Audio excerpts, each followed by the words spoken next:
Hi, welcome back guys. This is your friend, Parallel Deku. Back with another fanfiction. This is the series of What If Deku's Multiverse Was Revealed to Everyone. Now before starting, please give this video a like. And subscribe to the channel if you want more videos like this. Now let's get into the fanfic. It was another ordinary day at UA. Aizawa was nestled in his sleeping bag, yet still aware of the happenings in class. The Baku squad was hanging out, playfully bothering Bakugo, while Midoriya and Uraraka engaged in conversation. Yaoyorozu and Ida were reviewing class materials, and Hagakure and the other girls were chatting, with Minetta attempting to join in. Suddenly, the atmosphere shifted as the lights dimmed, and a large white screen appeared, revealing a hooded figure floating before it. Aizawa emerged from his sleeping bag, readying his capture scarf. "Hello there," the figure spoke in a dark and unsettling tone. Midoriya, Bakugo, and Todoroki rushed to the front alongside their teacher, activating their quirks. "Who are you?" Bakugo shouted, his voice echoing with intensity. Can't have that now, can we?" the figure replied, raising his hand and snapping his fingers. In an instant, the quirks of the students who had rushed forward were deactivated. Aizawa attempted to activate his own quirk on the figure, but to his surprise, nothing happened. "I can't have you using your quirks now. It complicates things, so I went ahead and erased most of your abilities," the figure said, a faint smile visible in the shadows.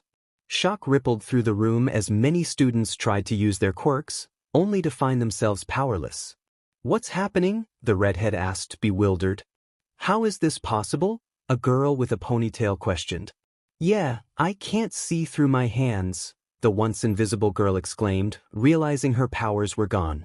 For the first time, her classmates could see her face as she touched her arms in disbelief. "So he can even erase mutation quirks?" Midoriya thought.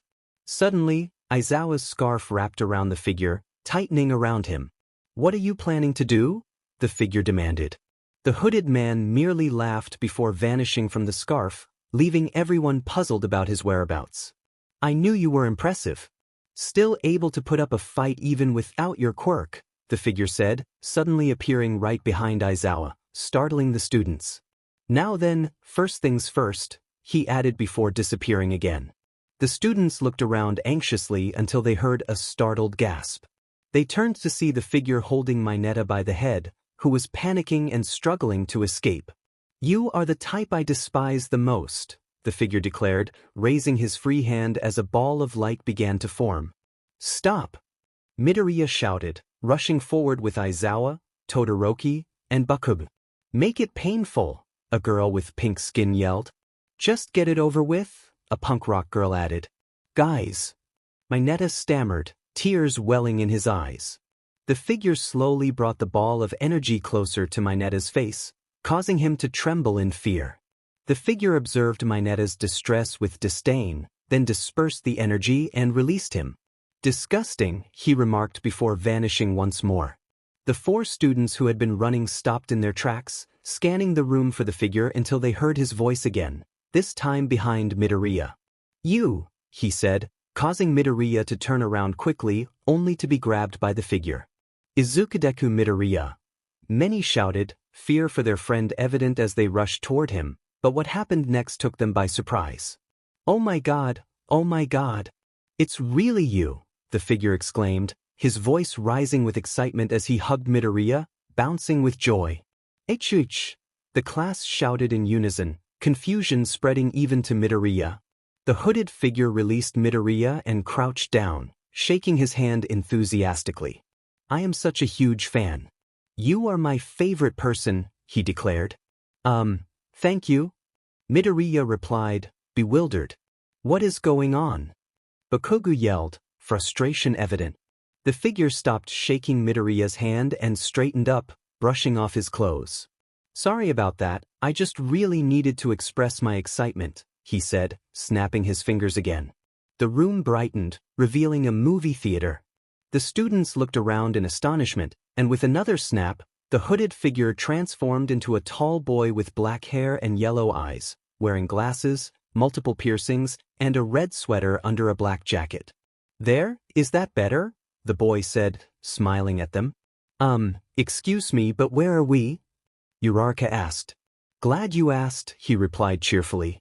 I am a being capable of manipulating reality. While I possess great power, I can't interfere with worlds created by others. My name is JJingJJong, but you can call me JJ.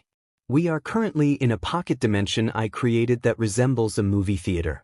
The reason I brought you here is to showcase the main character of your class in various universes. The students began to murmur among themselves, speculating on who it could be. Aizawa, uninterested, pulled up his sleeping bag to take a nap. You side characters can never measure up to me. Of course, it's about me, Bakugo declared proudly. JJ gave him a flat look before bursting into laughter. What's so funny? Bakugo shouted. Sorry, JJ managed between chuckles. To answer your question, it is Izuku Midoriya, he said with a smile. Emmy. Midoriya exclaimed, pointing to himself in disbelief. JJ nodded, which only fueled Bakugo's anger. Why that nerd? He yelled. I don't know. Personally, I find his backstory fascinating and his growth even more impressive. Which may explain why he is the main character, JJ said, causing Midoriya to blush as he attempted to hide his face. One more question. Why did you take away our quirks and make Hakigure visible? Yaoyorozu asked.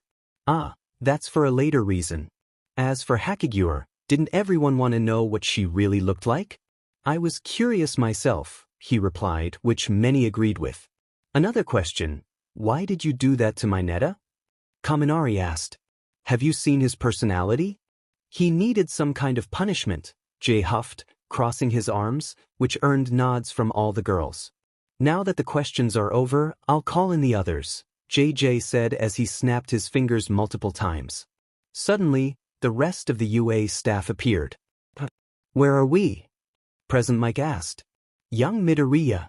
Why are you here? Exclaimed All Might. The better question is, who is that good-looking boy over there? Midnight asked, a playful glint in her eyes as she looked at JJ. JJ noticed this and chuckled. He then composed himself, walking toward her and giving her a friendly hug, which surprised her. Man, it's so good to meet you. Guys, and I love your persona as Midnight, he said as he set her down, leaving her with a puzzled expression. Why does he feel like a familiar fanboy? Todoroki remarked. Class 1A looked at Midoriya, who was now covering his face in embarrassment from all the attention. Nizu spotted a familiar yellow bag and approached it. Do you mind explaining what's going on? Nizu asked, while Aizawa rolled over to face his boss. He quickly explained the situation, prompting Nizu to place an index finger and thumb on his chin as he began piecing things together. I see, Nizu said.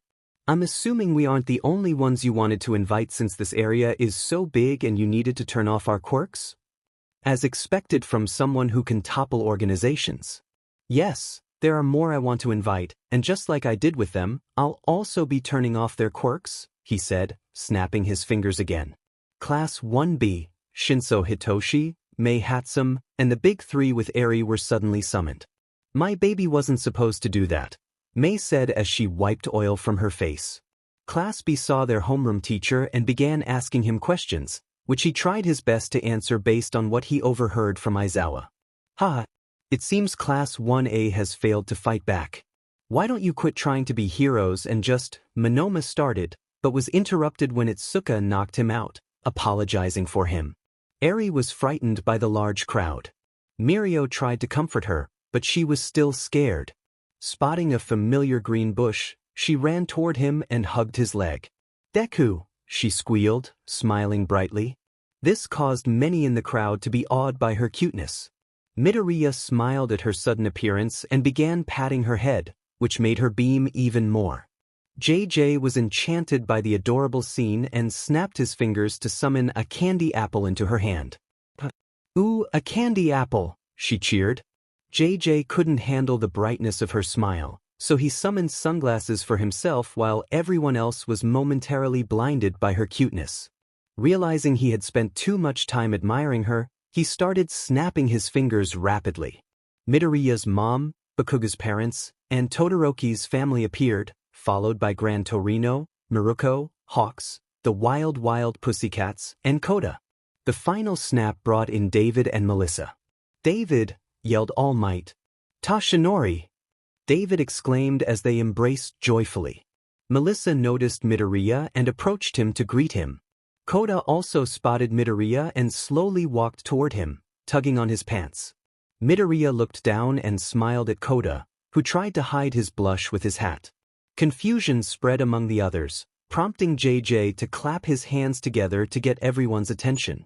"Great! Now that I have your attention, I would like to say that I will explain everything once everyone is here. I have temporarily disabled most of your quirks for now for the next batch of people," JJ said. "Why would you need to do that?" asked Tiger. "Well, let's just say that there will be chaos if I don't."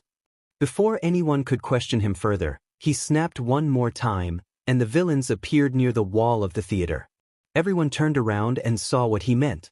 They spotted Shigaraki, All for One, Kurogiri, Toga, Twice, Compress, Dabi, Spinner, and Stain, all looking confused until they noticed the heroes. "Villains!" exclaimed the heroes. "Heroes!" shouted the villains. Both sides took battle stances, waiting for the other to make the first move. JJ shook his head and sighed. "I knew this was going to happen," he thought. He then snapped his fingers again, and suddenly everyone was seated. The villains were in the far left aisle, the heroes and UA staff in the middle left aisle, the students in the middle right aisle, and the civilians in the far right aisle. "I know this is sudden, but I wanted them here. They have the right to see what we are going to witness." "Oh yeah? And what is that?" shouted Shigaraki. "The multiverse of Izuku Midoriya." "H!" shouted most of the audience, except for those who had already been informed. "Why are we watching my son in different universes?" someone in the crowd thought, making JJ look in their direction and grin, surprising the person, who quickly averted their gaze. JJ chuckled before returning his attention to the audience. "There are 2 more people I'm going to invite." He then looked at All Might. "Try not to be too emotional." He turned to Mirio and Midoriya. "You too as well," he added before they could ask. Suddenly, 2 people appeared right next to All Might.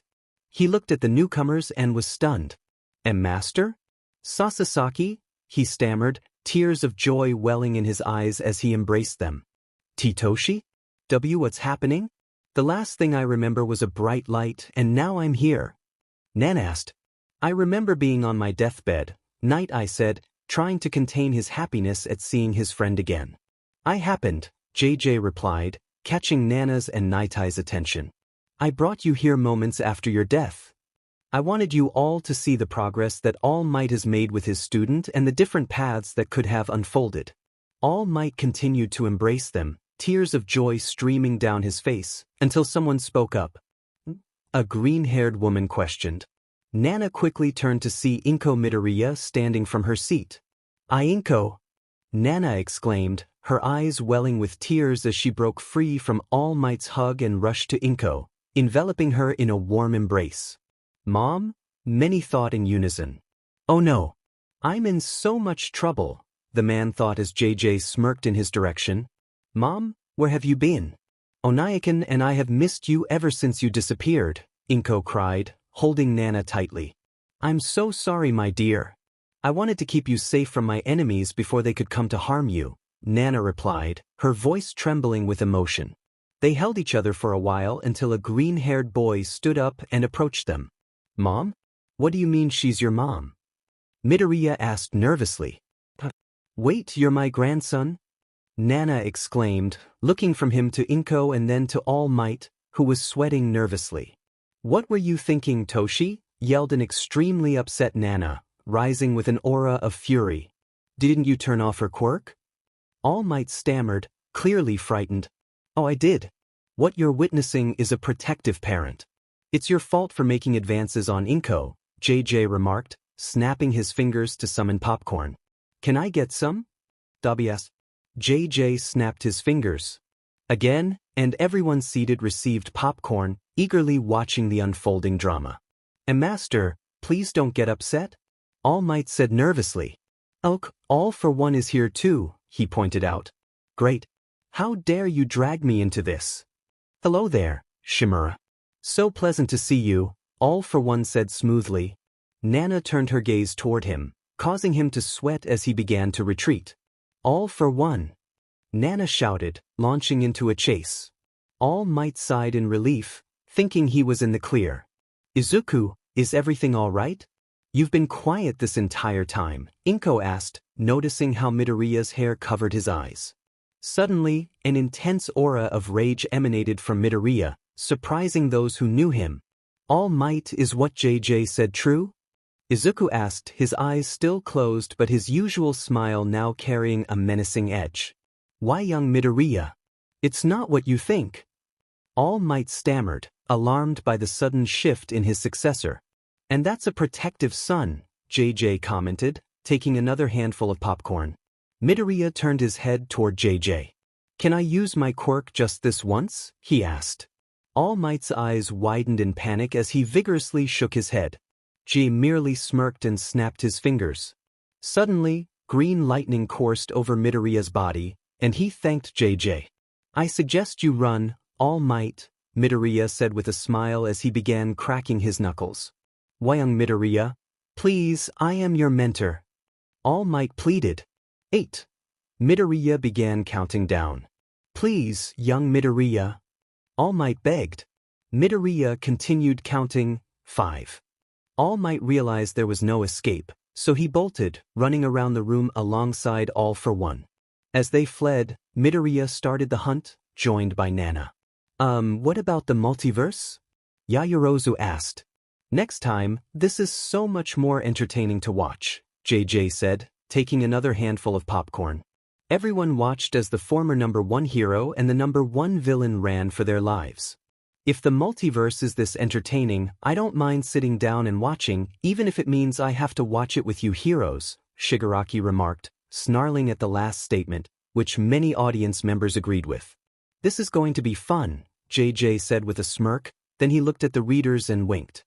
Before the scene ended, Aoyama was also in the background, staring at the readers while sparkling. I'm the one who is supposed to be breaking the fourth wall, JJ thought as the scene darkened. The scene returned to All for One and All Might on their knees, both bruised, while Nana and Midoriya stood with crossed arms, still radiating an intimidating aura. Hey guys, I know you're upset, but I'm all out of popcorn and we need to resume our normal schedule, JJ said. They exchanged glances before sighing.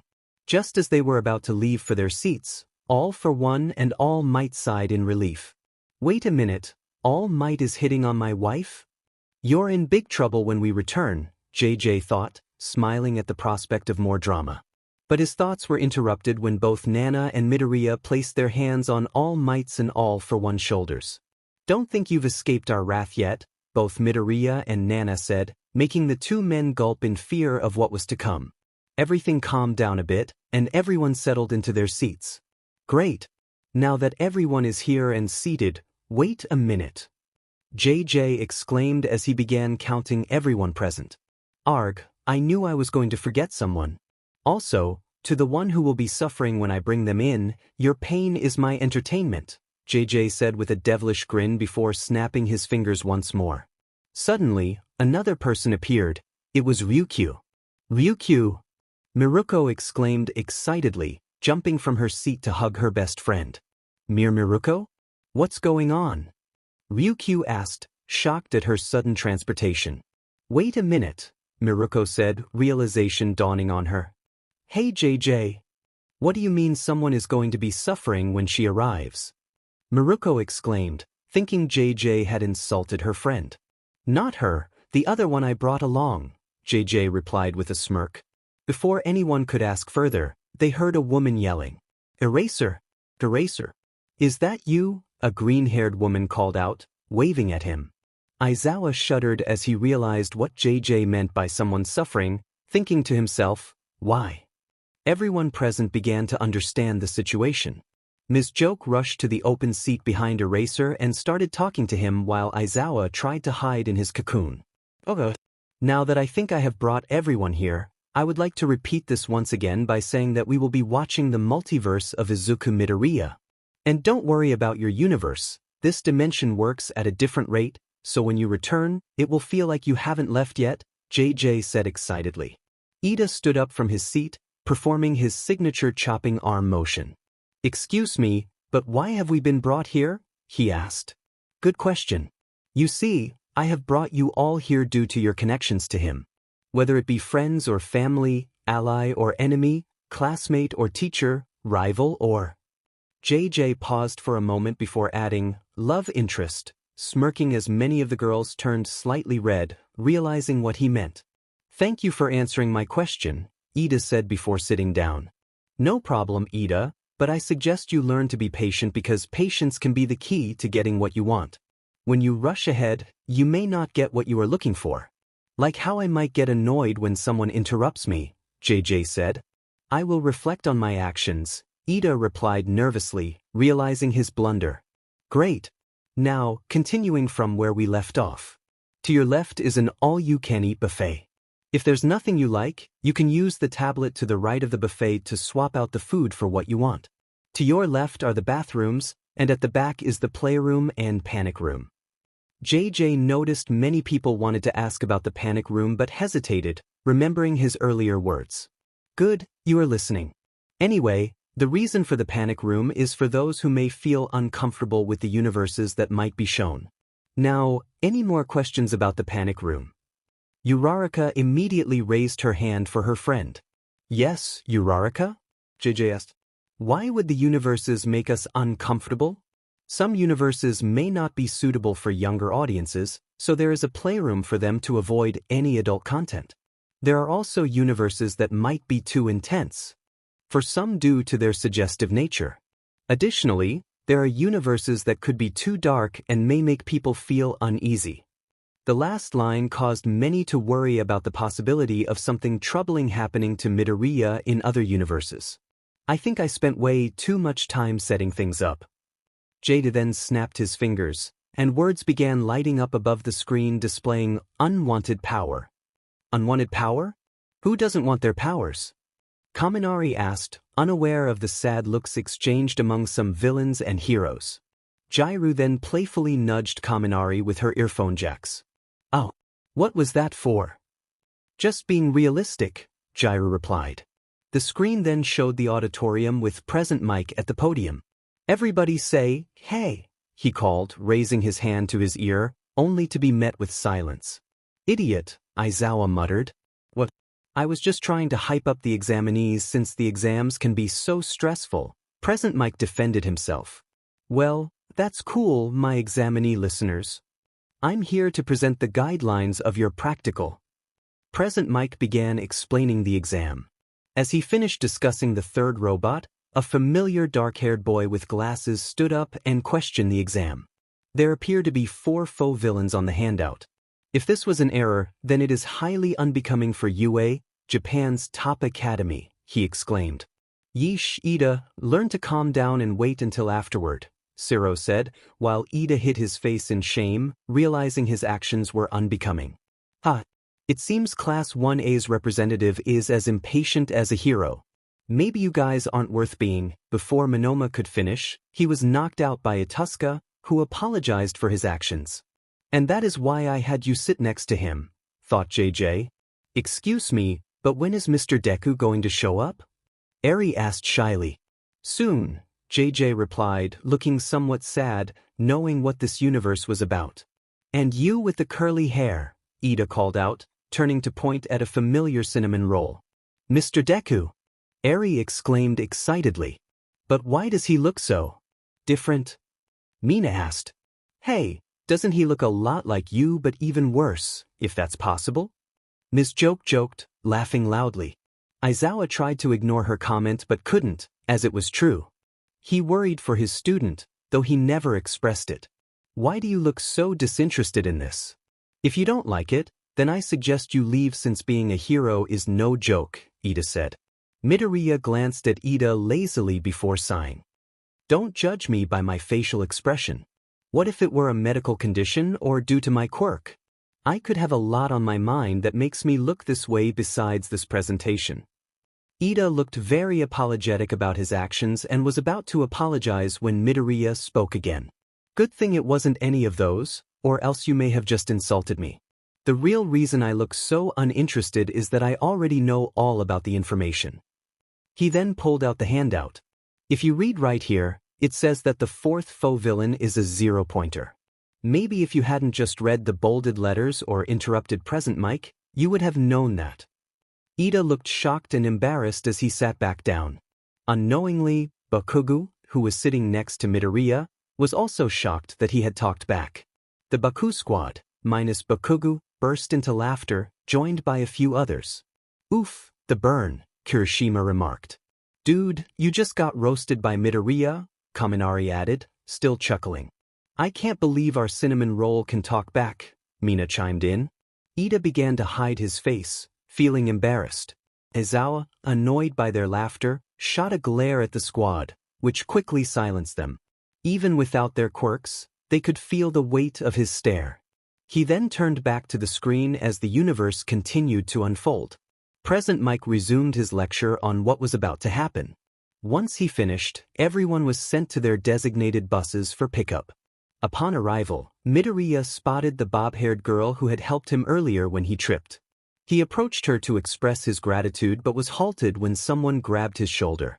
I don't know what your purpose here is, but if you're here as a distraction, I will do everything I can to stop that, Ida said calmly yet seriously. Midoriya regarded him with a bored expression before sighing. I know you mean well, but don't make assumptions. As a future classmate, I suggest you get off your high horse. It might lead to your downfall one day, he replied in a monotone voice. Before Ida could respond, the gates began to open, and Midoriya dashed toward them. The other participants watched him, snickering, thinking he had been disqualified, but then the speakers blared to life as Present Mike shouted, "What are you doing? There are no countdowns in real life. Follow that boy. Go, go, go." Everyone then sprinted toward the gate. Midoriya raced through the city until he spotted 2 1-pointers and 1 2-pointer.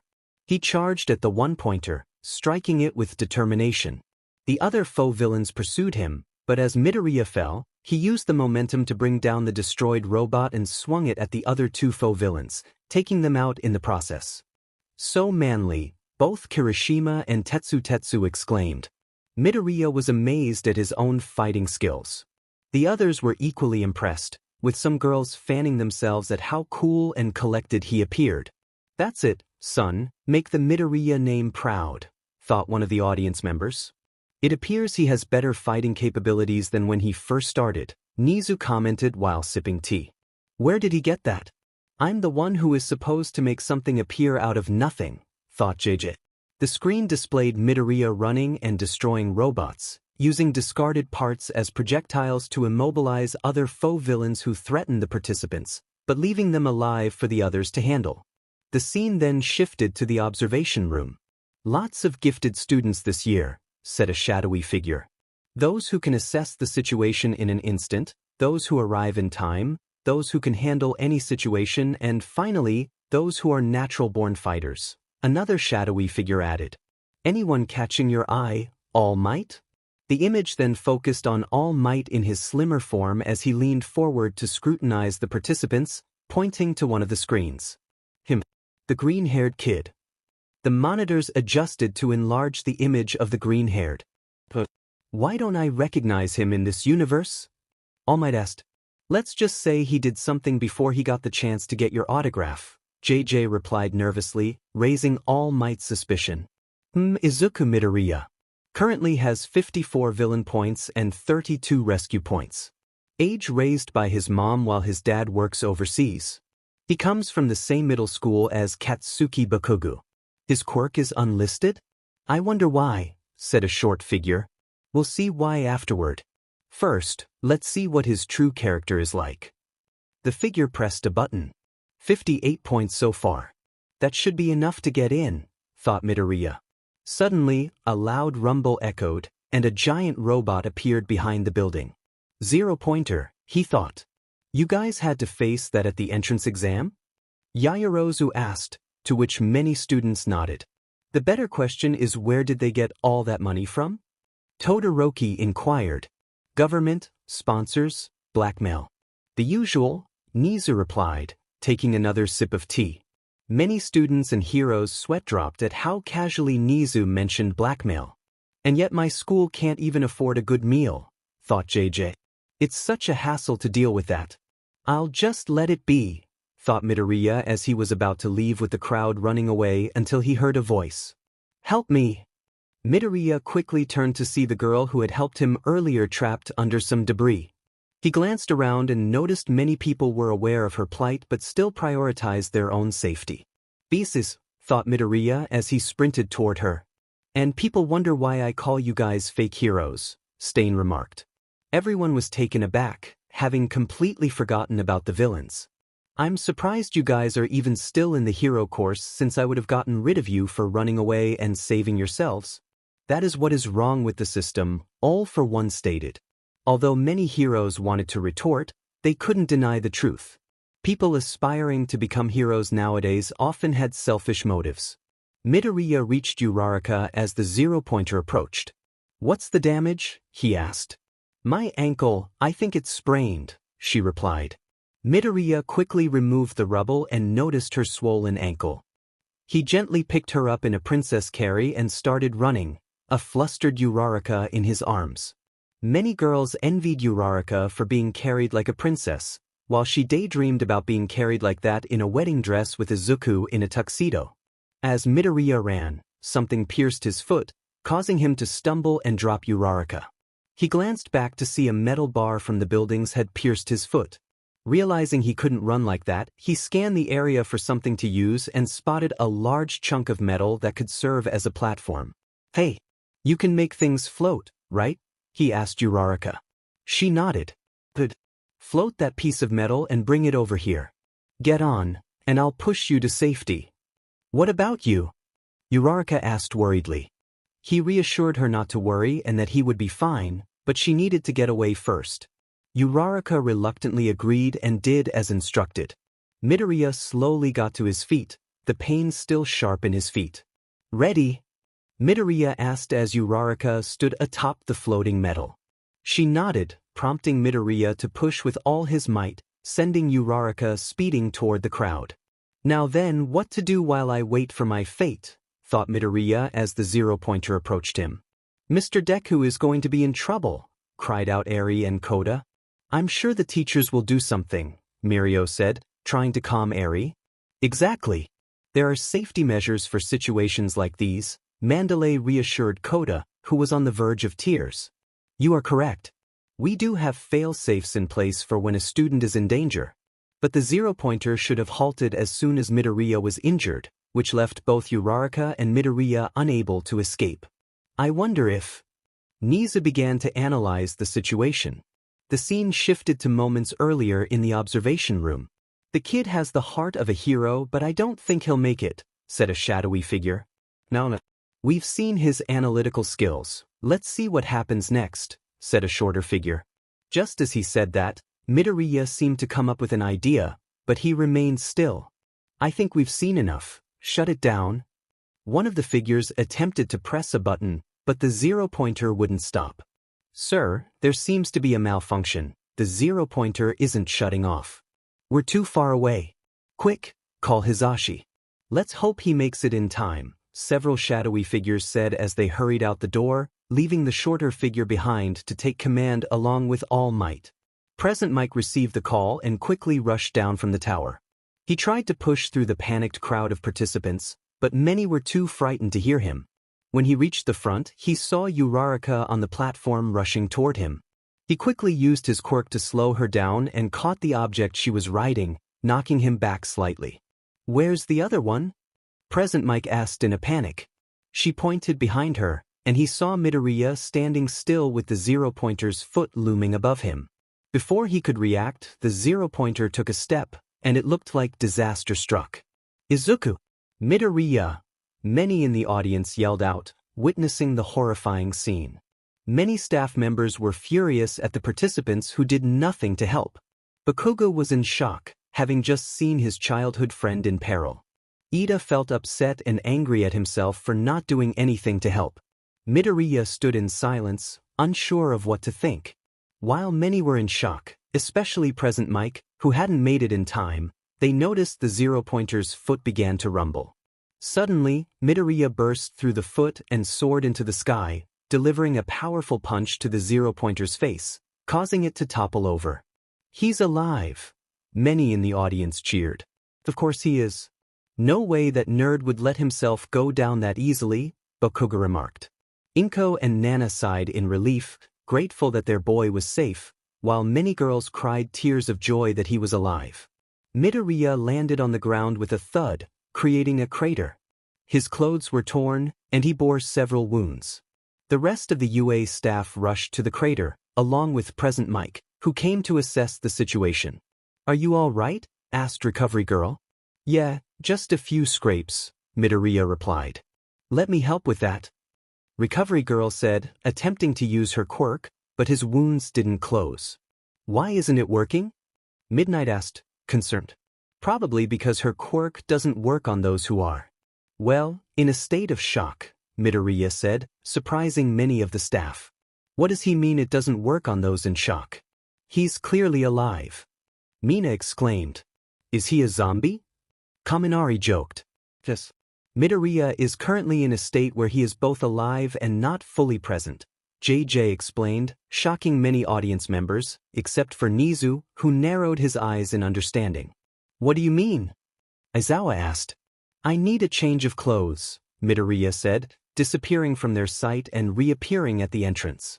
Just before he could leave, he heard Uraraka's voice behind him. She had been healed earlier by Recovery Girl. "Thank you for saving me.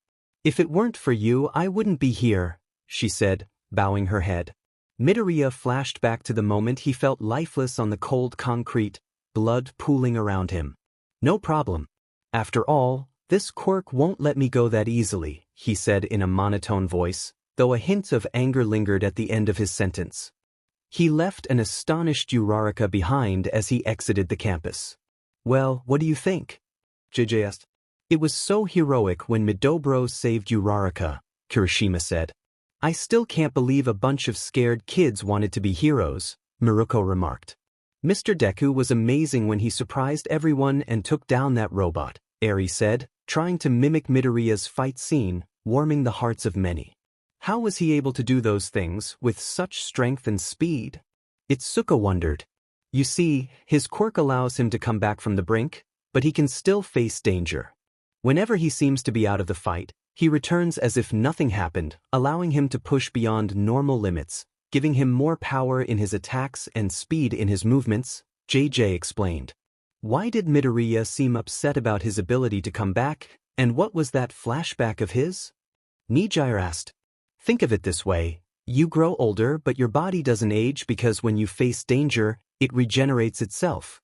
It may seem great at first, but then you realize all your loved ones start to pass away, and you can never truly reconnect with them," JJ said, trying to conceal the deeper truth.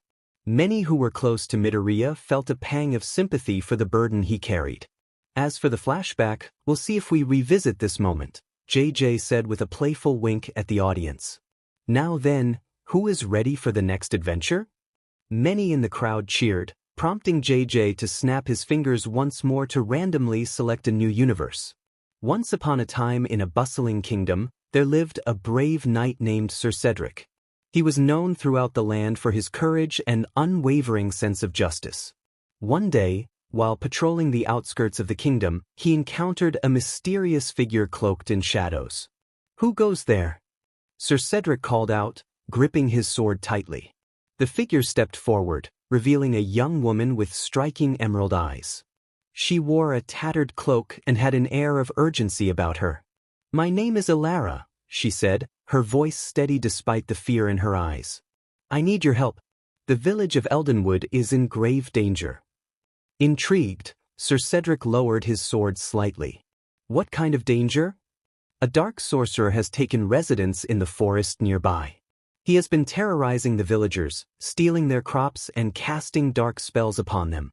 We must stop him before it's too late." Determined to help, Sir Cedric agreed to accompany Alara back to her village. As they journeyed, she shared tales of the sorcerer's malevolence, describing how he had turned once thriving fields into barren wastelands. Sir Cedric felt a surge of anger at the thought of innocent lives being affected by such cruelty. Upon reaching Eldenwood, they were greeted by anxious villagers who looked to Sir Cedric with hope. He assured them that he would confront the sorcerer and put an end to his tyranny. That night, as the moon cast an eerie glow over the village, Sir Cedric prepared for the battle ahead. With Alara by his side, they ventured into the dark forest, where the trees loomed ominously overhead. The air was thick with tension as they approached the sorcerer's lair. Suddenly, a figure emerged from the shadows, cloaked in darkness, with eyes that glowed like embers. "Foolish knight," the sorcerer sneered, his voice echoing through the trees. "You think you can challenge me?" Sir Cedric stood tall, unwavering.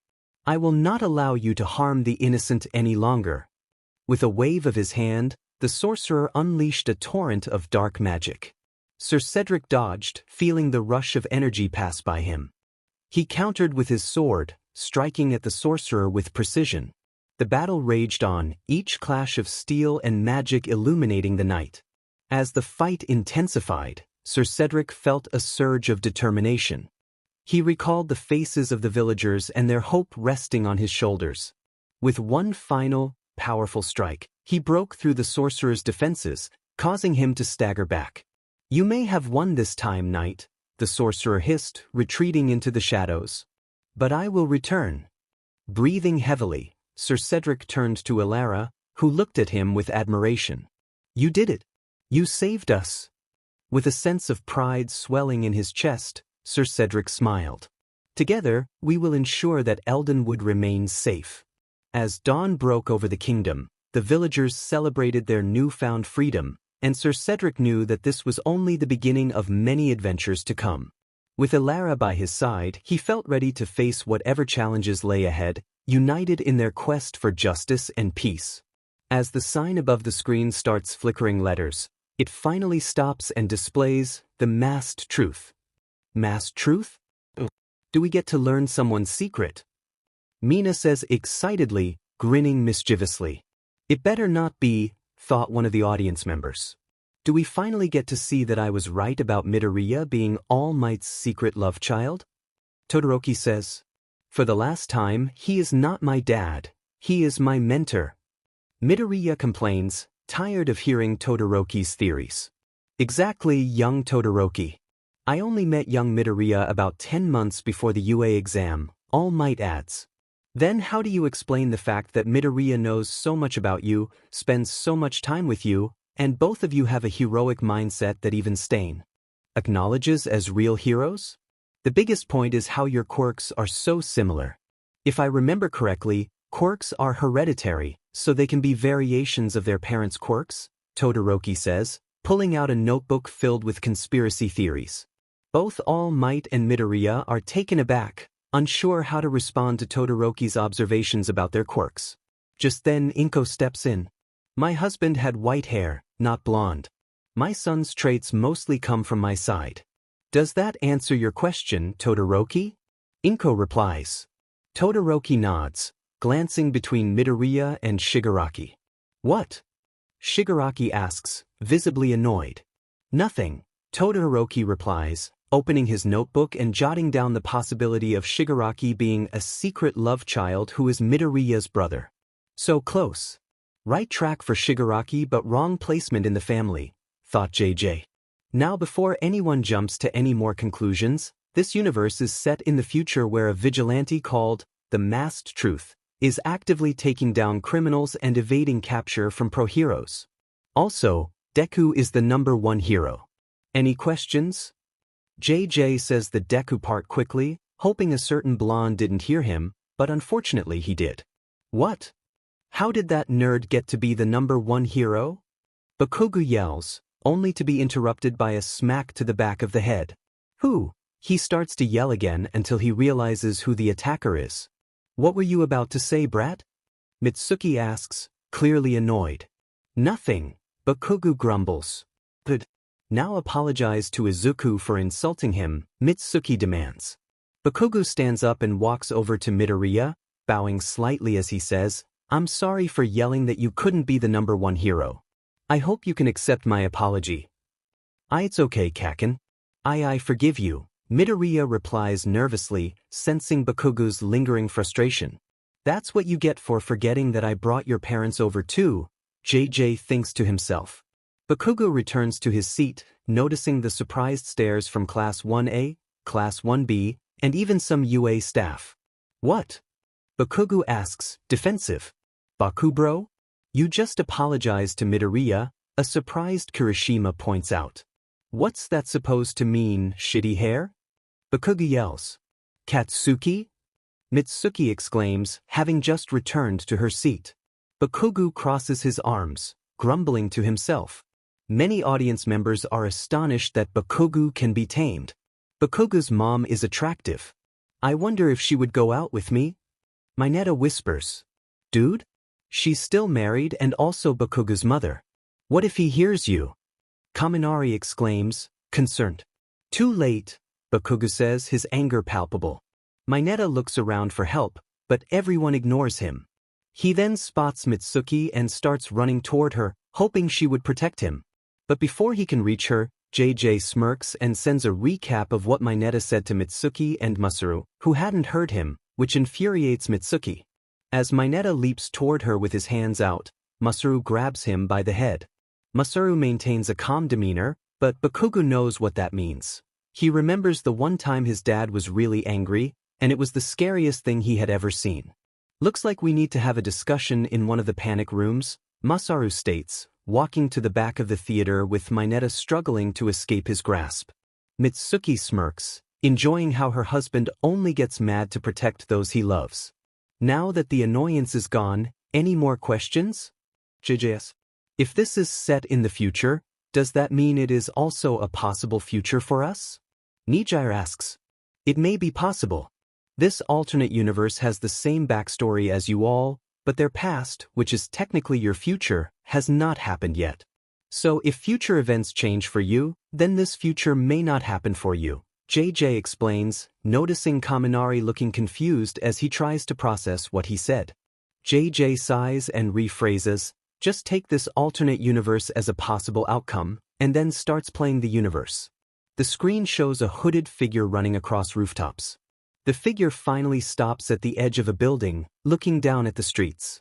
We get a clear image of the figure, dressed in a black hoodie, black fingerless gloves, combat boots, black jeans, a utility belt, and a mask covering their face. Oh no. That outfit is atrocious. If they aren't breaking any laws besides vigilantism, they are certainly breaking fashion laws. It does not sparkle, Aoyama says, disgusted by the outfit. I like it. He is immersing himself in darkness by dressing as it, Tokoyami comments. Can we at least agree that the mask is scary? Mina asks, and many audience members nod in agreement. While the figure watches over the streets, another figure in black silently jumps onto the same rooftop, trying not to alert him. Unfortunately for him, the masked truth is already aware of his presence. You might as well come out of the shadows. There's no point in hiding if I already know you're here, the hooded figure says. The other figure steps out of the shadows, revealing himself to be Eraserhead. We return to a scene where many of the audience members started questioning Midoriya and his relationship with Fuyumi. Midoriya bro, that is so awesome, Kirishima exclaimed, raising his fist and shedding a single tear.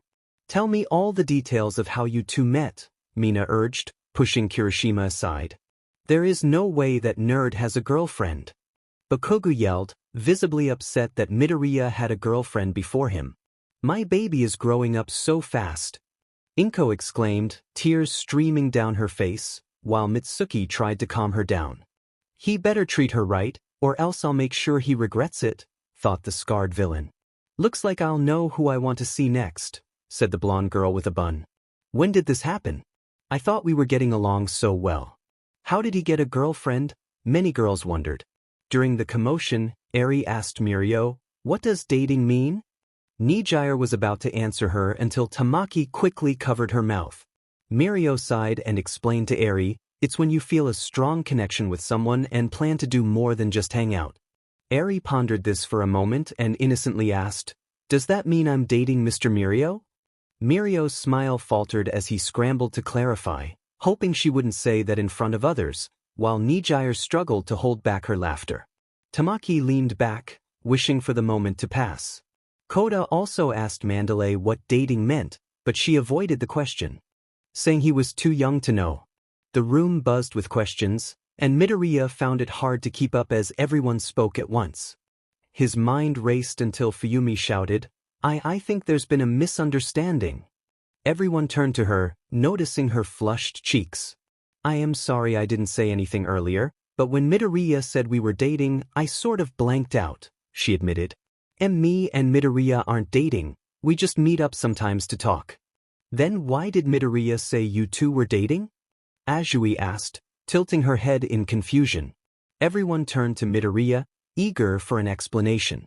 Isn't it called dating when you meet up with a girl and it's just the two of you, where you start to learn more about each other?" Midoriya stammered, his face turning bright red as he fidgeted with his fingers. This made everyone drop their heads in exaggerated disbelief. Too innocent, they thought. Classic. The main character being oblivious to love and everyone misunderstanding, JJ shouted, tossing a handful of popcorn into his mouth. "There's no way that nerd will get a girlfriend before me," Bakugo declared, earning a smack on the head from Mitsuki. "What was that for, old hag?" "It's not like I said he'll never get a girlfriend," he protested. "You implied it when you said, before you. Who would want to date you with that attitude?" Mitsuki shot back. "I could give you a whole fanbase who would want to do more than just date Bakugo," JJ thought, recalling a nightmare involving Red and a poster. He shuddered, thinking, "At this point, I think Toga is a better option than some of the fans." While Bakugo and Mitsuki continued their argument, many girls sighed in relief, knowing they still had a chance, until someone voiced the obvious. "Wait, if it's a possible future, doesn't that mean there's also the possibility of Todoroki's sister dating Midoriya?" Kaminari asked. This made Fuyumi blush, and many of the guys stared at Kaminari in disbelief. "What?" he asked, confused. "You shouldn't have said that out loud," Siro warned him. Before Kaminari could ask why, he felt a wave of glares behind him. Slowly turning around, he saw an army of girls glaring at him. JJ knew he shouldn't, but he couldn't resist the urge to see it, so he snapped his fingers, returning many of the girls' quirks or tools. The girls smirked, feeling their powers return as they turned their attention to Kaminari. "Idiot," Jiro called out from her seat. That was the signal for the girls to start chasing after him, while Kaminari ran for his life. Many of the guys ignored his pleas for help, like Siro and Kirishima, while others, like Tamaki, gave up on restraining Nijire, enjoying the spectacle instead. Eraser. "Your class sure is fun," Ms. Joke remarked. "They're nothing but trouble," Aizawa replied, grabbing his sleeping bag and trying to ignore the chaos. First Nizu with the tea, Todoroki with the notebook, and now Aizawa with the sleeping bag. Where are they pulling this stuff from? JJ thought. "Oh, you know you love them, Shoyuda," Present Mike teased. "Isn't that right, Nemuri?" he asked, turning to find Midnight, only to see her lost in the crowd of girls, prompting him to facepalm. JJ laughed at Kaminari's misfortune until he heard someone call out to him. "Yo, JJ, can I get some popcorn? This is too much fun to watch, especially with Miruko in the chase," Hawks asked, raising his hand. "Same here. It's not every day I get a break from babysitting Toga," Dabi added, also raising his hand. JJ complied with their requests and snapped his fingers, summoning popcorn for them. "You know there's a food bar for you to get your own, right?" he said. "Yeah, but it's so much easier just asking you," Hawks replied, grabbing a handful of popcorn. "True, but I'll summon popcorn. Anything else, you get yourself," JJ said. "Fine by me, popcorn god," Dabi said, watching the chase while munching on popcorn. The chase lasted a long time. When it finally ended, Kaminari bore various minor injuries while the girls returned to their seats. JJ snapped his fingers, placing Kaminari back in his seat and taking away the quirks and tools from the girls. When he did this, Masaru finally emerged from the panic room, appearing completely normal, while Minetta trudged behind him, muttering to himself. When Minetta finally reached his seat, he continued to mumble. "Dude, are you alright?" Siro asked, reaching out to grab Minetta's shoulders.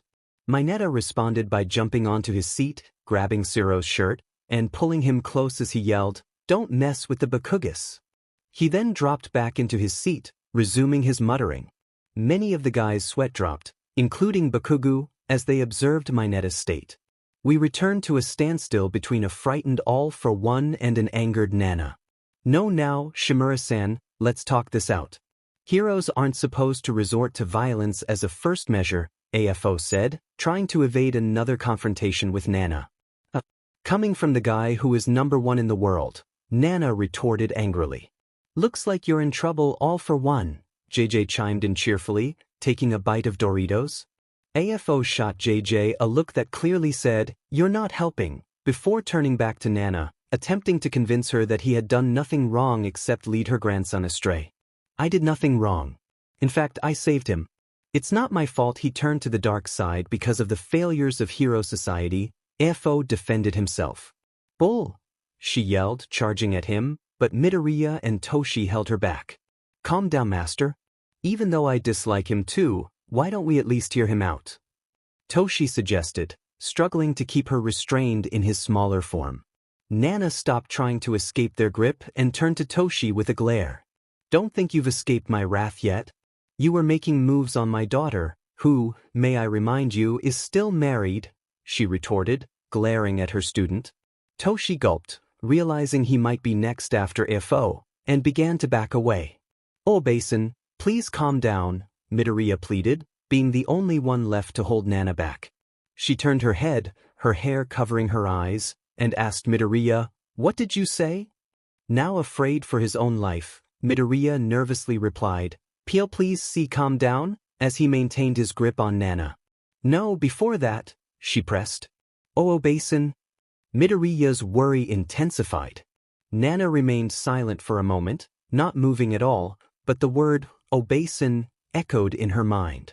Suddenly, she broke free from Midoriya's hold, hugging him and lifting him into the air.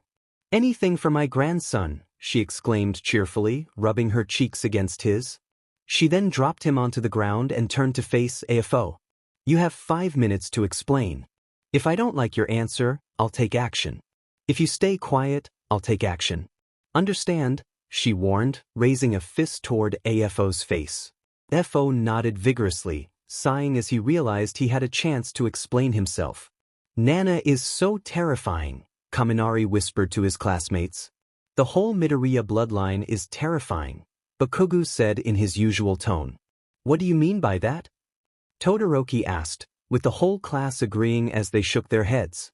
The old hag mentioned that one time, before they were married, Auntie was afraid her husband was cheating on her since he was always gone on long trips. She used her quirk to get the truth out of him, Bakugo explained, causing everyone to look petrified as they glanced at Inko, who appeared to be such a lovable lady while chatting with Mitsuki. "Okay, but that's just the mother. Midoriya is probably the exception to the bloodline," Sato nervously suggested, and the rest of the class nodded in agreement. However, Bakugo slowly shook his head, looking terrified. "When we were kids, I accidentally broke one of that nerd's All Might figurines." He stopped smiling and released a terrifying aura that brought me to my knees as he walked up to me and demanded I replace it. At first, I said no, but his anger just kept growing until I gave in, Bakugo recounted, shuddering at the memory of how intimidating Midoriya had been. Everyone looked shocked, then turned to the class's cinnamon roll, who smiled and waved at them. "Don't mess with the Midoriya bloodline," was the collective thought of Class 1A. "Then why do you keep looking down on him?" Todoroki asked. "To show that nerd I'm better than him," Bakugo shouted, reverting to his usual self. "I bet it's a way to show he isn't afraid of him since he probably panicked when Midoriya got angry," Jiro whispered to Momo, making her giggle. We then returned to the scene where AFO begins to tell Shigaraki's origin story. At first, Nana remained stern, unwilling to forgive AFO for leading her grandson astray. But as AFO explained how Shigaraki was abused by his father, awakened his quirk, and lost his family, leaving him on the streets without help, Nana's expression softened. She turned to Shigaraki and asked, "Tenko, is this all true? The Tenko everyone knew is gone. His past died with him. I go by Shigaraki now because my master saved me and gave me a new life, he replied sternly. Nana's eyes filled with tears as she hugged him, surprising him. He almost pushed her away but hesitated, saying, I'm no longer your grandson, his voice strained by the flood of emotions. I know, but it felt like you needed a hug. You've been through so much, she said, beginning to cry on his shoulder, making Shigaraki even more hesitant and confused about how to respond. Followed by Nana's tears, Midoriya also joined in, giving him a comforting hug. Before Shigaraki could ask why he accepted it, he found himself enjoying the warmth of the embrace. Toshi felt a pang of guilt for not being there to save Tenko, realizing it was his arch-nemesis who had come to his aid. Looks like you made amends with your folks, huh? Dabi teased. Congratulations. I envy you, Twice added. Toga was about to leap in for a chance to hug Izuku but was stopped by Spinner, who said, Don't ruin the moment. It's a family reunion, causing Toga to pout. That's one family issue somewhat resolved. Now, how to fix the others? JJ thought to himself as he glanced at AFO, who was smiling at the touching scene, then at Dabi, Kurogiri, and the many others in the audience. I have all the time in the world, let's just have fun first, he decided as he waited for the moment to pass. Once the Shimura Midoriya family let it all out, they returned to their seats, with tears still evident on Nana's face. Is everything okay? Inko asked, unaware of what had just transpired, as JJ had created a bubble around her area to avoid complications with both Nana and Inko confronting AFO. Why, it's fine. Let's just get on with watching the alternate universes, Nana replied, wiping away the dried tears on his face. Taking that as his cue to start the next universe, JJ announced to the audience, Now, I hope you enjoyed your break, for it is time for the next universe. He snapped his fingers, and the text above the screen began to spin through characters until it stopped on Toga's bounty. We returned to the theater, where everyone was discussing the recent universe. I like how, despite his troubled past, he still tries to save someone as villainous as her. That's very heroic, Kirishima remarked to his classmates. That's what makes him a true hero, always seeking to save others, no matter their past, unlike the many fakes who do it for money or thrill, Stain said, crossing his arms. Spinner nodded in agreement, mimicking Stain's posture. I didn't like that bad man for hurting Mr. Deku, Eri said, clearly upset and on the verge of tears. The big three tried to reassure her that it hadn't happened to her Deku, but their efforts fell short. Midoriya's fatherly instincts kicked in as he jumped from his seat and rushed to Eri. Hey there, Eri, is something the matter? He asked, offering her his warm smile. Eri felt a little better seeing her hero's smile but was still close to tears. She stretched out her arms and said, Hold me. Midoriya chuckled softly as he picked up Eri and placed her on his shoulder. Looks like you're sitting with me for a while, he said, walking down the aisle. Many people cooed over how fatherly Midoriya was until someone grew envious. Kota watched Eri, wishing he could also sit with Midoriya but not admitting it. He pulled down his cap to hide his eyes. Noticing this, Midoriya smiled and called out, Want to sit with me too, buddy? Surprised by the invitation, Kota tried to hide his excitement by pulling his cap down further, still refusing to admit it. Mandalay chuckled and said, It would be nice if Eri had a playdate. Taking that as an excuse to join Midoriya, Kota hopped off her lap and walked over. Midoriya took Kota's hand as they continued down the aisle. The audience was in awe of how adorable the kids were and how Midoriya seemed like their dad. When they reached his seat, Midoriya placed Kota on one leg and Eri on the other. That is so cute, JJ exclaimed, pulling out his phone to take a picture. Now then, let's see what's next. JJ snapped his fingers, causing the characters to spin above the screen, revealing a wheel of randomness. Randomness? Isn't the screen already random for displaying different variants of alternate universes? Why is there a wheel of randomness? Gran Torino questioned. Every 4 universes, there will be a special event that showcases different things besides viewing another universe. Now, let's see what we'll get, JJ explained as the wheel spun and stopped at memes. Memes? Kaminari exclaimed excitedly. What's a meme? Yaoyorozu asked. You'll understand once we start. There will always be a maximum of 20 images for each special. For memes, there will be 10, JJ said. Why is 20 the max? Pixie Bob inquired.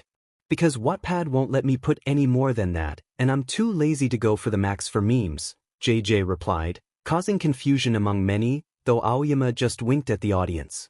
Anyways, here's the first meme. You really should play less, master, Kurogiri advised Shigaraki, who crossed his arms defiantly. No, villains are free to do whatever they want, and you're not my mom, Shigaraki shot back. Looks like you won't be dinner for me again, Kurogiri retorted, making Shigaraki's eyes widen. That's not fair, he yelled. You play games. Which ones do you play? Kaminari asked eagerly. I play, none of your business. Ever heard of it? Shigaraki replied, leaving Kaminari sulking in his seat. You Jirake, Miruko yelled, grabbing Hawks by the collar. We did that 18 times and I lost all of them while you were just chilling. And here I am, finding out that you can't even feel it. That last part just sounds wrong. Man, I need some holy water, Jay thought to himself, feeling a bit mischievous. Not my fault you didn't do your research. Easiest money I made yet, Hawks smirked, infuriating Miruko, who then threw him across the room, and he hit the wall. It's not your fault. I still think you're pretty tough and cool, so you don't need to prove anything to show that you're better, Midoriya said, smiling at Miruko. This made her blush slightly as she crossed her arms and replied, Who cares what you think, little man? Seeing this, Jay smirked, thinking, Tsundere. Endeavor watched the scene with a somber expression. I wouldn't do that, Shoto said aloud, which brought a slight smile to Endeavor's face. I would have brought cold soba to watch, he added, causing Endeavor's expression to fall once more. Dude, that's harsh even for you, Kaminari remarked to Shoto, but he merely shrugged it off.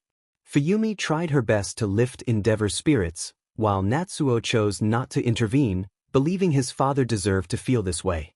You can't change the past, it has already happened, but you can change the present to create a better future, Ray stated calmly. Endeavor turned to Ray, who remained focused ahead, but he couldn't help but smile warmly, knowing he would strive to make amends. Even I have to admit, that's going too far.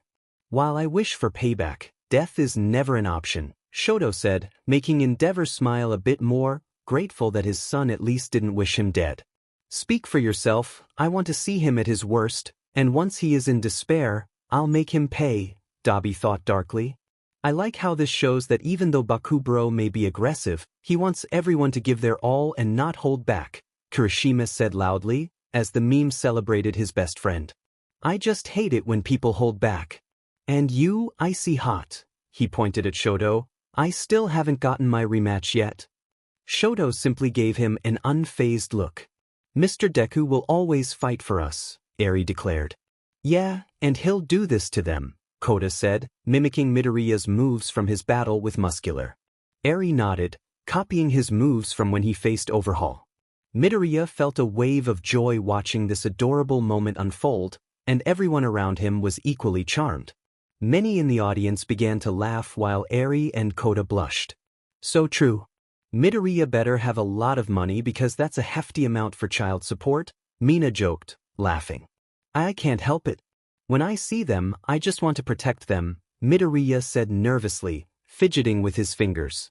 Deku is my dad, Kota said quietly, hiding behind his cap.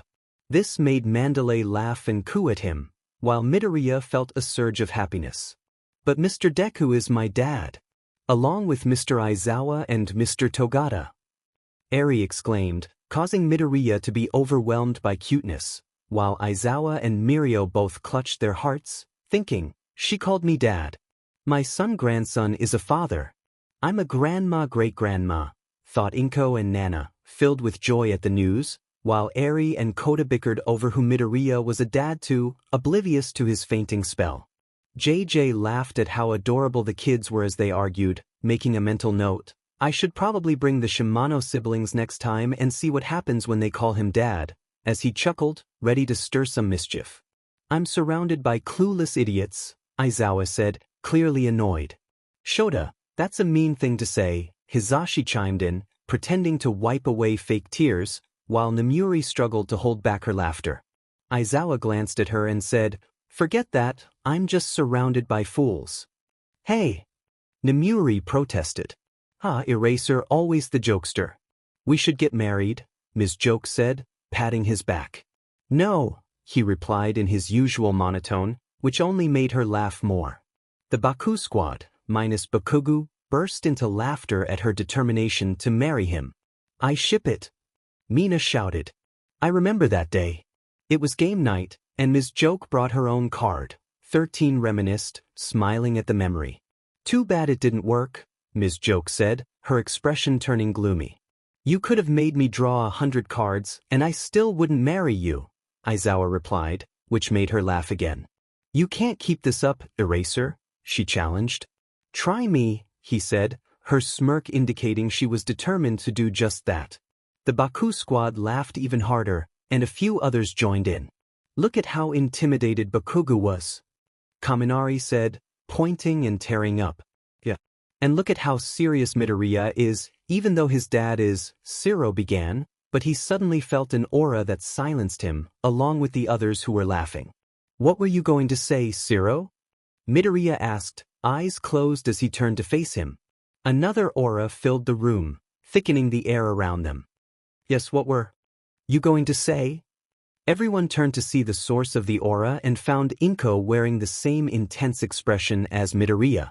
Bakugo noticed his mom backing away, clearly frightened. Inko turned to Bakugo and said, "Sweetie, my husband is on a very long business trip. I get calls from him once a week to check in, because if he doesn't, I'll have to find him to have a word with him. The reason you never see him is that he's busy, so never say that to my son, understand?" she asked, her aura still radiating intensity. Bakugo nodded slowly, and Inko's expression softened as her aura dissipated. "Good," she said cheerfully. Everyone turned back to the screen, now fully aware of what it meant to mess with the Midoriyas. "Good thing I call her weekly, otherwise I would have met my end a lot sooner," thought someone in the audience. "Wow, and I thought the aura stain released when he took down that Nomu was tough to handle, but the Midoriyas take the cake," JJ thought, feeling jittery from the tension in the air. "You really have a problem," Bakugo said to Midoriya, tired of hearing him rave about All Might. "I can't help it, All Might is amazing," Midoriya replied, pouting and crossing his arms. All Might smiled, pleased with how much his student idolized him. "So cute," thought many of the girls. "If you think that was cute, check this out." JJ snapped his fingers, changing the screen to the last image of the day. "Kawaii," many of the girls shouted. "I remember that day. It was when we were out shopping to get him more All Might merchandise. I still have tons of baby pictures of him at home if you want to see them," Inko said, instantly capturing the attention of many girls who looked at her with excitement. "Promise," they all exclaimed. "Sure, I'll show you all when we get back," she replied, causing the girls to squeal in delight. Meanwhile, Midoriya turned bright red, feeling embarrassed at the thought of his baby pictures being shown. He thought in dismay. "Well, that concludes the memes for the day. What do you think?" JJ asked the audience, smiling as he turned back to them. "It was fun seeing this. I hope we get to see more," Kaminari said, pleased with the memes. "But I hope there are funnier ones. Yeah, we'll see more variety like this once every 4 universes. Anyway, onto the next alternate universe," JJ said, snapping his fingers as the text above the screen began to spin again. The text continued spinning until it finally stopped on Deku's love consultation. Midoriya giving out love advice? "I can't see that happening since he gets nervous just being near a girl," Mina said, playfully squeezing Midoriya's biceps to prove her point, making him blush even more. "Wow, I have to say, you've really been working out. How are you hiding all this muscle?" she said, squeezing his biceps again, causing him to become even more flustered. Uraraka quickly intervened, pushing Mina's hands away. "Would you stop that? Can't you see he's uncomfortable being touched?" she said, feeling a twinge of jealousy at the way Mina was interacting with him. "Sorry," Mina said, rubbing the back of her head. "But you really have to feel them, they're huge."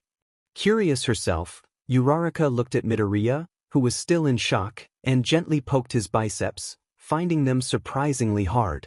Intrigued, she began to squeeze them as well. Wow, you're right. He really is strong. Really? I want to try too. Momo exclaimed, getting up from her seat to join in. You're right, she said, echoing Uraraka's surprise. I want to feel. Me too. Many of the UA students began to gather around Midoriya, eager to see for themselves. Midoriya bro, you're so manly. Can you tell me your workout routine? One of them asked, but Midoriya had fainted from the overwhelming attention. Eri and Kota, feeling comfortable with the sudden swarm of people, got off Midoriya's lap and returned to their respective guardians, Kota with Mandalay and Eri with Aizawa. Oh my gosh, who is this little cutie? Ms. Joke exclaimed, trying to poke Eri's cheeks.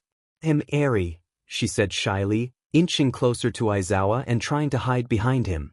Well, hello there, Eri. I'm Emmy Fukukado, but you can call me Ms. Emmy, she said, extending her hand for a shake, but Eri remained shy. Suddenly, Emmy had an idea that made her grin. I'm going to be Eraser's wife in the future, she said, catching Aizawa off guard and piquing Eri's interest. Does that mean you're going to be my mommy? Eri asked, her eyes wide with curiosity. Yes, I'll be your mommy, Emmy replied with a warm smile. No, she won't, Aizawa said in his usual monotone, causing Eri to look sad. Then I don't have a mommy? Eri asked, on the verge of tears, prompting Aizawa to sigh. Yes, she'll be your mommy, he said, making Eri beam with joy. Why? She shouted, turning to Emmy. Mommy, hold me. Emmy smiled even more and picked Eri up, placing her on her lap. Leaning closer to Aizawa, she whispered, looks like I won this time, Eraser, with a playful smile that made Aizawa slightly blush, though he hid it with his scarf, causing Emmy to laugh. She then turned her attention back to Eri, engaging her in playful conversation. Looks like she got you good, Shota, Nemuri teased, playfully slapping Aizawa's back. Shut up, he replied, flustered, which only made Nemuri and Hisashi laugh. Aizawa then pulled out earplugs and put them in his ears. Nemuri and Hisashi noticed the large crowd surrounding Midoriya. Aren't you going to stop them, Shota? Hisashi asked, but Aizawa kept his eyes closed, making Hisashi shrug as he continued chatting with Nemuri. Wow, Izuku, this is really impressive. If I can collect more data, maybe I can add more improvements to the gauntlets, Melissa said, still analyzing Midoriya's bicep. Inko? Aren't you going to stop them? Mitsuki asked, noticing her nephew passed out. It's fine, as long as they don't do anything else. I'm just happy to see how many friends Izuku has, she replied with a smile. Night Eye turned to All Might and Nana. Aren't you going to do anything? A hero needs to show off their body to give peace of mind to the people about how reliable they are. Toshi declared, transforming into his buff form to flex his muscles. They're just admiring his achievements, Nana said with a smile. JJ enjoyed the sight of Aizawa being tricked by Emmy and Midoriya, flustered by the attention. However, he knew Midoriya had been embarrassed enough, so he snapped his fingers, making everyone return to their seats. I know. You're all curious about Midoriya, but I think this alternate universe will be just as entertaining. Why is that? It's just Midoriya giving out love advice, Azui asked, intrigued, prompting JJ to smirk. This AU is filled with unexpected relationships.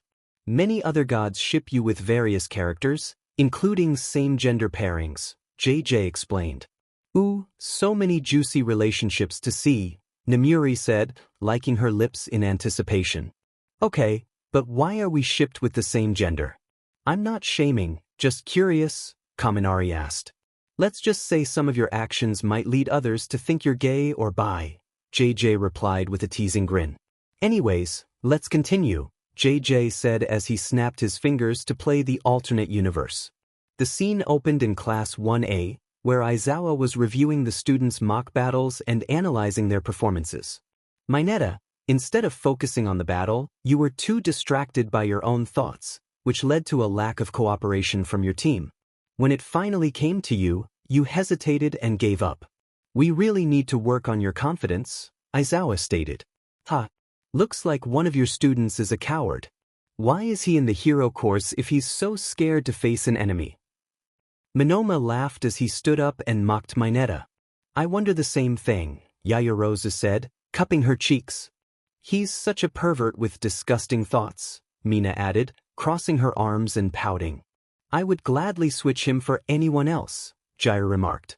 Minoma was surprised that Class 1A actually agreed with him about one of their classmates not belonging in the hero course. Gee guys, Minetta said tearfully, tears streaming down his face. Don't you think you're being a little too harsh? Kaminari asked, poking Jiro. Do you want to join him? Jiro replied, irritated. No, I'm good, Kaminari backed away. Sorry, buddy, he whispered. Now, Kirishima, would you mind explaining what went wrong in your battle? Aizawa asked, switching to a recording of Kirishima's fight. Hi. Kirishima responded, standing up and doing his best to highlight the flaws in his performance. Meanwhile, Bakugo was watching him intently. Ooh, looks like I know who Bakugo is shipped with, Mina teased, glancing between the two. Shut it, raccoon eyes. He's just an annoying guy who's an okay friend, Bakugo shouted. Ah, Bakubro, you see me as a friend, Kirishima said, a single tear escaping as he appreciated Bakugo's acknowledgement. Shut it, shitty hair. Bakugo yelled, trying to create explosions, but nothing happened. Ah, friendship. I wish I had friends like that, JJ thought, pretending to shed a few fake tears. That's right, friendship. Canon-wise, I don't ship Kiribaku but Kirimina, but if Bakugo were gay, I'd prefer Kiribaku over any other ship with him. It's one of the perks of being a multi-shipper. But this story is about girls fawning over Midoriya, JJ mused, looking at the audience as if staring into space. Bakugo's gaze didn't go unnoticed. The analytical student of Class 1A caught the look in Bakugo's eyes as he stared at Kirishima, smirking at the sight. Good job, Kirishima. Now then, Aizawa began, but was interrupted by the sound of the bell. That's the bell. Time for lunch, he said, pulling out his sleeping bag and laying down on the floor. As the class began to leave, Bakugo was packing his things when Kirishima approached him. Hey, Bakubro, do you want to grab lunch together? Before Bakugo could respond, Midoriya jumped into the conversation. Sorry, Kirishima, I need to discuss something important with Kachin. Kirishima looked disappointed but quickly brightened up. Oh, I'll see you later, Bakubro. He dashed out of the classroom. What do you want, you annoying nerd? Bakugo snapped, frustrated that Midoriya interrupted his time with Kirishima. So when are you going to ask Kirishima out? Midoriya teased, causing Bakugo to fluster. I didn't know Midoriya could be such a tease, Nijire remarked, imagining a version of Midoriya acting like that. Who knew Bakugo could be flustered? Todoroki added, his tone monotone. Bakugo yelled, what was that, half and half bihu? Bakugo only has two modes, annoyed or angry, JJ commented, making Bakugo even angrier while the Baku squad and a few other classmates laughed at the truth of it. I don't know what you're talking about, Bakugo stammered, hurrying to pack his things. Oh come on, Kachin, I've known you since childhood. So I know what you're thinking, Midoriya teased. Before Bakugo could respond, Present Mike burst through the door. Shota, you forgot our lunch date. Hizashi exclaimed, heading over to Aizawa's sleeping bag to wake him up. Let me sleep, Aizawa mumbled, turning inside his sleeping bag. Nope. Come on, I'll spoon-feed you if you're too tired, Hizashi said, dragging him out of the room toward the teacher's lounge. Ooh, the chemistry between the two. I can see it happening, Nemuri teased. They also live together in this universe, JJ added, making Nemuri even more excited. Looks like my other self is living in chaos if he has to deal with a loudmouth every day at work and at home, Aizawa remarked, knowing Hizashi was a handful. Taking advantage of the distraction, Bakugo quickly exited the room to avoid Midoriya. However, once in the hallway, Midoriya stopped him by grabbing his shoulders. Don't think you've escaped me, Midoriya said, raising an eyebrow. Bakugo, annoyed by the persistence, yelled, Fine, I do like shitty hair. Happy. Very much so. Now then, how do we get the two of you together? Midoriya began brainstorming. What the hell, nerd? I don't need you interfering. Besides, I bet he doesn't like me like that, Bakugo said, his expression turning somber. Oh, trust me, he definitely sees you that way, Midoriya smirked. Ooh, I like this Midoriya so much. Helping his friend get together with his crush, Mina squealed. I agree. Young love is such a wondrous thing, Midnight added, trying to imagine her own love life but feeling frustrated at her lack of success. Yikes, hopefully, Midoriya can fix that because even Flex Seal can't fix that, JJ chuckled. He does. Bakugo asked, his expression brightening before he reverted back to annoyance. Even if that's true, what makes you so sure you can help? You know how Uraraka and Tsu got together, Midoriya said, and Bakugo nodded. I was the one who set it up. I knew they had feelings for each other but were too scared to ask, so I intervened, and now they're dating. This revelation shocked and intrigued Bakugo. So what can you do for me? Bakugo asked. Midoriya replied. Simple. I can create the perfect opportunity for you to ask him out. If you doubt me, I can get a recording of him admitting that he has a crush on you, Midoriya said with a mischievous grin. Bakugo huffed and walked away, leaving Midoriya smirking, determined to set them up. As Midoriya made his way to the lunchroom, he bumped into Jiro and Yaoyorozu, both holding slushies. Oh, sorry Midoriya. I didn't see you there, Yaoyorozu said, her eyes wide with surprise. Midoriya was about to apologize in return when a thought struck him. It's fine, I'm sorry too. But I have a question, he said, a playful glint in his eye. Go ahead and ask. I'll be happy to help, Yaoyorozu replied eagerly. What primary colors make purple? Midoriya asked, his smirk growing. Red and blue. Why do you ask? Yaoyorozu responded, puzzled by the seemingly simple question. Next time, make sure to get the same colored drink before sharing, Midoriya pointed out, gesturing to his tongue. Confused, Yaoyorozu pulled out a hand mirror to check her tongue. It was purple, and she quickly glanced at her red slushie and Jiro's blue one. Realization hit her, and she covered her face in embarrassment while Jiro shrugged and continued sipping her slushie. Ha, caught in 4K. Kaminari exclaimed, pointing at Jiro, only to receive a playful jab from her. Idiot, Jiro muttered, annoyed by Kaminari's comment. Hey, JJ, could you explain how Jiro and I ended up together? Yaoyorozu asked curiously.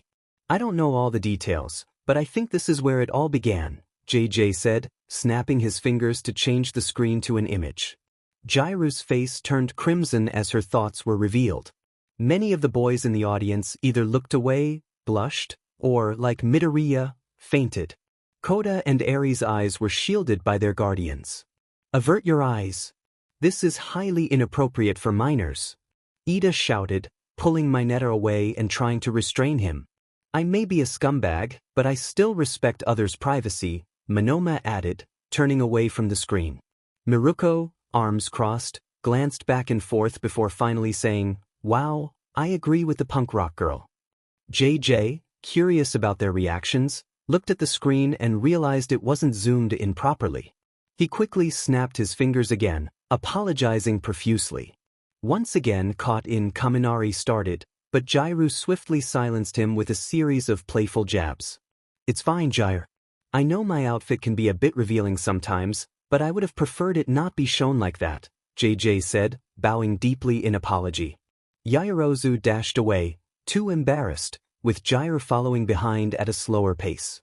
Midoriya chuckled at the different reactions of the couple before heading to the lunchroom, where he found Kirishima sitting with the Baku squad, minus Bakugo. Hey, Kirishima, can I talk to you in private? Midoriya asked. Sure, Mido bro, Kirishima replied, getting up from his seat. Once in the hallway, Midoriya turned to face Kirishima. You like Bakugo, don't you? He asked suddenly. Kirishima's face turned bright red as he stammered. We're just buddies. Besides, I know how close you two are. Don't deny it. I know you do. And Bakugo and I are just friends. I don't like him like that, Midoriya insisted, trying to coax Kirishima into admitting his feelings. Then who do you like? Kirishima asked, genuinely curious. Just answer the question, Midoriya replied, attempting to dodge the inquiry. I guess I kind of do like him. But I don't think he sees me like that, Kirishima admitted, making Midoriya smirk as he pulled out his phone to end the recording he had started earlier. He also played the earlier recording he had with Bakugo. Fine. I do like shitty hair. Happy? The phone replayed, and Kirishima's face lit up with joy. That's quite the revelation. While I appreciate your efforts to help them get together, sharing private conversations isn't the best approach, Ibra commented.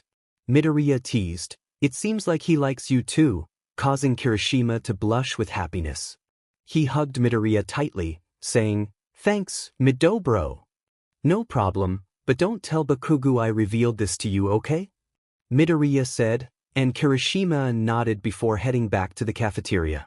Midoriya walked away, searching for Bakugo, who he found just coming out of the washroom. Hey, Bakugo, I got it, he said, waving his phone. That quick? Bakugo asked, stepping closer. I have my ways, Midoriya replied before playing the recording. After it finished, Bakugo looked pleased. This is amazing. Thanks, nerd. Now how are you going to get us together? Oh, I think the plan is already in motion, Midoriya said with a smirk. Thanks, nerd, I mean Izuku. Even with everything I've done, you're still helping me out, Bakugo said, rubbing the back of his neck, regret evident in his expression. It's fine, Bakugo. I know you were just trying to protect me, though I would have preferred a different approach, Midoriya replied. Sorry, Bakugo said again. Midoriya nodded and started to leave as lunchtime was almost over, but he heard Bakugo call out to him once more. You know, for someone so smart and helpful, you really don't follow your own advice, do you? Bakugo said, causing Midoriya to stop and look back. What do you mean by that, Bakugo? He asked, genuinely curious. Come on. You know what I mean. You and icy hot, Bakugo said with a smirk, causing Midoriya to blush deeply, his embarrassed expression sealing the moment. So, what do you think? JJ asked the audience. It was interesting to see Midoriya act like that, Azui replied. It was also fun to see the many different ships, Hagakure pointed out. I found it beautiful to watch, but it could have used a bit more excitement, Toga added. It's ridiculous, Dabi said loudly, drawing everyone's attention. Love is so gross. There wasn't any action at all. He noticed the stares directed at him and realized how his words sounded. It's not like that. I just prefer action over all this lovey-dovey stuff, he insisted, trying to clear his name. Many audience members sighed, especially those from the League of Villains. JJ chuckled at how close Dabi was to being overwhelmed by the fandom, then realized he might be the one in trouble, causing him to sweat. Anyway, on to the next alternate universe, JJ said, snapping his fingers.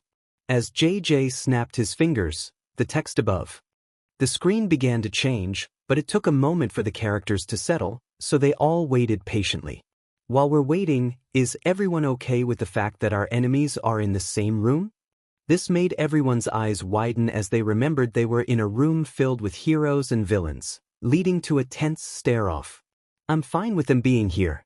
We're not enemies right now, we're just people enjoying the show, Midoriya said with a smile, making many of the girls coo at how adorable he was.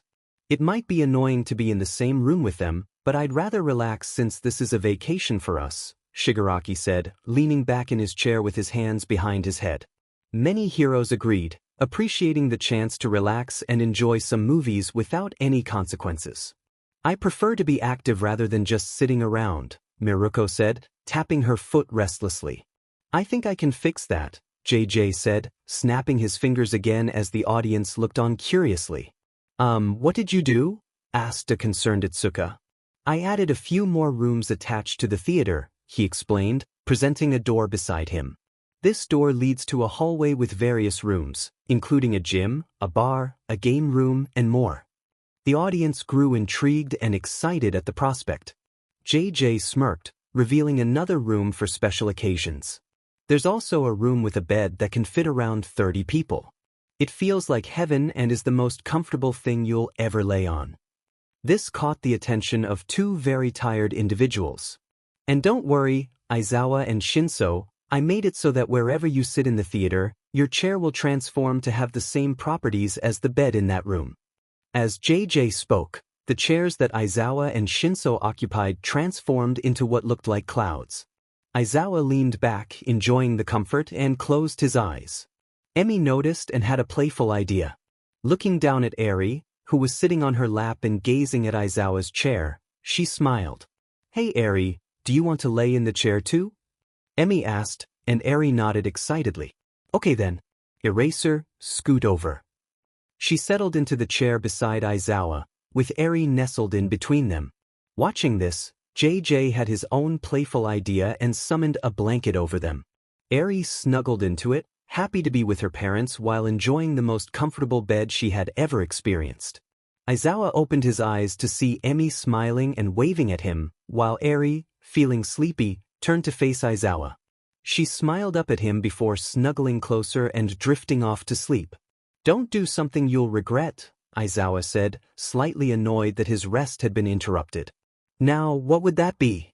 Tying me up with that capture scarf of yours?" Emmy laughed, gazing at him with playful eyes. Flustered, Aizawa quickly turned away from Emmy, only to find Hisashi and Namuri smirking and pulling out their phones to take pictures of the three. "Don't you dare share that with anyone," Aizawa warned, giving them a fierce glare. "Too late," Hisashi said, pressing send and ensuring everyone in his contact list received the message. "I'm going to get you for this." Aizawa's glare intensified. "Hey now, we don't want to wake up Eri, do we?" Namuri said, to which Aizawa could only respond with a low growl. Wow, who knew Emmy was such a flirt? Great, now I'm imagining the many uses for that scarf, JJ thought to himself, recalling how Aizawa had used it for heroic purposes before his mind wandered to other possibilities, which he quickly shook off. "Hey, what's taking so long for this to load?" Dabi yelled. JJ glanced at the screen, noticing the characters above were still transforming into random figures. JJ pondered the situation, and suddenly a light bulb went off in his head. "We might be getting a crossover here," he exclaimed, excitement bubbling within him. "Okay, but that still doesn't answer my question," Dabi replied, clearly annoyed. "A crossover is when two different universes mix together. The delay is because it's processing both at once," JJ explained. Just then, the characters above the screen finally stopped, spelling out, "Attack on Titan." "Attack on Titan? Will there be action?" Dabi asked, growing bored with the lack of excitement in their current universe. "Absolutely. This crossover combines your universe with the MCU, which has a similar theme of heroes versus villains.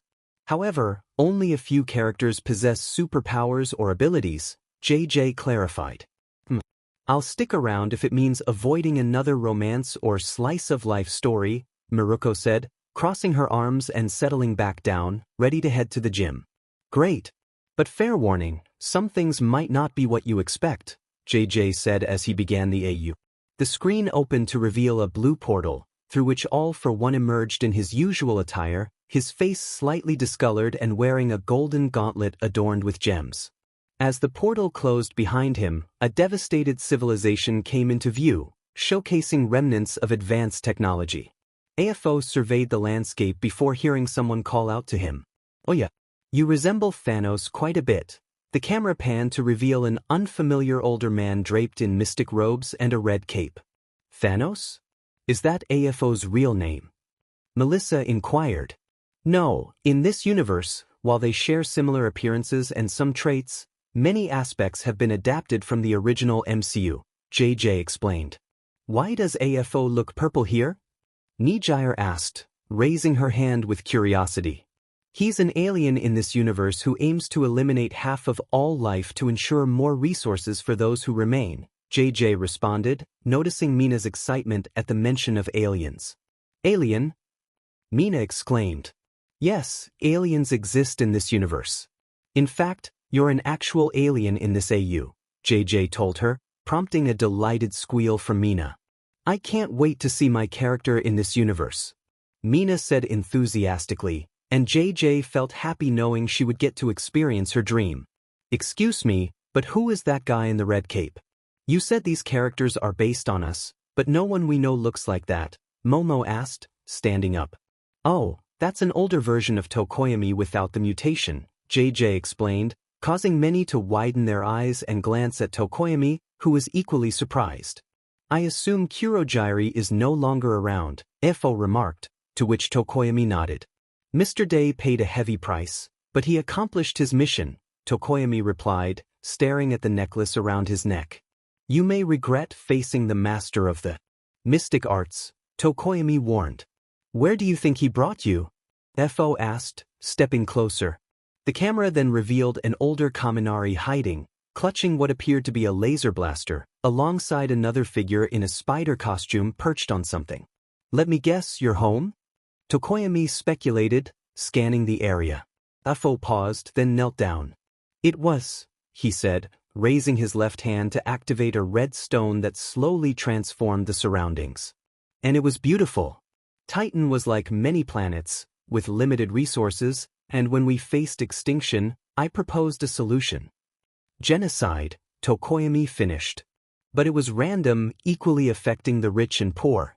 They called me a madman, yet what I predicted came to pass. As the scene behind him reverted to its current state, JJ leaned back in his chair, crossing his arms. I agree with him. Mass genocide could solve many problems, JJ stated, eliciting shocked reactions from the UA students. What? They exclaimed in unison. Think about it. On planets where the population is rapidly increasing and resources are dwindling, there will eventually be a crisis. There could have been alternative solutions, like increasing resources instead of having lives. But in a world without powers facing the same issues, I think Thanos' solution is a viable one. At least it's random and unbiased. Nizu, you agree with me, right? If quirks didn't exist, we would eventually face a resource shortage, JJ said, turning to Nizu. I'm afraid he's right. Thanks to quirks, we don't face such problems. However, without them, we could have seen mass extinction if our ancestors had continued their ways without considering the consequences. But students, you don't need to worry. These issues have been resolved for us, Nizu reassured them. Many students reflected on how fortunate they were that quirks had helped avert a potential mass extinction. Yeah, lucky, JJ thought, feeling anxious about his own world. Congratulations, you're a prophet, Tokoyami said mockingly. I'm a survivor, AFO replied. Who wants to eliminate trillions? Tokoyami added. With all 6 stones, I could simply snap my fingers, and they would all cease to exist. I call that mercy, AFO said, mimicking a snap with his right hand. And then what? Tokoyami asked, standing up and walking down the stairs. And I would finally rest, watching the sunrise on a grateful universe. The hardest choices require the strongest wills, AFO stated, gazing downwards. I believe our will is just as strong as yours, Tokoyami replied, gesturing to summon magical shields. Our? AFO questioned, looking up just in time to see a large piece of metal hurtling toward him, pushed by a man in a metal suit. The debris crashed into AFO, creating a massive cloud of dust. Easy work, Kaminari. The camera revealed an older Izuku inside the suit. Yeah, if your goal was to annoy him, Kaminari said, activating his mask and taking off with his rocket boots, Izuku flying alongside him. AFO used his glove to shatter the debris, transforming it into alien bats that he sent after Izuku, forcing him to flee. The person in the spider suit, Tokoyami, and a green Kirishima launched their attack on AFO, the Titan. AFO sent Kirishima crashing through a broken wall and deflected Tokoyami's assault. Kaminari approached from behind, but AFO retaliated with projectiles from his glove. With Tokoyami's help, Kaminari dodged the shots, getting behind AFO to attach a device to him. Boom, Kaminari declared, deactivating his mask and jumping into a portal behind him, cheekily gesturing as he left. The device activated an electric charge, forcing AFO to kneel. Don't let him close his fist, Tokoyami whispered to his cape, which then flew toward AFO. Is that supposed to be me? Dark Shadow asked as he emerged from Tokoyami. Yes. And in this instance, it can't talk back, JJ replied. Good, I'm tired of Dark Shadow revealing things that should remain secret, Tokoyami said, slightly annoyed. Oh come on, you know you can't stay mad forever, Dark Shadow teased, but Tokoyami remained dismissive. The cape wrapped around AFO's gauntlet-covered hand as he attempted to tear it off. Suddenly, the person in the spider suit jumped out of the portal, shouting his attacks with a magical flair, revealing himself as a teenage Kota. "I'm in this one?" Kota asked, excitement evident in his voice. "That's right, little man. In this version, you're working with Izuku, and you both see each other as father and son," JJ explained, causing Kota to blush as he lowered his cap to hide his face.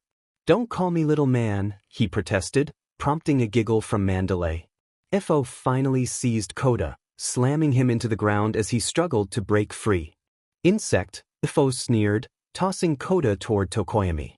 AFO managed to rip off the cape but was met with multiple explosions as Izuku re-entered the fray. AFO absorbed the flames into his glove and shot them back at Izuku, sending him crashing through debris. Kota attempted to pull off the glove with his webbing but was flung toward AFO and punched. A broken spaceship then crashed into AFO, causing him to stagger back. A blue Mina leaped in, striking AFO. "Yeah, it's me," Mina said excitedly. Well, AFO replied. "You should have finished me off," Mina said, brandishing an electric staff and launching an attack. "Where's Jiro?" she demanded angrily, preparing for another strike but was sent flying through debris. Tokoyami came in with magical chains to restrain AFO's left arm, while Kirishima slid in to knock him to his knee and restrained his leg. Kaminari fired off a gadget that attracted AFO's left arm, holding it in place. Kota swung in, wrapping AFO in webs to keep him restrained. Izuku flew in as Tokoyami removed the chains so he could attempt to pull off the glove. Tokoyami then opened a portal above AFO, where Yui jumped in, using her powers to put him to sleep. Everyone struggled to keep him down. "We've got this," Kirishima cheered, standing up excitedly, as their versions were close to victory while the villains grew frustrated with the hero's constant success. "Now, Kirishima, it's unwise to celebrate too soon. Many things could still happen," Nizu cautioned him, taking a sip of tea. Kirishima felt a bit embarrassed, rubbing the back of his neck before sitting down. "Is he out?" "Don't let up," Izuku urged, trying to pull off the glove. "Be quick." "He is incredibly strong," Yui said, struggling to maintain the spell. "Izumi, help. Get over here. She can't hold it for much longer." Izuku shouted as Kota released the webs and rushed to assist Izuku in removing the glove. Kaminari then flew in, landing in front of AFO. "Thought you'd be tough to catch. For a moment, this was my plan. Not so strong now, huh? Where is Jiro?" Kaminari approached AFO. "Can't believe it worked," he muttered, astonished that a plan from another version of himself had succeeded. "Why Gamera?" AFO grunted, struggling. "Bull. Where is she?" Kaminari demanded angrily. "He's in anguish," Yui observed. "Good," Kaminari replied, glancing at her before returning his gaze to AFO. "He mourns," Yui said worriedly. What does a monster have to mourn for?" Kirishima gasped, struggling to keep AFO restrained. "Vormer," Mina said quietly. Kaminari turned to her. "What?" "He took her to Vormer. He returned with the soul stone, but she didn't," Mina said, sadness creeping into her voice as she realized the truth. "Okay, Kaminari, you need to calm down right now, you understand? Don't engage, we almost have this off," Izuku urged, pulling back his helmet and pleading with him to stop. Kaminari slowly turned to face AFO, still in denial. "Tell me she's lying," he demanded, but AFO remained silent. "You monster! Tell me you didn't do it," he shouted, his anger boiling over. "Had to."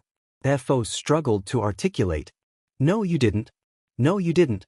No, you didn't." Kaminari yelled, striking AFO in the face with his blaster. "You idiot!" Mina shouted at Kaminari. "That wasn't me. It's a different version," Kaminari stammered nervously. "But tell me this, would you have stayed calm if one of your friends had died?" Mina wanted to retort but realized she would have reacted just as angrily if she had discovered her friend was killed and their murderer stood before her. This emotional turmoil caused Yui to lose her grip, awakening AFO. Izuku rushed over to Kaminari to hold him back just as Kota was about to remove the glove. Suddenly, AFO regained consciousness, headbutting Yui and pushing Kota away from the glove before reclaiming it. He then forcefully tossed Yui aside, but Kota heroically caught her midair. AFO retaliated by kicking Kirishima, sending him crashing towards Kaminari and Mina. Izuku attempted to intervene with a blast, but AFO overpowered him, knocking him out. Kaminari, Kirishima, and Mina struggled to rise again, but AFO unleashed an energy wave, sending them back down. Izuku reappeared wielding a nanotech saber, but AFO blocked his attack and shattered one of the moons, sending debris hurtling towards Izuku. He dodged as best he could, but a massive piece struck him. The remaining heroes were unconscious and floating in midair, except for Tokoyami, who was still in the fight. Kota quickly webbed everyone into a safe area.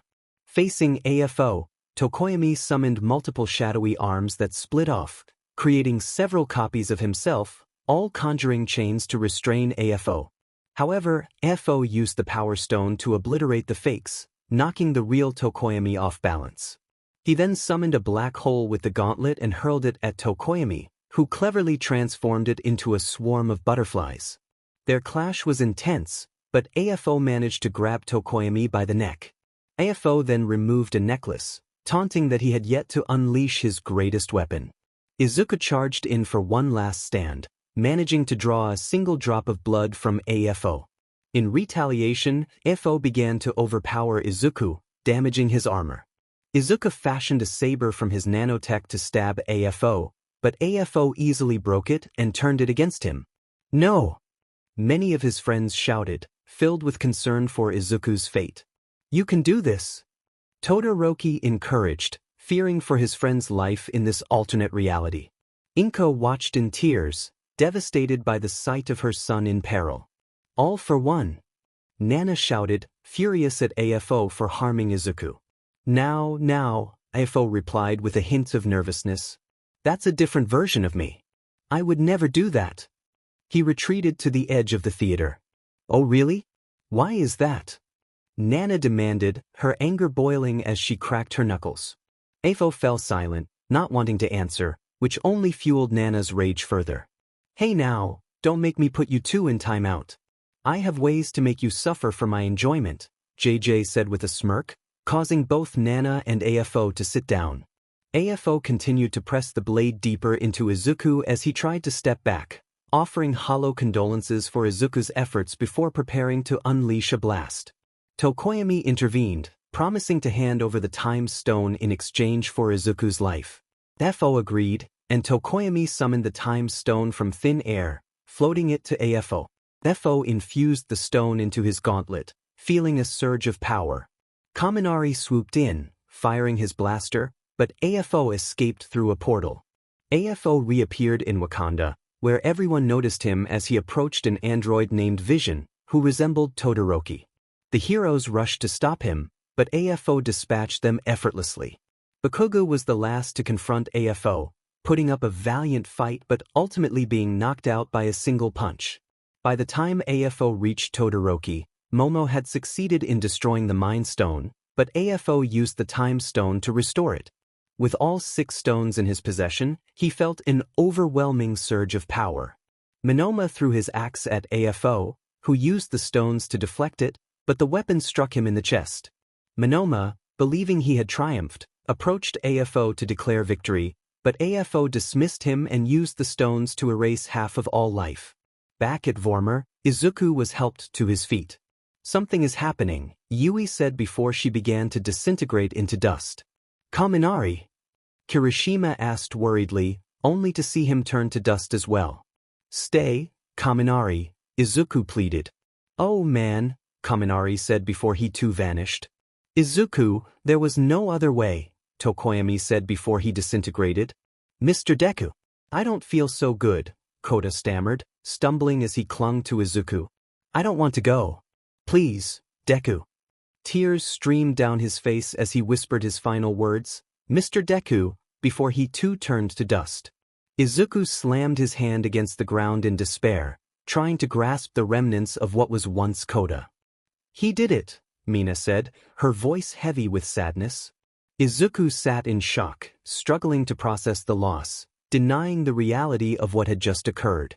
The scene shifted to AFO, who stumbled before taking a seat, watching the sun rise with a satisfied smile, having fulfilled his purpose.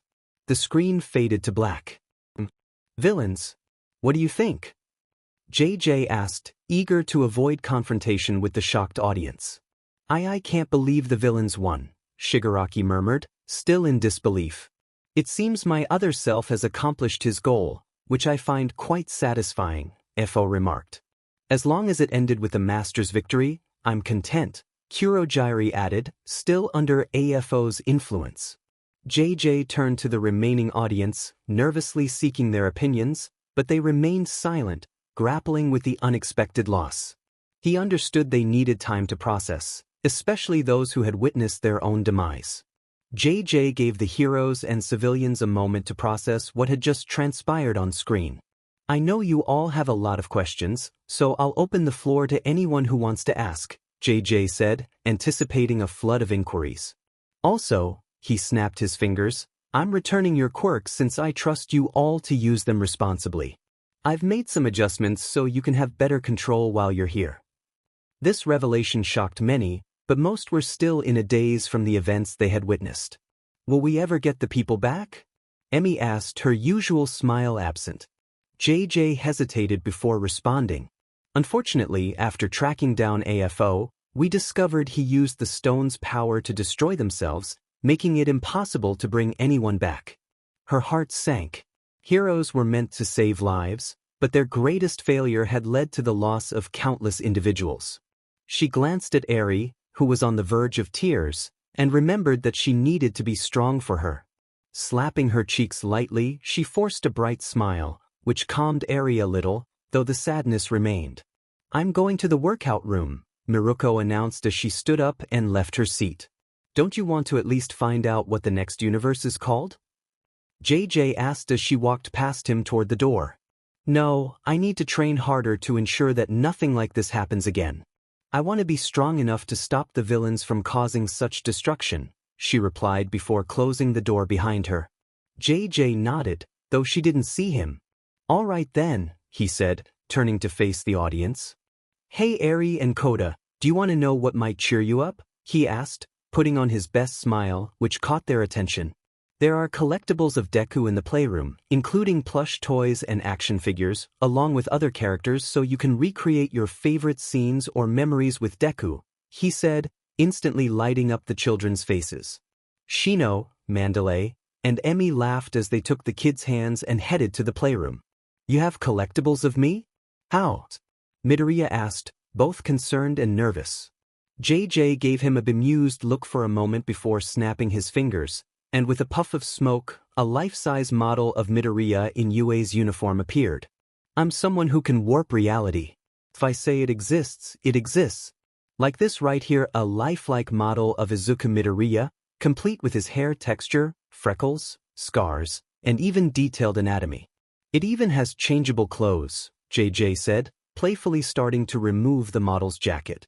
Before he could go any further, the model was pulled away by Inko, who had entered the scene and pinned JJ's hands against the wall. What do you think you're doing? She exclaimed, a mix of confusion and anger in her voice. Just sharing some eye candy, he replied with a smirk. What? She exclaimed, even more bewildered, prompting JJ to whisper something in her ear.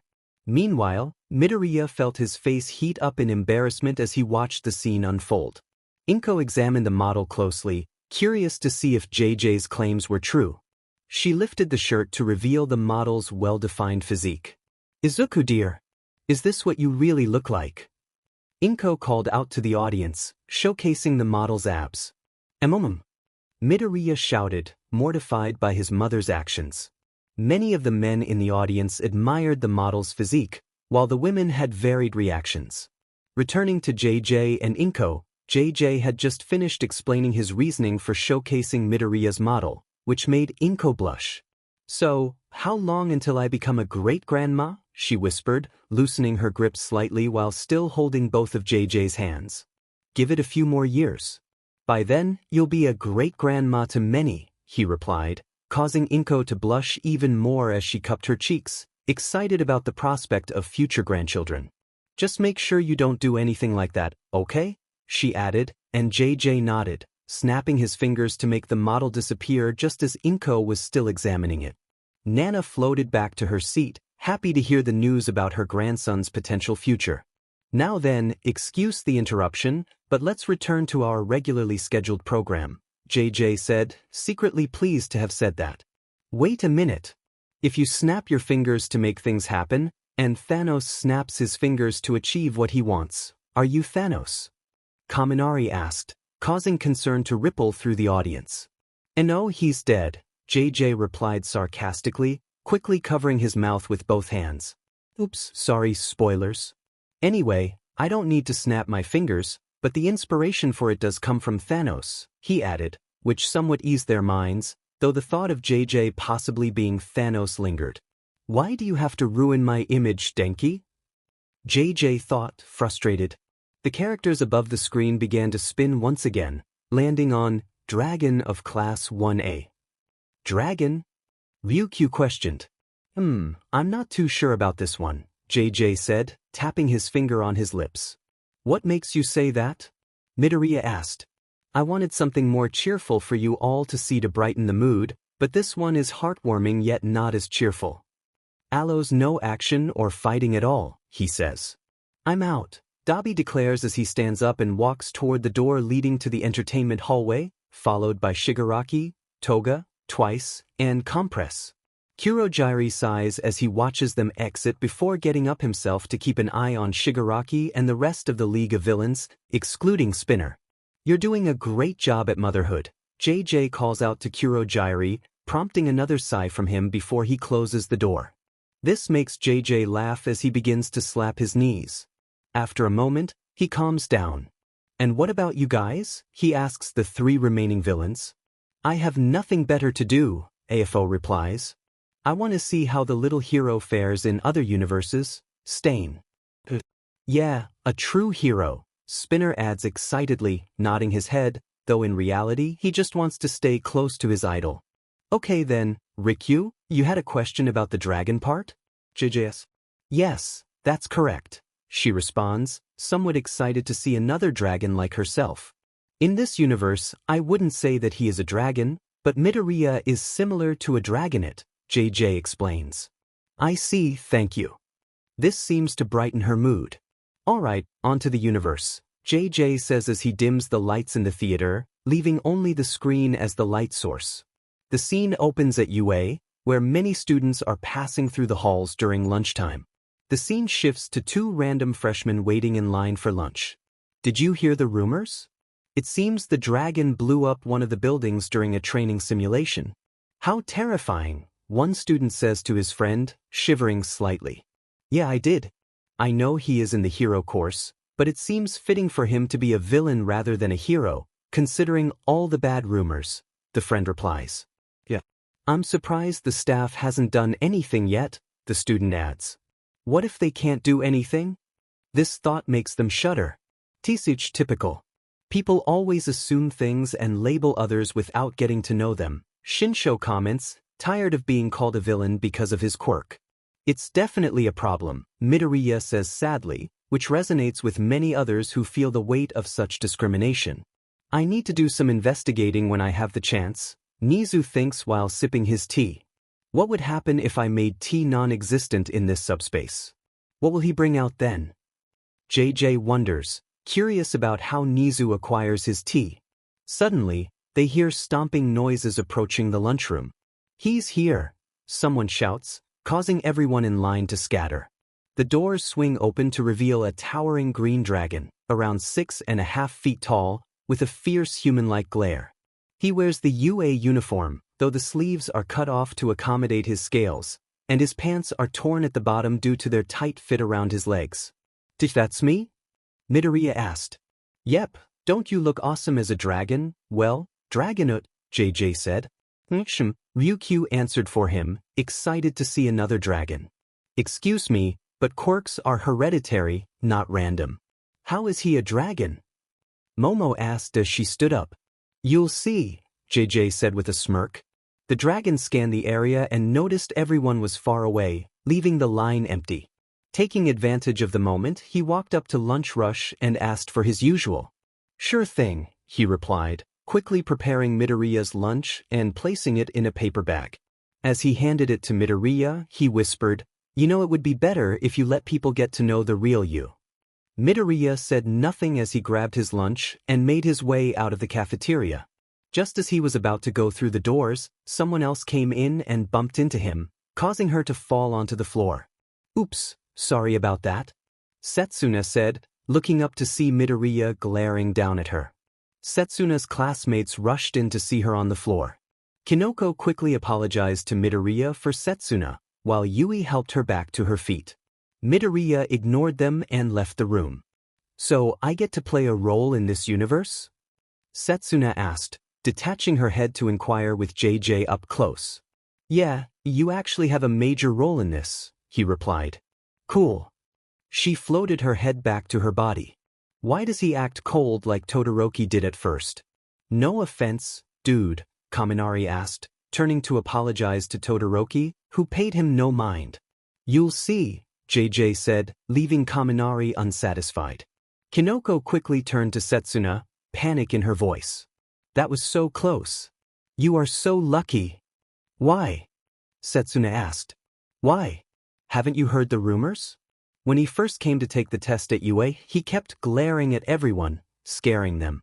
He finished the test in 10 minutes, showing how little he cared about education. During the robot simulation, he destroyed so many robots that he looked like a beast, and people were cowering in front of him. Not to mention he took down the zero-pointer all by himself. The latest rumor is about him destroying a building. Kinoko said rapidly, with Yui trying to calm her down. "So? I heard the rumors, but they can be false," Setsuna retorted. "There were eyewitnesses," Yui replied, taking over for Kinoko, who was out of breath.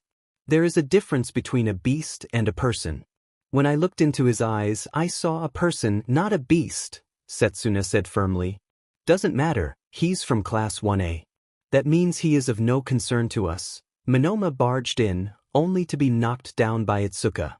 "Why must I deal with Monoma in another universe?" Itsuka said, face-palming and sighing. "That's because Monoma started to rant again as he stood up, but JJ intervened.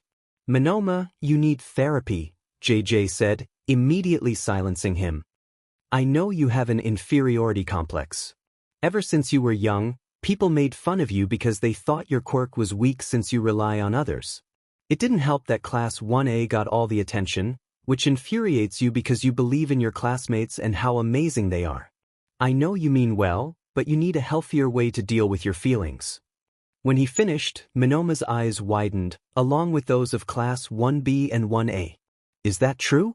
You developed an inferiority complex because you were made fun of?" Kamikiri asked with genuine concern. Monoma sat back down. "Just play the universe," he requested of JJ, embarrassed that his secret was revealed. "I really need to do some background checks.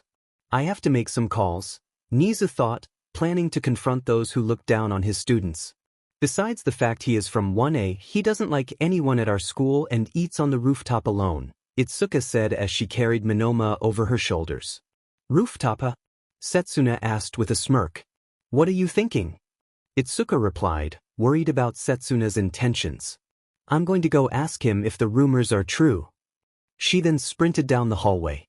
Itsuka face-bombed, realizing she had given out information she shouldn't have.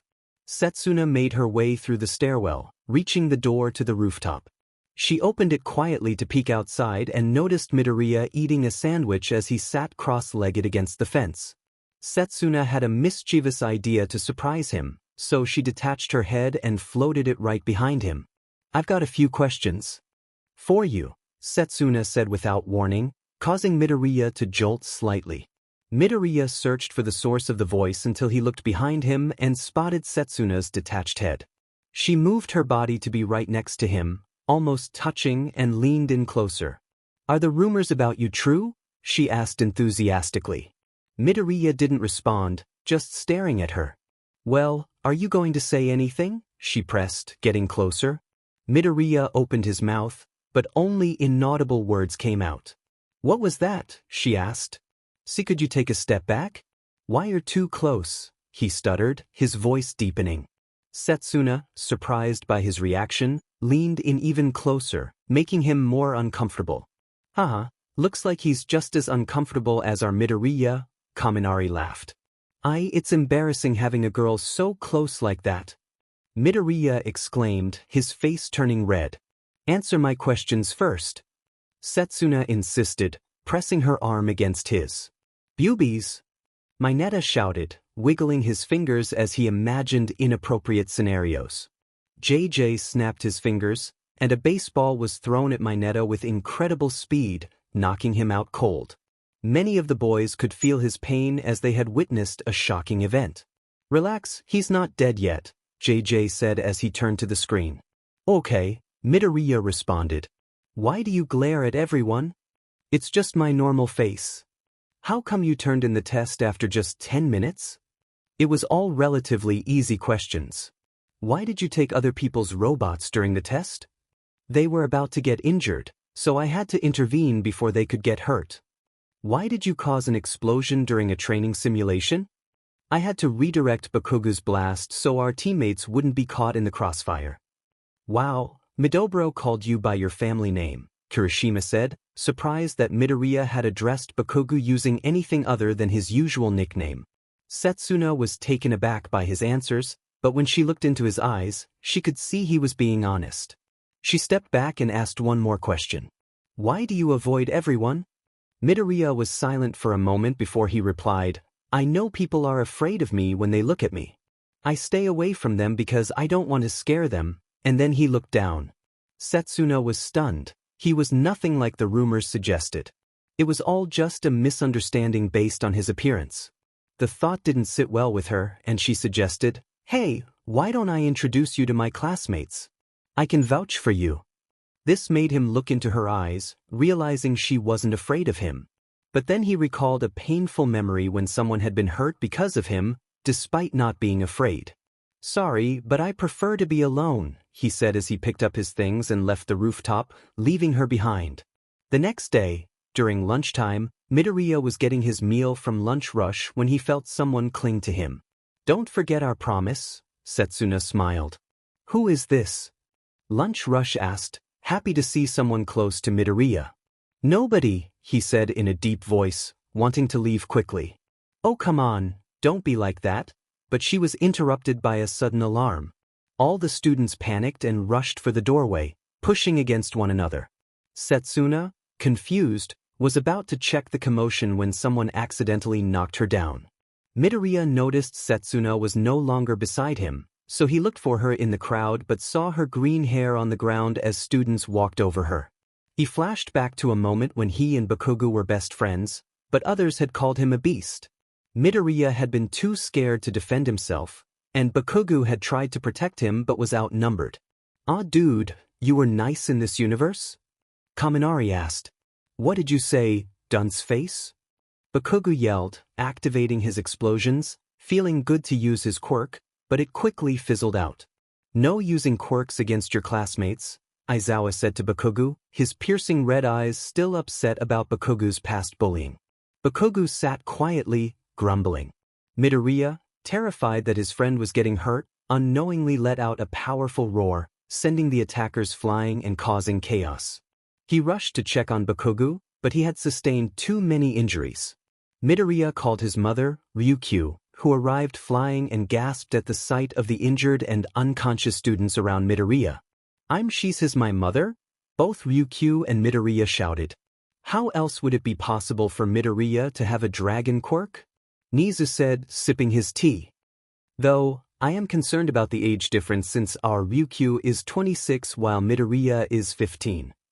Kaminari tried to do the math to see how old she would have to be to give birth to the current Midoriya. No worries. She was born earlier in this time PRD and gave birth at the age of she is currently the 6th hero and 37 years old, JJ explained, easing many people's concerns. Midoriya quickly explained what had happened to Ryukyu, who nodded, furious as well, but she transformed into a dragon and carried everyone to a nearby hospital. Once admitted, Midoriya blamed himself for his friend getting hurt. He begged his mother to move so Bakugo wouldn't have to get hurt defending him. After a long debate, She agreed it would be best since the kids in the area weren't safe for Midoriya. They moved far away, never seeing the Bakugas again until they arrived at Ue. Seeing a similar scene where someone who wasn't afraid of him got hurt again sparked something within him. He closed his eyes and opened them to reveal a more reptilian look. He then roared so loudly that it shattered the glass, capturing everyone's attention and stopping them in their tracks. Midoriya made his way to Setsuna's unconscious body as people backed away from him. He picked her up and glared at everyone, his anger making them cower in fear. Pathetic. We are in a school meant for heroes, yet you let your fear take over. You are a shameless bunch. Heroes are meant to save the day, not cause trouble. Heroes may feel fear, but what makes them heroes is that they never let it show, easing the minds of others, he said before heading to Recovery Girl's room, carrying Setsuna in his arms. I like this version of the kid as well. Another definition of what a hero should be, Stain said with a smile. Yeah, Spinner commented, crossing his arms. Midoriya placed Setsuna gently on one of the beds and moved her hair aside to reveal her face. Recovery Girl then examined her. Kinoko and Yu barged through the door when they heard that the dragon had brought Setsuna to the medical room. They saw Midoriya looking down at Setsuna with his reptilian eyes and intense glare. He looked up to notice the two girls he had seen with Setsuna the day before. You must be her friends. Recovery Girl is already tending to her injuries. You can wait until she wakes up, he said before walking past them to leave. Half an hour later, Setsuna groggily woke up. She saw her two friends sitting nearby and realized she had regained consciousness. You're awake. Kinoko cheered. What happened? Setsuna asked, her memory still fuzzy. We heard that the dragon boy brought you here. I have no idea how you ended up like this, but it must be his doing, Yui said. What? No, it's not his fault. I was just asking him to join us for a meal when an alarm went off. The next thing I knew, I was on the ground, and everyone was rushing past me, she replied, holding her head. Does that mean he saved you then? Kinoko asked, surprised that the fearsome creature had come to her aid. Yeah. He really is a nice guy, but he's so misunderstood, Setsuna said, looking down. What do you mean? Yui inquired. Setsuna began to share what she had learned from him. We returned to a scene where the audience just finished watching The Dragon of Class 1A. So, what did you all think? JJ asked the audience.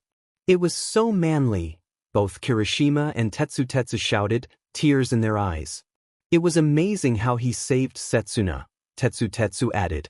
Yeah, and his speech was really inspiring, so manly, Kirishima said, recalling how it reminded him of his own inspiration from Crimson Riot, which encouraged him to become the man he is today. So, can you partially agree with Stain's ideals then? JJ teased, catching Kirishima off guard.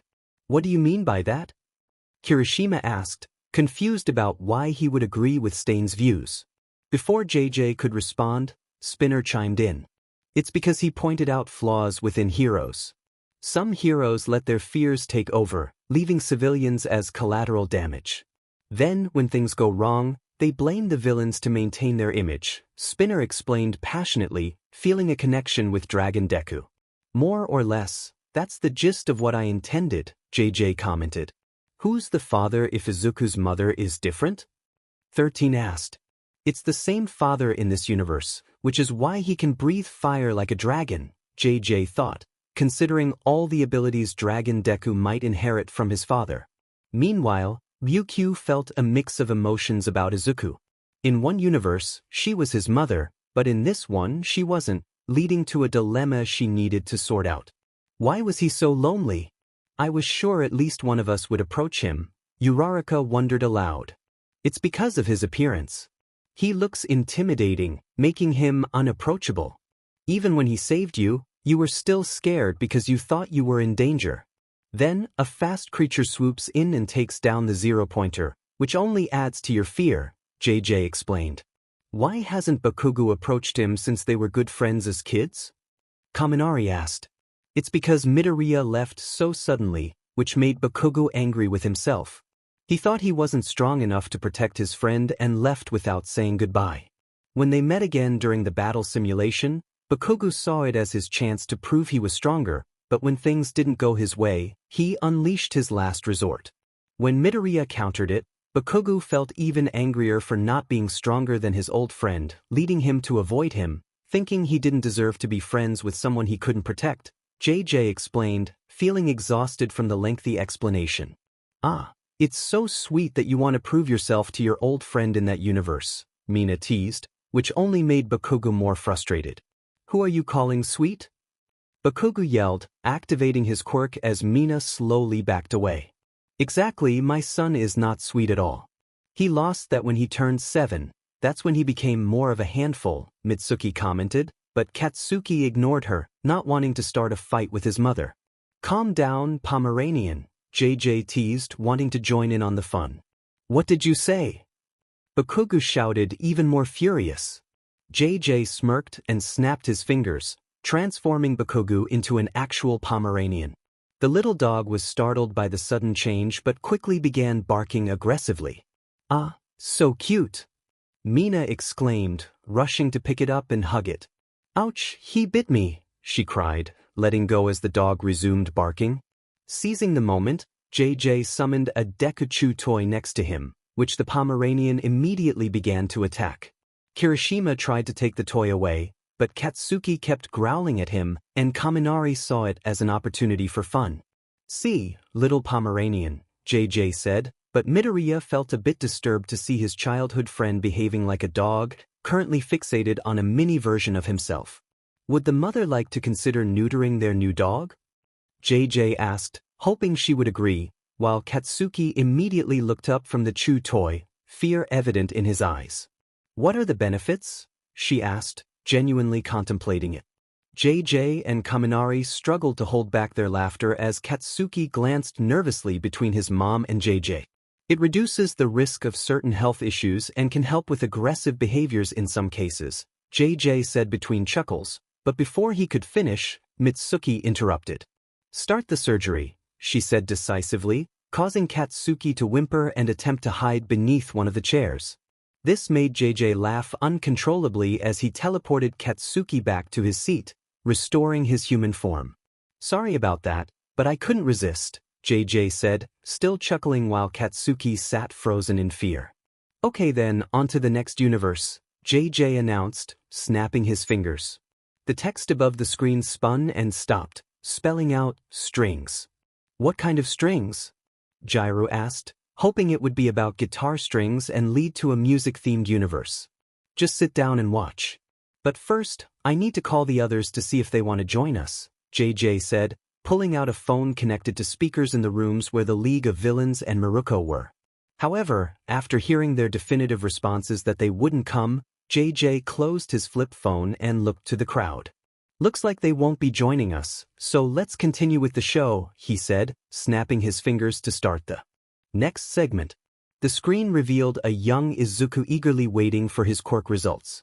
Ah, he's so cute, many of the girls cheered. I'm so glad to see my grandson so happy, Nana said, cherishing the moment, though a hint of sadness crossed her mind as she thought, if only I could have been there for Tenko. Izuku had been having nightmares since the day he learned he was quirkless, which was a painful memory. The doctor entered with a file about Izuku's results. Well, I have some news about your son's quirk, he said, taking a seat. So, what is my son's quirk? A young Inko asked, her excitement mirrored by Izuku, who was bouncing in his seat. Miss Midoriya, I must say, you look so radiant, Aoyama complimented her. Well, thank you, Inko replied, though she didn't quite understand the last word. This brought back memories for Izuku's father, who thought, if only she knew how attractive she is in certain outfits. He recalled all the times he had to defend his wife from unwanted attention, feeling grateful that she remained the sweet and adorable Inko he knew.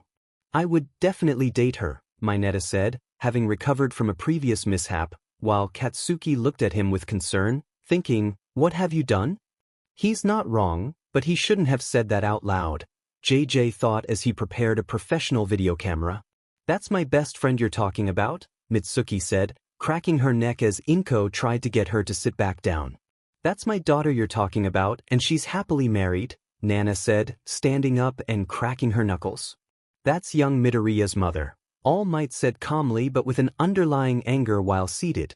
That's my wife, he thought, choosing to remain silent to avoid revealing his identity as Izuku's father, instead plotting Minetta's future consequences. Minetta was already terrified by the anger radiating from those around him, freezing in place. The final blow came when Izuku stood up and shot Minetta a fierce glare, causing him to panic. What did you just say? Izuku asked, slowly approaching Minetta, who was too scared to move. Looks like you need a lesson in one of the panic rooms. I've been meaning to test my theories on your weaknesses, and you seem like the perfect volunteer. Izuku grabbed Minetta by the collar and began dragging him toward one of the panic rooms. Oh man, I was hoping to capture some footage of a live confrontation, but I guess I'll just record the room they're using, JJ said, glancing at the screen as those who had stood up settled back down, satisfied that Minetta would face the consequences of his words. You see, the doctor began, your son has the ability to control strings or something similar. Although the description may seem broad, that's what his quirk entails. He can manipulate any type of string, thread, or yarn at will, as long as it's in front of him. The doctor read from his notes. So, what will your quirk name be? Strings. Izuku exclaimed excitedly. Okay then, it seems that name is available, so that will be your quirk, the doctor said, writing it down. I see. Thank you, doctor, Inko said, bowing slightly. Come on, Izuku, let's go. He jumped off the stool and took his mother's hand as they walked out together. Though it may not have seemed like much, to Izuku, the wide variety of control his quirk offered filled him with imagination about the possibilities ahead. He imagined controlling strings of steel to restrict stronger opponents, strings of candy to help feed him. The possibilities were endless for him. Does that mean his father is best genist since he can control strings like him? Kaminari asked. Wow, you actually asked a good question, Jiro replied, surprised. What's that supposed to mean? Kaminari said, feeling offended. To answer your question, no, best genist is not his father. His father is someone else, JJ explained. The next scene showed Izuku hanging out with a young Katsuki. Hey Izuku, your quirk was revealed, right? So what is it? He asked. It's called strings. I can control any type of string or something similar, Izuku said excitedly. Huh, my explosions can beat your strings, Katsuki declared. Wanna test that? Izuku challenged. Sure. They both got ready to fight, imagining an intense battle where Izuku controlled as many strings as he could to restrain Katsuki while Katsuki used his explosions to blow them away. In reality, Izuku struggled to lift a piece of string that had fallen off his shirt, while Katsuki used his explosions to make it fall every time it was in the air. Inko and Mitsuki enjoyed watching their kids have fun, not minding their use of quirks. By the end of the day, Katsuki won since Izuku couldn't use his strings effectively. I told you my quirk is better, Katsuki said proudly. No fair, you didn't give me enough prep time to use my strings, Izuku pouted. Kids, time to go, Inko called out, and they rushed over to their moms. On another day, when Izuku met his other playmates, they were excited to hear about his quirk. Katsuki was still on his way to the daycare. My quirk is called string. I can control any type of string or something similar, Izuku told his playmates. String? You mean those weak threads that snap easily? One kid questioned. Mr. JJ, does Izuku's quirk have to be a physical one? Nizu asked. No, JJ replied bluntly. I see. He is far more dangerous than I thought, Nizu said, sipping a cup of tea, leaving everyone confused since their only reference for a string quirk was best genist, known for capturing villains rather than fighting. But no. You see, Izuku stuttered, feeling nervous as many people looked down on him. How can you be a great hero if you claim you will be someday? One kid said loudly, causing Izuku to look down in shame as he didn't get the chance to finish, and now everyone was judging him. What are you guys laughing at? Katsuki yelled as he entered the room. Nothing, we just heard a joke from Midoriya that made us laugh, one of the kids said. Oh really? Then tell me the joke, Izuku, Katsuki said suspiciously, but Izuku refused to speak as it was time to greet the caretaker. Looks like you have to tell me the joke another time, Katsuki said as he put his bag away in one of the cubbies. You better not tell him, unless you want to get hurt by us, one of the kids passing by Izuku whispered, making Izuku shake his head. He didn't want his friend to get hurt. Days passed with the kids teasing Izuku whenever Katsuki wasn't around, lowering his self-esteem. Those kids. When I get my hands on them, I'll, Nana started, but Gran Torino quickly silenced her. Whoa there, Nana, I get that you're upset, but they are still kids, Gran Torino said, leaving her to grumble. One day, Katsuki left for a month-long vacation, leaving Izuku alone with his playmates, who felt more emboldened to bully him for being weak. The bullying, which initially happened at the daycare, soon spread outside whenever they saw him. One day, the kids all ganged up on Izuku unexpectedly, leaving him feeling defeated. Huh, looks like you can't do anything with your quirk. You have to rely on your friend. Well, guess what? He isn't here to protect you right now, one kid taunted, pushing him down. Although I want to see Class 1A's downfall, especially those on top, this is not what I wanted to see, Monoma said, disgusted by the bullying as it reminded him too much of his own past. So not cool to kick someone when they're down, Kirishima said loudly. Looks like those kids need some serious lessons. And not the fun kind, Midnight said, disapproving of seeing one of her students in this state. Izuku felt overwhelmed. He wanted them to stop. He wanted the pain to end. Can't I do anything to make them stop? He groaned as he watched them walk away. Suddenly he saw golden strings connecting to them, tracing back to his hand. Unsure of what was happening, he tried pulling the strings off their heads, which was surprisingly easy. But unexpectedly, a car was driving through, trying to brake, but for some reason, the brakes failed. The kids were in the path of the car and were struck. Izuku was horrified by the sight. He saw the strings slowly disappear from his hand as the man crashed into a wall and quickly got out to check the kids' heartbeats, only to find that they were unresponsive. Izuku ran from the scene, confused and terrified by what had just happened. Good thing I didn't bring Eri and Kota in yet. I can't have them seeing someone close to their age being harmed.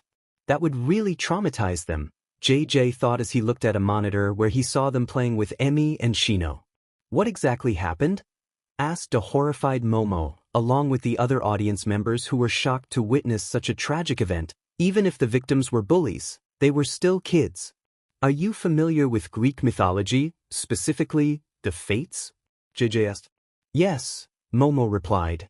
They are three sisters who control the fates of mortals, gods, and titans. There are many metaphors about how they do their work, but the main one involves them spinning fibers into yarn. In this universe, Greek mythology really did happen, and many of them had children with humans. Although many of the kids didn't show any signs of godly powers, they were still regular people.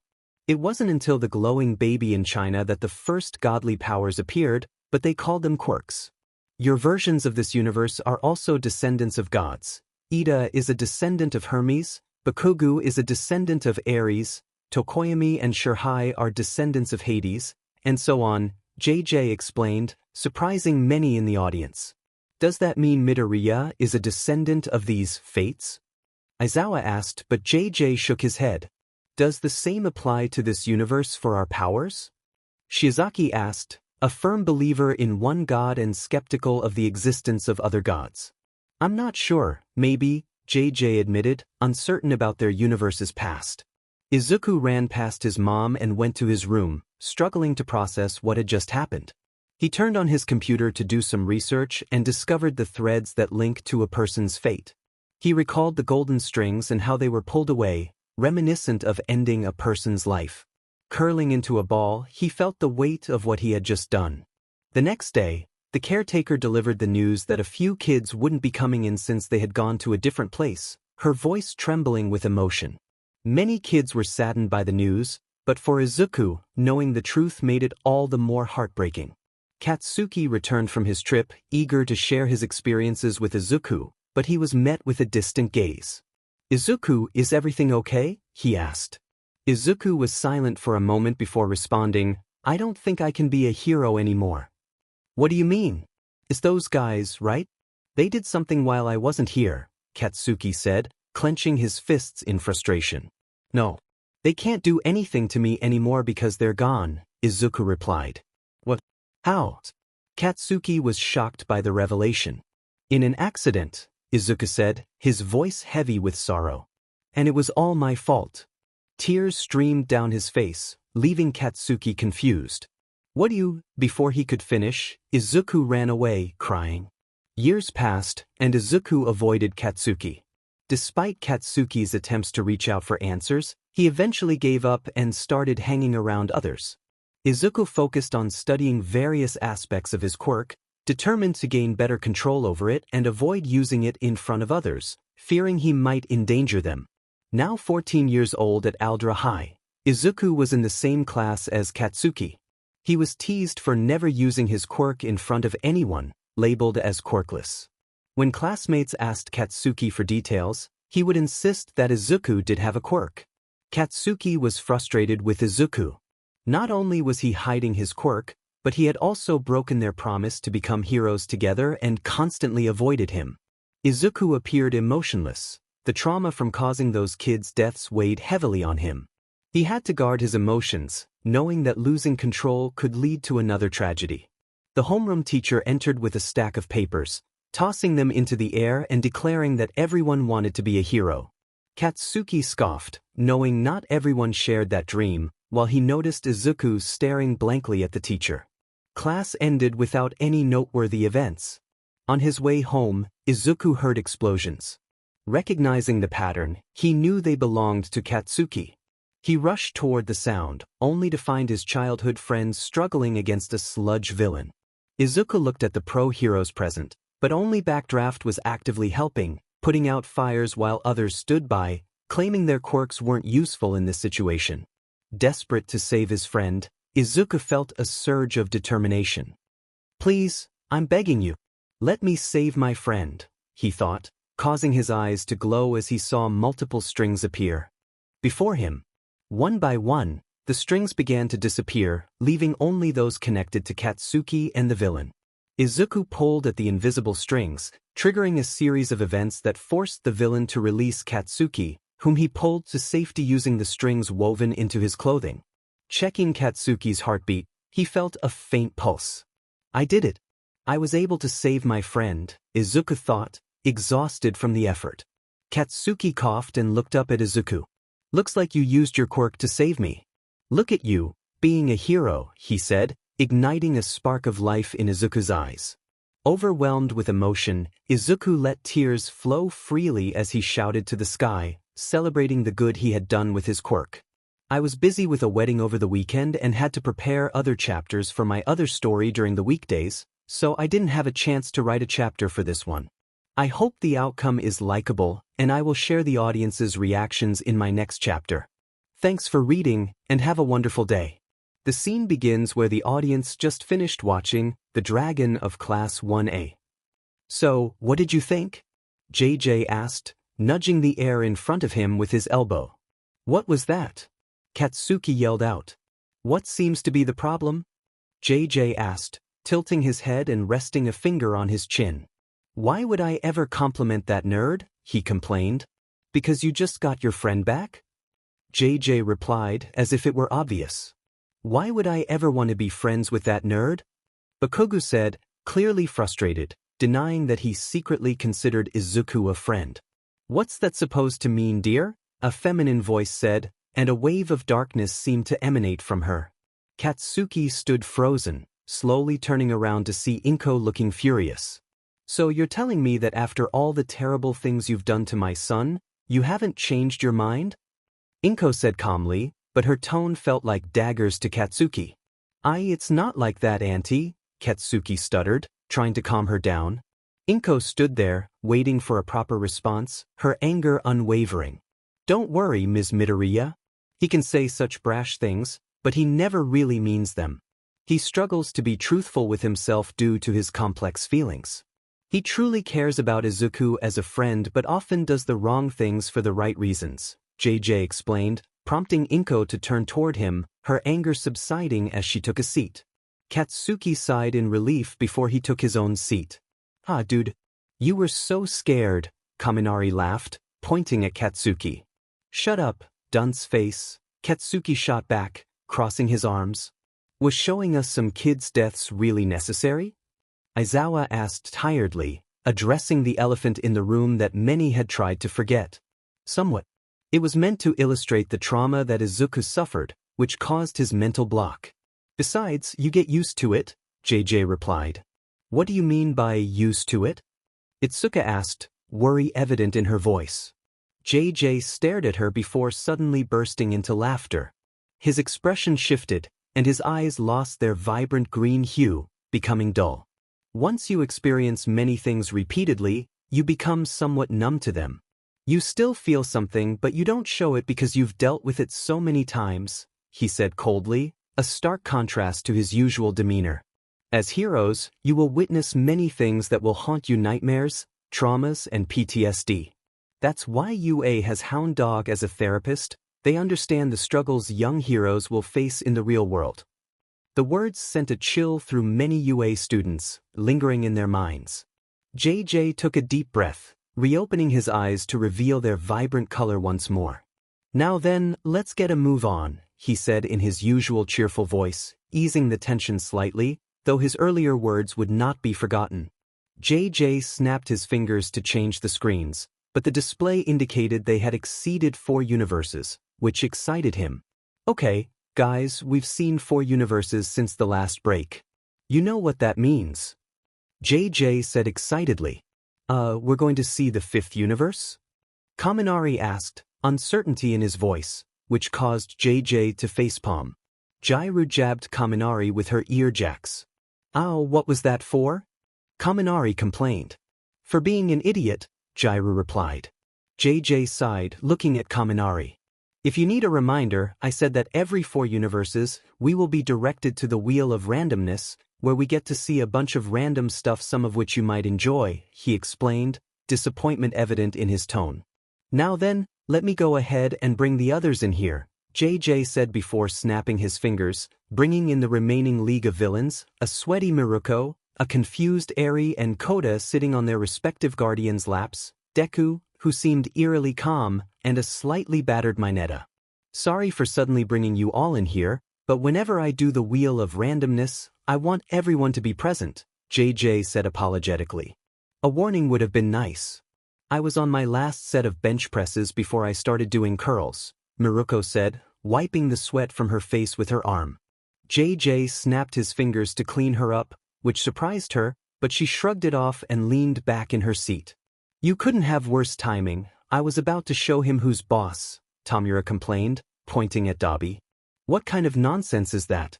I was clearly winning, Dabi retorted, glaring at Tomura. So, how was the playroom? JJ asked the kids, eager to avoid the tension between the league members. It was so fun. There were many toys with Mr. Deku's voice in them, Eri said excitedly, bobbing her head, which made Emmy laugh. Is it possible for me to take some home? Kota asked shyly, earning a small chuckle from Shino. Sure, I can always make more, JJ said happily, causing Kota to blush slightly with excitement. No fair, I want to take some too, Eri pouted. It's all right, I can make more for you as well.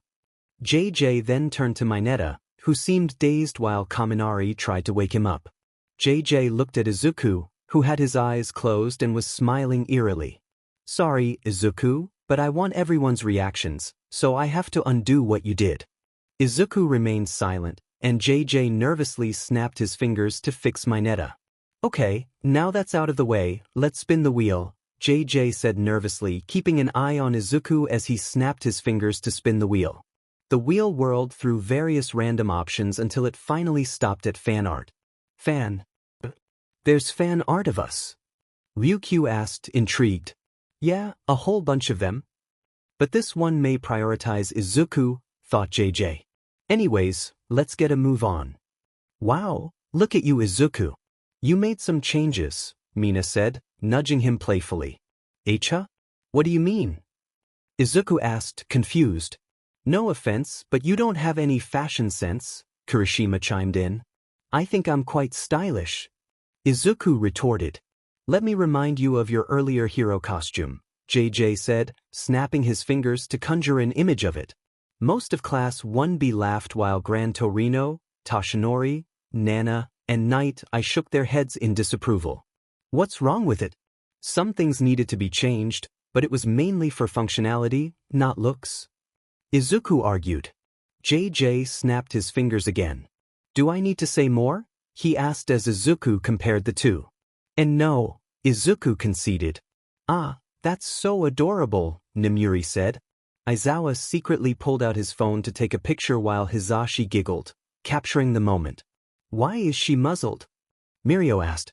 Because she's a demon, JJ replied nonchalantly. The word demon echoed in Eri's mind, causing her to curl into a ball. I'm no demon, Eri whined, surprising Emmy with her reaction. Mirio, Nijire, Tamaki, Izuku, and Aizawa glared at JJ, but his gaze remained fixed on Eri.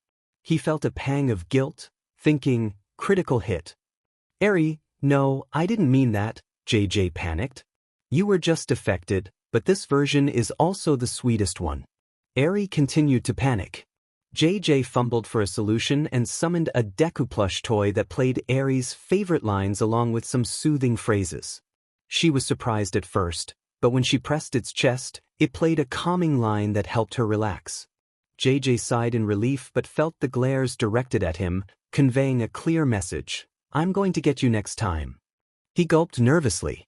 Wow, look at the new hero suit, Hawk said, munching on a bucket of chicken.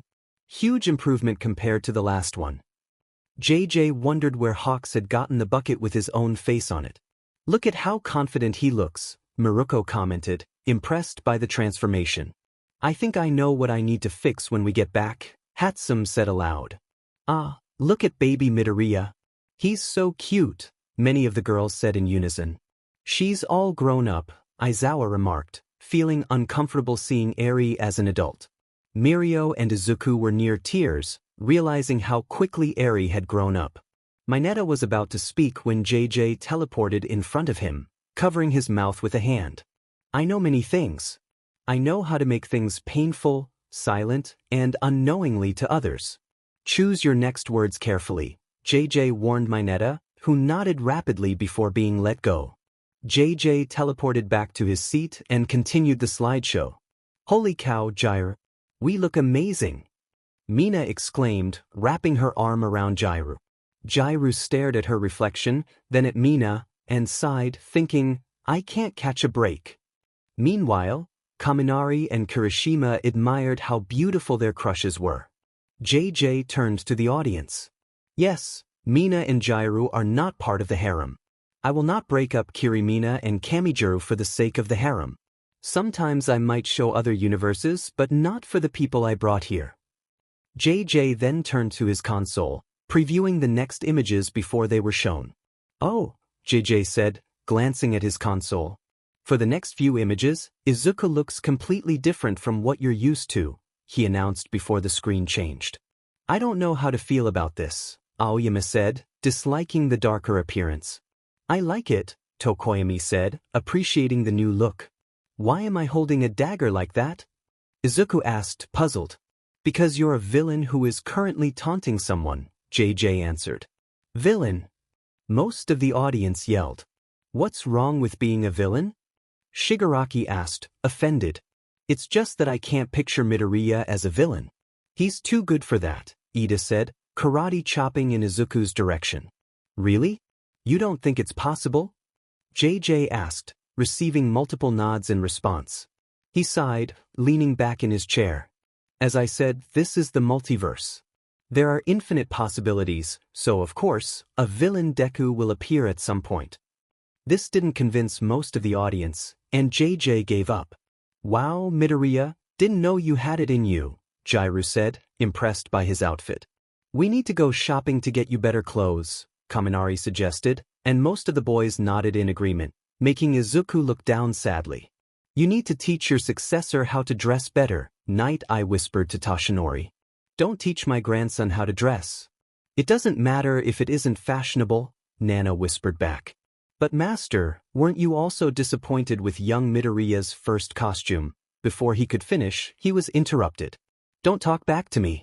I'm still not over how you were hitting on my daughter, Nana retorted, making him look away embarrassed. When do I get that? Midnight exclaimed, infatuated with how this version of Izuku looked. Hisashi hit her on the head with a rolled-up piece of paper. Bad Midnight, Hisashi said, trying to keep her under control. I can probably make it possible for a person to look older temporarily. First, I need to find an aging agent and an anti-aging agent. Then I will need to. Melissa was plotting a device so that she could see the results instantly and temporarily instead of waiting for him to mature. Many other girls were also infatuated with how this version looked. I like the piercings, Dabi said as he planned to make Izuku part of the bad boy squad. If you guys can't wait that long, there is another way to make him look like a hot bad boy, JJ suggested. How? Many girls exclaimed, which led to the next image appearing. Many girls were slightly blushing. Yamamoto, make the clothes now, Ochako demanded. I'm already on it, Momo replied, turning away from the boys as she focused on creating the outfits. Guys, what's going on? Izuku asked nervously. Quick, change his clothes. Ochako shouted, causing many girls to rush toward Izuku, but the boys did their best to hold them back. Calm down, Yamamoto, it's just an image, Jiro said, trying to restrain her while Momo attempted to escape. Can we get a little help here? Dabi called out as he struggled to hold back Toga. Can we? I dropped my chicken wings to hold Miruko back, and she's stronger than me, Hawks yelled at JJ while being slightly dragged. He then turned to Ryukyu. A little help, please. I can't. It's taking everything I have to control myself, Ryukyu said, doing her best to remain still. Do you really need my help? JJ asked. Yes. All the boys shouted in unison. Okay, but there will be payback. Also, can someone cover Kota's and Eri's eyes, please? JJ said, prompting Mandalay and Aizawa to cover the children's eyes before JJ snapped his fingers. Hey ladies, take a look at this. Many girls turned to face the screen, causing them to faint from sheer excitement. There you see, all the girls are knocked out, JJ remarked, observing the unconscious girls. And apparently Izuku as well, he added, noticing him passed out in his chair from embarrassment. Why are you showing this image of Midoriya? Ida asked, clearly upset with how JJ handled the situation. What's wrong with it? It got the job done, JJ retorted. Although it got the job done, the image is highly inappropriate to show. There are many ways to handle this, like using your powers to knock them out instantly, just like how you changed Bakugo into a dog. Ida argued. Oh, come on, where's the fun in that? JJ replied. He's right, you know. Where's the fun if he did it any other way? It's amusing seeing Miruko passed out because she saw that image. Am I right, Ryukyu? Hawks asked, turning to her, but found her passed out in her chair. Looks like it got to you too. Oh well, I'm going to get more chicken, he said as he left for the food bar after grabbing his bucket. You said there would be payback? What kind of payback is it? Nizu inquired. You'll see in the last image of the day, JJ said as the screen changed to the next image. Here's an image of All Might, Inko, and Izuku's dad if they all met at the same time while they were young, JJ announced. Oh no, a certain someone muttered in the crowd. I think at this point, you already know, JJ said to the audience. Ha, even All Might can't get all the girls, Kaminari laughed, pointing. We were so young? Inko said, daydreaming about her previous dates. Lucky guy, Toshinori whispered under his breath. Why does he look frustratingly familiar? Nana asked, trying to get a better look at the image, causing someone to sweat drop. Hey, there's text above them? Kaminari pointed out. Doesn't it say, Hisashi is AFO? He asked, struggling to read it. Once Kaminari mentioned AFO, realization struck many of the adults. All for one. Nana yelled in shock. No, I think it means avocado, freezies, and oranges. Sounds like a good picnic, Kaminari said, still pondering what AFO stood for, causing JJ and Jiro to facepalm. I can explain, FO said nervously. You dated my daughter. You married her. You even had a child together. Nana shouted, her voice rising as she began throwing punches at AFO, who was doing his best to evade her attacks. The ever-shining light comes from the darkest being, And the darkest being comes from the ever-shining light, Tokoyami muttered to himself as he secretly jotted down notes filled with poems, this one being about the familial background of Tenko and Izuku. Does everybody have some secret item that I don't know about? JJ thought to himself. That was never my intention. AFO yelled, narrowly avoiding a punch from Nana as he tried to defend himself. Which part? Marrying her or having a child together? Nana yells, furious as she tries to tackle him. This is seriously getting interesting, Mina comments, munching on popcorn, having been one of the girls who didn't pass out. I agree, JJ adds, taking a sip of his icy. Before AFO could respond, he was tackled to the ground as Nana unleashed a flurry of punches. AFO did his best to withstand them, using his hardening, shock absorption, and regenerative quirks to endure the onslaught. But, why did you do this to me? She cries, bringing her hands together before swinging them at AFO's face. Did you have to track down every member of my family to get back at me? She shouts, tears streaming down her cheeks as she weakly strikes him again. Toshinori rushed to help Nana up, doing his best to comfort her while glaring at AFO. AFO slowly rose, his battered face beginning to return to its original, albeit deformed, appearance. I didn't even know she was your daughter until your little reunion, AFO says, adjusting his jaw. Are you saying it was all just a coincidence? Nana asks, still angry but too exhausted to continue fighting. AFO takes a deep breath, sighing. Yes. I never intended to harm her. So what, did you actually fall in love with her? Toshinori questions. AFO gazes at the ceiling as he responds, men are simple creatures. We can easily fall for many things, love being one of them.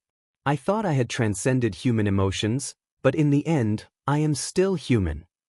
He then looks at Inko, who is shocked by the revelation about her husband. I meant what I said in those vows. You were the bright star in my darkness, giving me a new perspective on life. Then why are you a villain now? Didn't you enjoy your peaceful life? Nana asks, frustrated to learn that AFO had a happy life with her daughter. AFO frowns, avoiding eye contact. I did, but circumstances arose that I could not ignore, he replies sadly. Before further questions could arise, JJ clapped his hands to regain everyone's attention. I know it may be frustrating to learn the truth, but you can't change the past. Let's set aside our grudges for now and return to our seats. The audience reluctantly complied, settling back down, though JJ was too full to enjoy the unfolding drama. What were you doing while I was being chased? Isn't your purpose to serve and protect? AFO asked Kurogiri, who was struggling to move. A muffled sound came from Kurogiri, which puzzled AFO. JJ snapped his fingers, releasing Kurogiri from the hidden restraints that hindered his teleportation quirk. Once freed, Kurogiri gasped for air, having struggled against his bindings. I apologize, Master. I was stuck and unable to help, Kurogiri said between breaths. AFO glared at JJ, who had allowed the confrontation to escalate, causing JJ to chuckle at being so easily discovered. Great, now to wake up the others, JJ thought, snapping his fingers to awaken those who were unconscious. What happened? Izuku asked, clutching his head as he tried to recall the last events. The others were similarly confused, their memories of the past half-hour a blur. Dude, your dad is all for one. Kaminari shouted directly into Izuku's ears, leaving him bewildered by the shocking news. Jiro wrapped her ear jacks around Kaminari's neck, pulling him away from Izuku. Way to be subtle, she said sarcastically, thinking, why did I have to fall for this idiot? As she felt a slight blush. Fandom, ships, the process of elimination of what ships exist, fan art, canon scenes, or headcanon scenarios. You name it, fans will do anything to create ships, JJ mused, opting to be a multi-shipper to avoid ship wars. Izuku was heavily confused by Kaminari's outburst. What are you talking about? He asked, clearly not understanding as he struggled to process the information. He said your dad is a villain. Just like my terrible excuse for a father, Dabi yelled, crossing his arms, thinking, I should really try to invite him into the group, he has enough motive for it. Izuku exclaimed, even more confused. Your father is all for one nerd, Katsuki clarified. Izuku froze, trying to comprehend the revelation. He spiraled into a muttering mess, attempting to sort out the implications for his quirk and family ties. JJ teleported him to one of the panic rooms, needing to give him time alone. Good job, Denki. You did great, JJ said sarcastically. Should I put a muzzle on you to prevent you from saying foolish things again? He added, half serious. Kaminari shook his head slowly while the rest of Class 1A nodded in agreement. Couldn't you have done that earlier so we didn't have to endure his nonsense? Katsuki yelled at JJ. I would have, but there are ethical concerns and well, the teachers, JJ replied, glancing at Aizawa, who was preparing his scarf. That's right, I'm the only one who can forcibly silence my students, Aizawa thought to himself as he set his scarf down. Anyway, on to the next universe, JJ said, clapping his hands to activate the randomizer. The characters above the screen began flipping through random letters until it stopped on the masked truth point. It seems we find ourselves back here again. Perhaps we can gain more insight into young Midoriya's psyche, Nizu remarked, sipping his tea. Not another fashion disaster, Aoyama lamented, dreading the sight of Izuku's vigilante outfit. I'm not sure you'll actually see it this time since this focuses more on his backstory, JJ added, lifting Aoyama's spirits slightly. So, I take it there won't be any action? Dabi inquired. Not really, it's more centered on tragedy, JJ replied, prompting Dabi to get up and leave with the other members of the League of Villains who had been present in the previous universe, leaving only Spinner, Stain, and All for One in the audience. And you?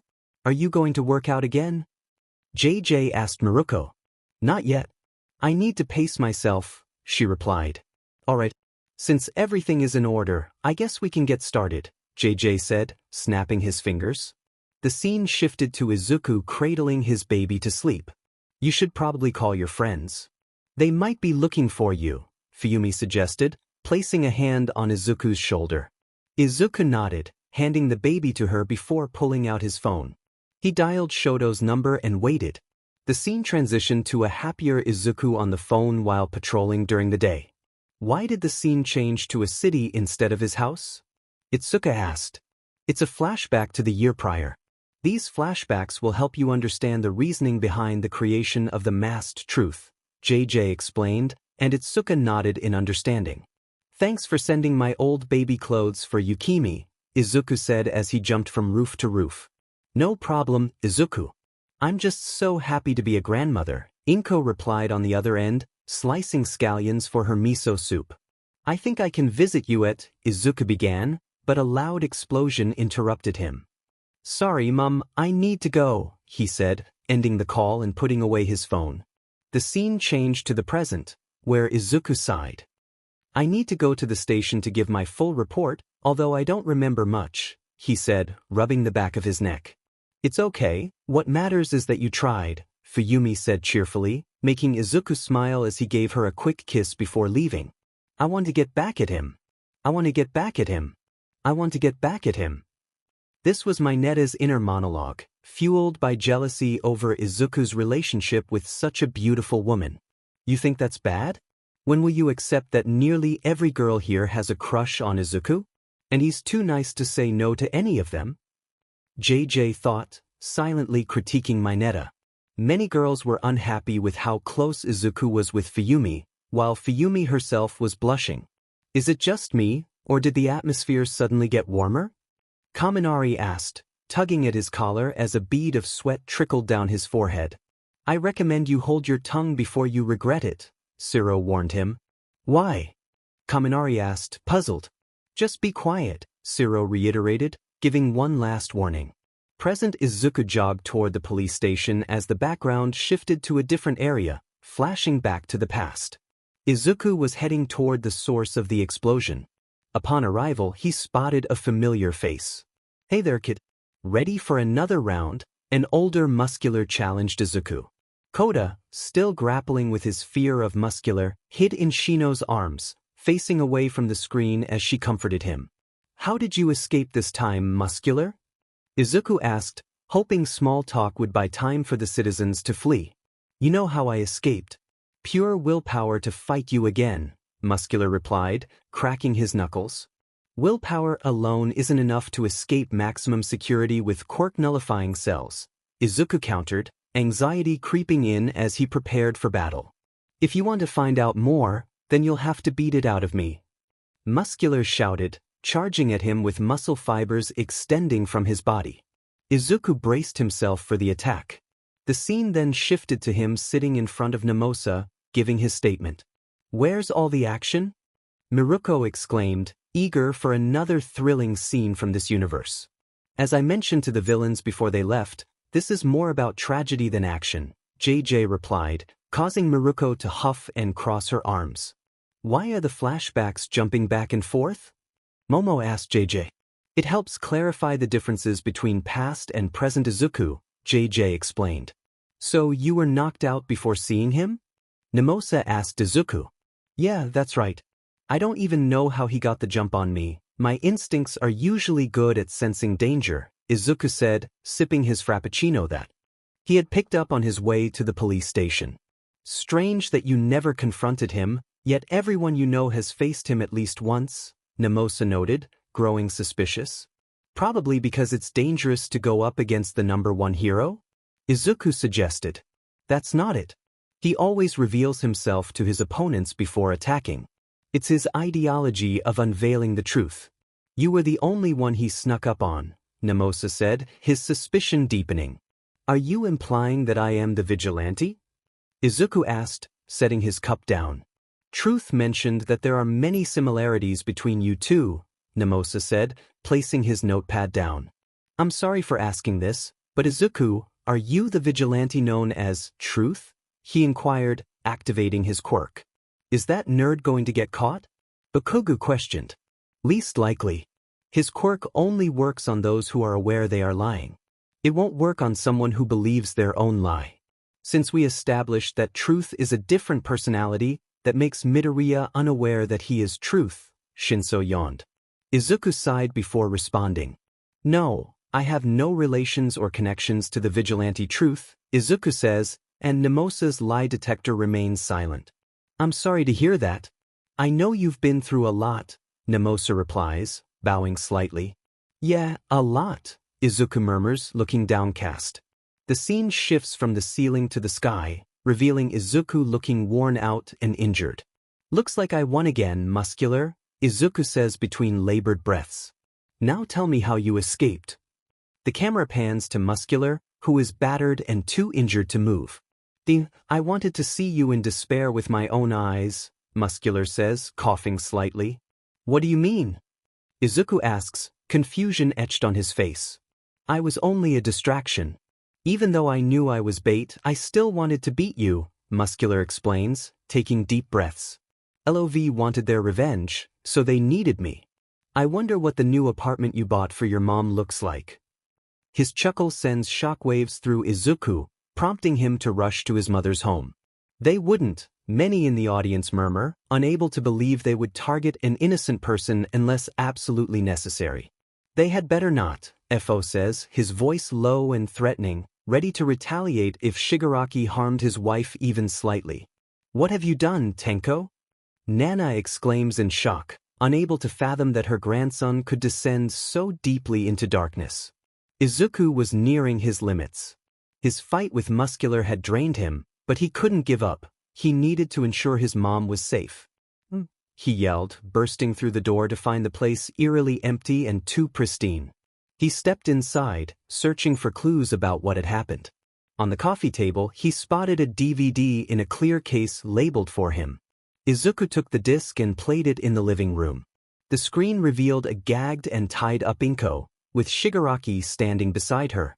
Hello there, Deku, or should I say Izuku Midoriya. We're here today to bring you a gift. You say you want to help us, but you don't know our pain. You don't know what it is like to taste despair. So we are here to show you, Shigaraki said, a sinister smile on his face. No, stop, Izuku begged, horrified as he watched Shigaraki's hand hover near Inko, causing her to cry out in distress. The video continued, showcasing the others taking turns tormenting her. Dabi was seen using his flames, while Kurogiri created portals that caused harm. Compress transformed part of her into a marble, and twice monitored her condition to ensure she could endure the ordeal. The audience sat in stunned silence, disgusted by the unfolding events.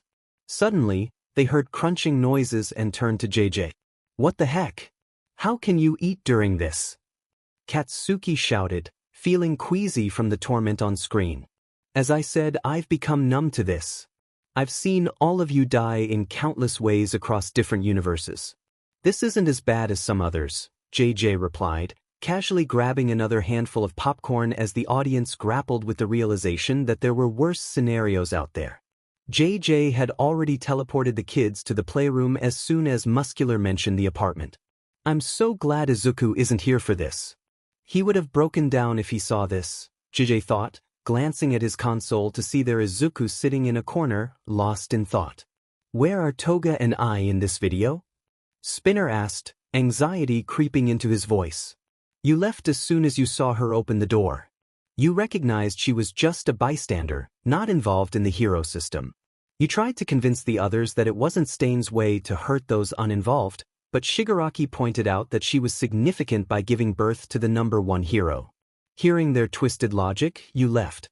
Toga was caught early on and is currently in a rehabilitation center," JJ explained, making Spinner feel proud for staying true to his beliefs. "He's still a coward. He should have saved her instead of leaving even if the odds were against him," Stain added, casting a shadow over Spinner's pride, which made the audience feel for him. Inko was in tears, enduring unimaginable pain. "She is strong-willed to keep herself awake through this. Now I see where you get it from," Shigaraki said to the camera. "But now it is time to end this," he declared, placing his hand on her forehead. Izuku fell to the floor in tears, watching helplessly as the video continued. He looked up to see a familiar picture frame from where Inko had been, and he rushed to her room, only to find chaos, blood, body parts, and ashes scattered everywhere. He dropped to his knees, screaming in anguish. The scene shifted to Izuku speaking with officers, sorrow etched on his face. "Sorry about that, Deku sir. We will gather statements from the neighbors to see if we can track them down," one officer said. Izuku nodded, then left. Izuku was heading to Tartarus to meet with AFO. Why would he go to AFO? Kaminari questioned, exhausted from the turmoil. "To get answers from the head boss," Todoroki replied, trying to maintain composure despite feeling sick. "That's correct. To gather more information, it would be wise to consult the one in charge. Though I don't recommend doing it while in such a state," Nizu advised, gesturing toward a visibly frustrated Izuku. "Tell me where they are." Izuku shouted as he barged in. "Ah, Midoriya, what brings you here?" AFO greeted with a sinister smile. "I don't have time. Tell me where they are," Izuku demanded. "Oh, I don't know who you're talking about," AFO laughed, his amusement chilling. "Love. Where are they?" Izuku asked, frustration evident in his voice. "Oh, and why would I tell you that? What have they done this time? Did they poison one of your friends and only they have the cure? Did they plant a bomb somewhere that requires their fingerprints?" AFO replied mockingly. "They tortured and killed my mom," Izuku yelled, pressing against the glass, careful not to break it. At Izuku's words, AFO's smile vanished. "Is that true?" he asked, a hint of concern in his voice. "What's it matter to you?" Izuku shot back, his mind racing. AFO sighed before responding. "Why wouldn't I care about my wife?" The revelation shocked Izuku. "I can see how it all began," Nizu commented. "First, the death of his mother, discovering his father is the biggest villain, and I can guess what the third will be," Aizawa said aloud. "What?" some of the students asked, confusion spreading among them. Aizawa was about to explain when Emmy interrupted. "Part of the issue with Hero Society," she said, leaving the students puzzled. Izuku was in complete denial. He refused to accept that AFO could be his father. "Take a strand of my DNA, and you'll see the truth when it matches yours. You can ask one of the security guards. I think they have at least a liter of my blood," AFO suggested, leaving Izuku even more bewildered. "Why would they have your blood?" Izuku questioned. "Please, What kind of government wouldn't want to uncover the secrets of stealing quirks? They can control the populace and profit from it.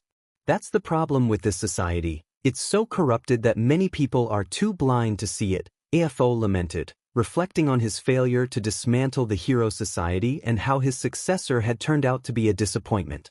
That's not true, right?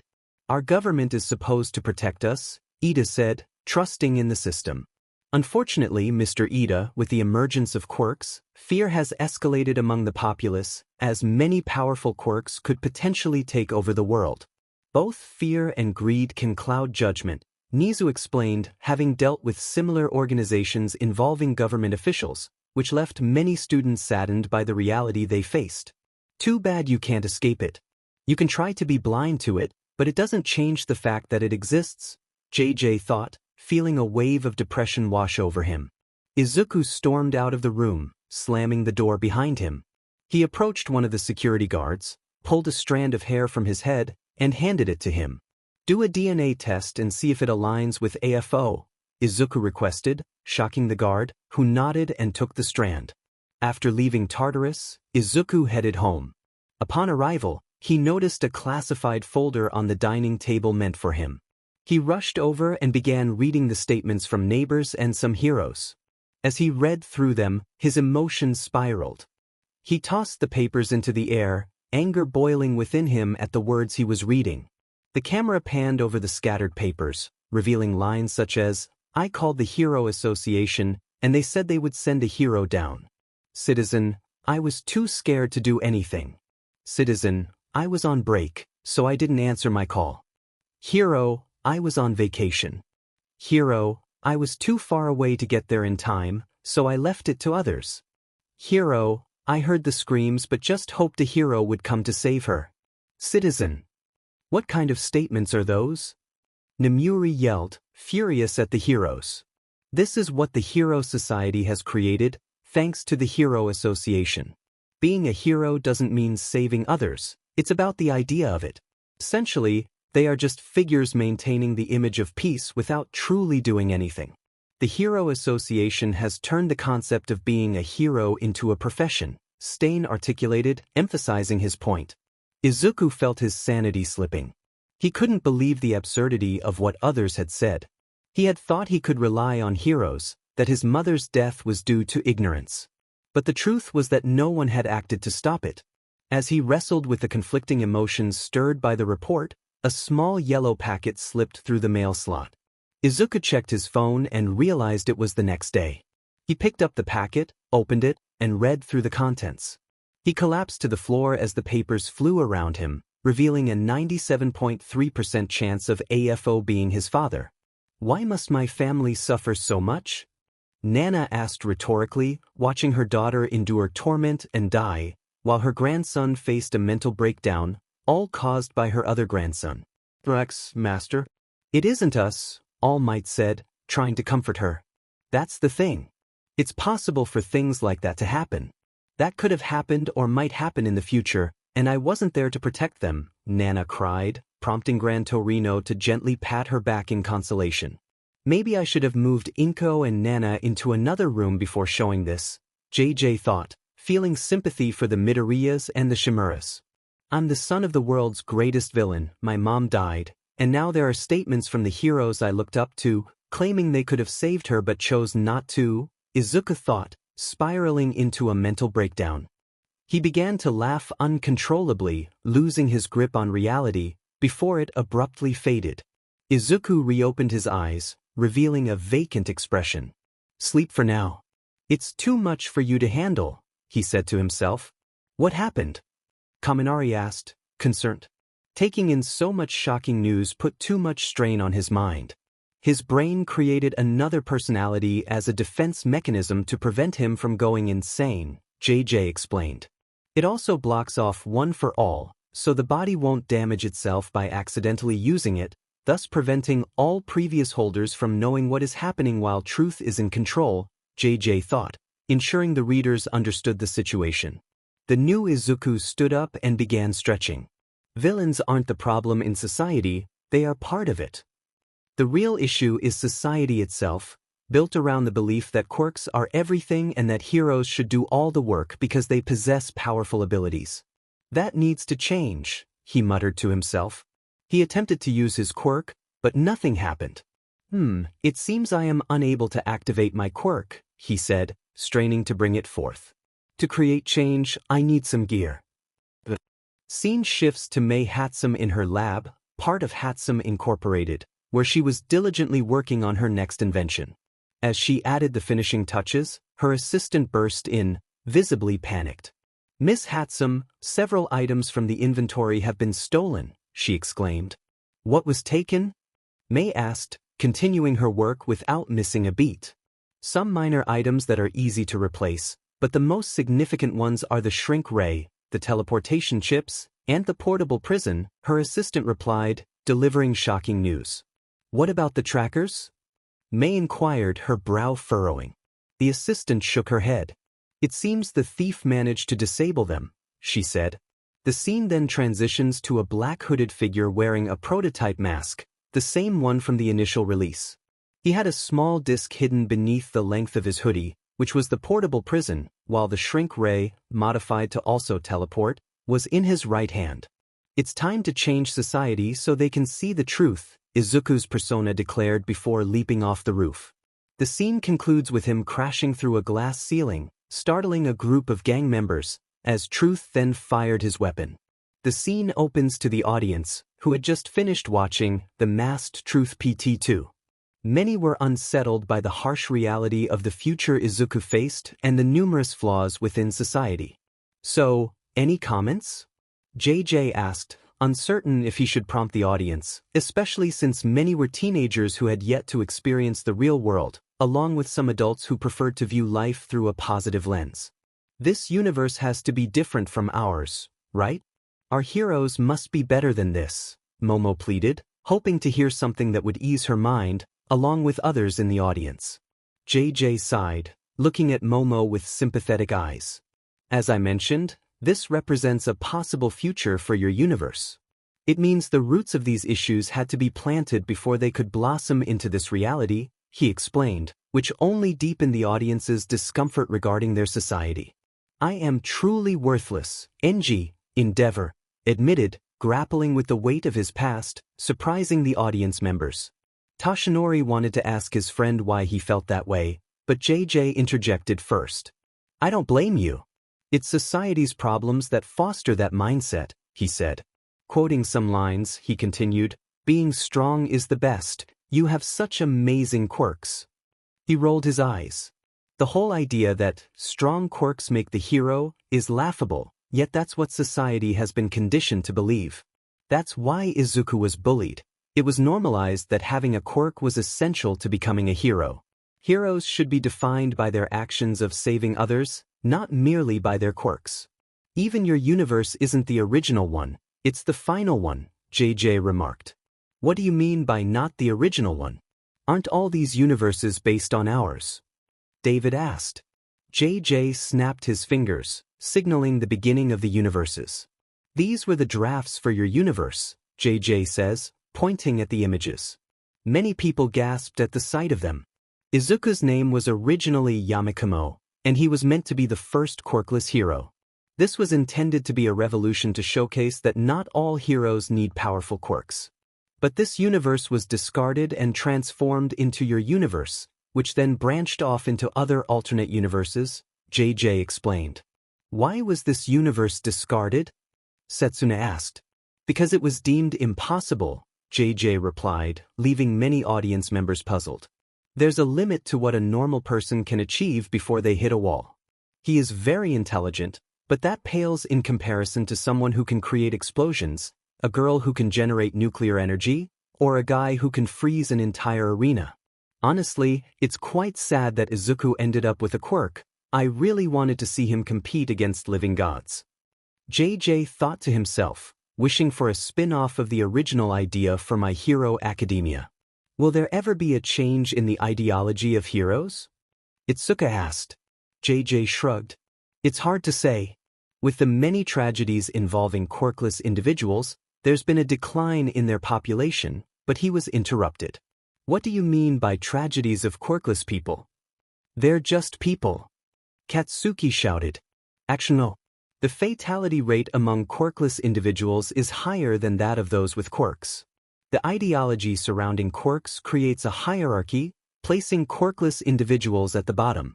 They often face rejection for jobs because having a quirkless person can tarnish a company's image.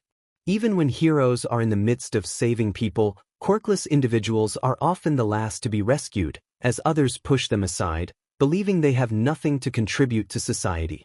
This leads to a higher risk of their deaths, as there may not be enough time to save them. It's also rare to find an adult who is quirkless. JJ noticed Katsuki's surprise at this revelation. Why is it even rarer to find a quirkless adult? Katsuki asked nervously. Simple. The suicide rates among quirkless individuals under 18 are alarmingly high, JJ stated, shocking the majority of the audience. Do you think Izuku is the only one who has faced such harsh treatment for being quirkless? It happens to nearly every quirkless child once their status is revealed to their friends. It's fortunate that Melissa has her dad, who has connections to All Might, so she wouldn't be looked down upon. And Izuku has such strong willpower, otherwise, they might not have made it through their early years. This only made Katsuki feel worse, along with others who were unaware of such realities. Why don't we hear about this? Monoma asked, frustrated that he had never learned of such issues, which seemed far worse than his class being compared to Class 1A. Do you think the news would care if a single quirkless boy took his own life because he was bullied? Would that gain attention from the public, or would the news of some hero be more appealing? AFO chimed in, finally moving past the painful memory of his wife's death. Is that why you despise the hero society? Nana asked, piecing things together. No comment, AFO replied curtly. Okay, enough of the somber talk. Let's watch an alternate universe, JJ said, hoping for a lighter mood as he snapped his fingers. The characters above the screen spun, and JJ hoped for a happier universe to uplift the atmosphere. The characters stopped at caretaker. JJ sighed in relief, as the previous alternate universes had been quite dark. I hate kids, Katsuki muttered, recalling how annoying they could be when he had to do make-ups for his hero license. What's not to love? They're cute, small, and adorable. You just want to pinch their cheeks, Mina said, imagining the gesture. They're loud, annoying, and obnoxious, Katsuki countered. So? Class 1A has to deal with you. The only difference is that you're not adorable, JJ smirked. Many in Class 1A struggled to hold back their laughter, while the Baku squad laughed openly. Katsuki was irritated by JJ's comment. What did you say, UJRK? Katsuki fumed. What, are you going to do something, mama's little man? JJ laughed, which only fueled Katsuki's anger. He was about to charge at JJ until Kirishima held him back with his quirk. Do you want me to turn you into a dog again? JJ asked, causing Katsuki to stop in his tracks and quietly sit back down. Dude, JJ is the only one who can tease Bakugo and make him calm down, Kaminari whispered to Zero, and they both chuckled. Okay, let me call the others to see if they want to join this universe, JJ said, reaching out. The League of Villains members immediately declined, while Eri and Kota were excited to see this universe. Izuku calmed down enough for the next alternate universe. Hey guys, what did I miss? Izuku asked as he settled into his seat. Eri and Kota secretly climbed onto his lap, surprising him, but he smiled and turned back to his classmates. We just witnessed, Kaminari began, but Zero quickly covered his mouth, Jiro tied his hands behind his back with her ear jacks, and Ida positioned himself between Kaminari and Izuku with a karate chop. Nothing that interesting, Ida reassured him, and Izuku nodded as he greeted the little ones. Okay then, let's get the show on the road. JJ dimmed the lights and started the screen. The scene opened on Class A and B, along with Aizawa and Vlad King, as they were tracking down a perpetrator involved in vigilantism. Remember, keep your eyes peeled. He has the ability to turn anyone into a child. We don't know the limits or drawbacks of his ability, but we do know that his current targets are the League of Villains. Stay with your partners and watch each other's backs, Aizawa instructed, and all the kids nodded in understanding before splitting up. Izuku was paired with Katsuki as they searched through alleyways. DMN it. Why did I have to get paired up with you again?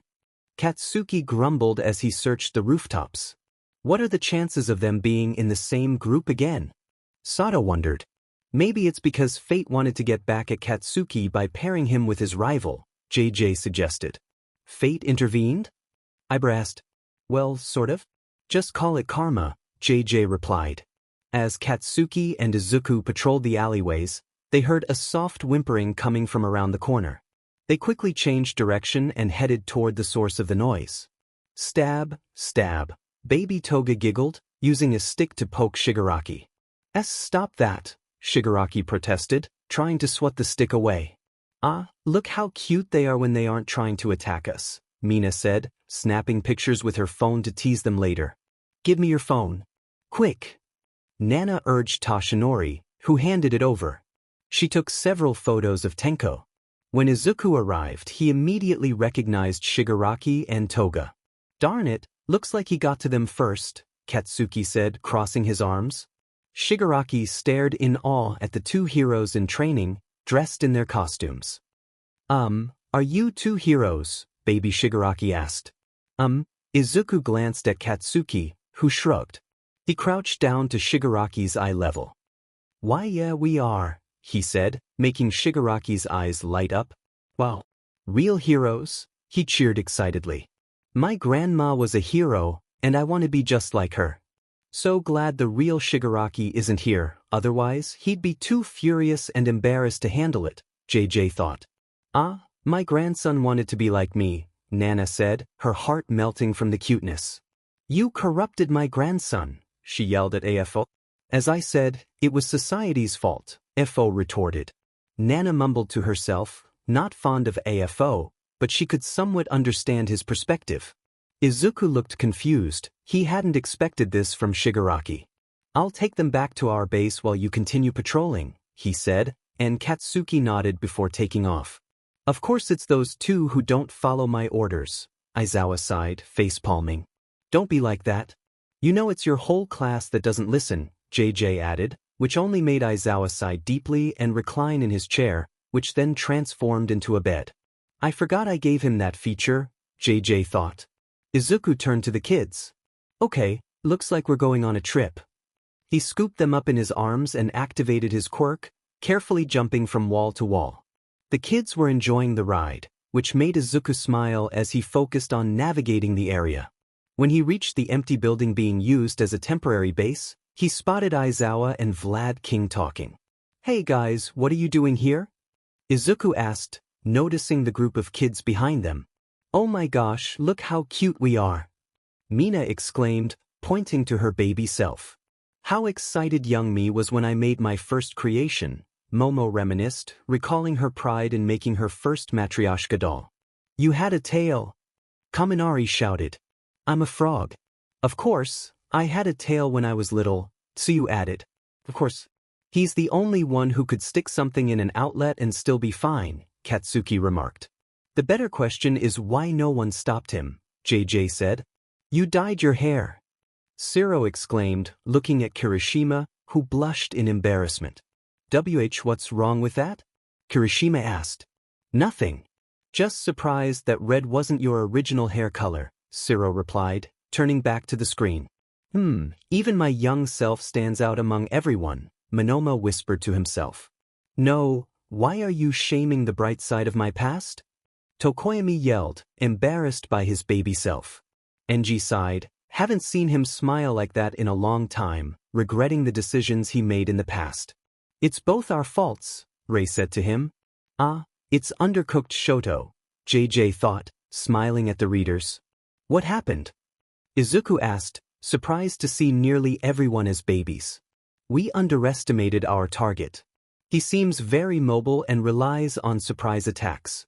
That's why I said you should stick. With your Aizawa started before noticing a certain blonde was missing. Midoriya, where is Bakugo? He asked, already knowing the answer. We sort of split up. He continued patrolling while I brought back the kids, Izuku replied, prompting Aizawa to sigh. Stay here while we bring him back. You deal with taking care of the kids, he instructed before leaving with Vlad King. Izuku looked back at the kids running around before letting Shigaraki and Toga down. Oh boy, he thought, realizing this was going to be a lot of work. It's tough keeping children under control, Shoto said, recalling the nickname 5 Weenies. It's even more horrifying knowing that it's my class's babies, Aizawa said aloud, since teenage class 1A was already full of troublemakers, making Emmy laugh. I wanted to see Mr. Deku as a baby, Eri said, disappointed that she couldn't see baby Izuku. I really can't wait for the alternate universe where Eri has full control over her powers and rewinds time on Izuku so she can treat him the same way he treated her when she was a child, JJ thought. Izuku was juggling a handful of tasks. He had to keep Kaminari away from any outlets, track all the kids, especially Hakagure, and cheer up some friends who were feeling down. He felt a tug on his leg and looked down to see Shoto. Todoroki, what's wrong? He asked, noticing Shoto looked shy. B bathroom, he quietly said. Is there anyone else who needs to use the bathroom? Izuku asked, knowing how weak a child's bladder could be, prompting nearly everyone to raise their hands. Okay, form 2 lines as we head to the bathroom. Izuku waited outside while everyone did their business, which turned out to be a huge mistake. Once everyone was out, he went inside to check for any stragglers and found the bathroom completely wrecked from the kids playing around and not quite knowing how to aim. I'm sorry, janitor, Izuku said before leaving the bathroom and guiding the children back to the play area. Izuku felt exhausted. Only an hour had passed, but finally, all the kids had worn themselves out and fallen asleep. When is Sensei coming back? He muttered to himself before settling down for a nap. The scene shifted to Aizawa and Vlad moving around the area. Shouldn't we head back by now? We already found Bakugo, Vlad asked, the camera changing angles to reveal a baby Katsuki peacefully sleeping in Aizawa's arms. We need to find this vigilante before any more chaos ensues. Besides, one particular student needs to understand what I go through when dealing with children, Aizawa replied in his usual bored tone. Emmy's laughter echoed through the area. Eraser, your paybacks are the funniest, she exclaimed, still chuckling. It can't be that bad dealing with kids, Ryukyu said aloud, prompting the UA staff to exchange knowing looks and shake their heads in disagreement. Izuku was jolted awake by the sound of crying children as rain began to pour outside, causing even more to wake up in distress. He got up from his seat and tried to soothe them back to sleep, but his efforts were in vain. Looks like I have to step in, Izuku said as he pulled out his phone to play a song. No way is he going to, Mina said excitedly. You bet he is, JJ replied. Izuku moved to the center of the room, taking a deep breath before he began to sing. Little child, be not afraid. The rain pounds harsh against the glass. Like an unwanted stranger. There is no danger. I am here tonight. Little child, be not afraid. Though thunder explodes. And lightning flashes. Illuminating your tear-stained face. I am here tonight, and someday you'll know that nature is so. This same rain that draws you near me, falls on rivers and land, on forests and sand, makes the beautiful world that you'll see. In the morning, little child, be not afraid. The storm clouds hide your beloved moon, and its candlelight beams still keep pleasant dreams. I am here tonight. Little child, be not afraid. Though the wind makes creatures of our trees and their branches seem like hands, they're not real, understand? I am here tonight, and someday you'll know that nature is so. This same rain that draws you near me falls on rivers and land, on forests and sand, creating the beautiful world you see in the morning. For you know, once even I was a little child, and I was afraid. But a gentle someone always came to dry my tears, trade sweet sleep for fears, and give a kiss good night. Well, now I am grown, and these years have shown that rain is a part of how life goes. But it's dark and late, so I'll hold you and wait until your frightened eyes do close. And I hope that you'll know that nature is so. The same rain that draws you near me falls on rivers and land, on forests and sand, making the beautiful world you see in the morning. Everything will be fine in the morning. The rain will be gone, but I'll still be here. The song ended, and when he looked around, he saw that everyone had fallen asleep. Looks like the bedtime song really hits the spot for them, Izuku said as he turned off his phone and tried to sneak away from the area. Didn't know you could sing, problem child, Aizawa said, standing by the door, all drenched from covering Katsuki. His sudden appearance startled Izuku, who hadn't realized they were there. When did you get back? He asked, hoping they hadn't seen too much of his performance. When you started playing the song on your phone, Aizawa said with a grin, making Izuku blush with embarrassment. Anyway, we couldn't find him in time. Since you were able to take care of everyone here, you'll be the designated caretaker until the Vigilante is caught. Aizawa set the sleeping Katsuki onto the ground. What? Izuku shouted inside his head as the screen turned black. The scene shifted to a shocked audience, amazed by Izuku's singing. Can you sing like that? Shiro asked, eager to hear more. Before Izuku could respond, Eri chimed in. He always sings me songs whenever I have a nightmare, she said cheerfully, making Kota a bit jealous that he didn't get the same treatment. Many people from the audience got up from their seats, complimenting him and making requests for more songs. Izuku felt both overwhelmed and embarrassed. JJ simply lay in his seat, waiting for the excitement to die down. When did you start singing? Momo asked excitedly. Do you play any instruments? Jiro wondered, surprised to discover another singer in Class 1A. Teach me your ways to get girls, Minetta said, appearing behind Izuku with exaggerated tears, startling. What songs do you listen to? Kaminari asked. Izuku was so overwhelmed that his mind was nearly overloaded trying to figure out who to answer first. Just then, a loud "he" interrupted the moment. Everyone turned to see it was clearly Katsuki. What's so great if the nerd can sing? Anyone can do it with enough practice, he huffed, crossing his arms. Then why are you still bad at it? My ears bleed when you sing in the shower, Mitsuki teased, giggling as she loved to embarrass her son in front of others. This made half of Class 1A, some UA teachers, Mirio, and Nijire chuckle, which only fueled Katsuki's anger. I'll show you all, he yelled. HY, give me a mic and a song I know, he shouted at JJ, who grinned mischievously, enjoying the new nickname. The speakers of the movie theater began to play. What is this song? He yelled. You said a song you know, JJ replied with a grin, which only irritated Katsuki more, but he pushed through. JJ restarted the song. When Katsuki first started, it sounded rough, and many people braced themselves for discomfort. But as the actual lyrics began, his tense and brash voice surprisingly mellowed out, catching the audience off guard. He's pretty good, Kirishima whispered. He's okay, Jiro shrugged. When he finished, he received a generous round of applause, impressing everyone with his unexpected talent.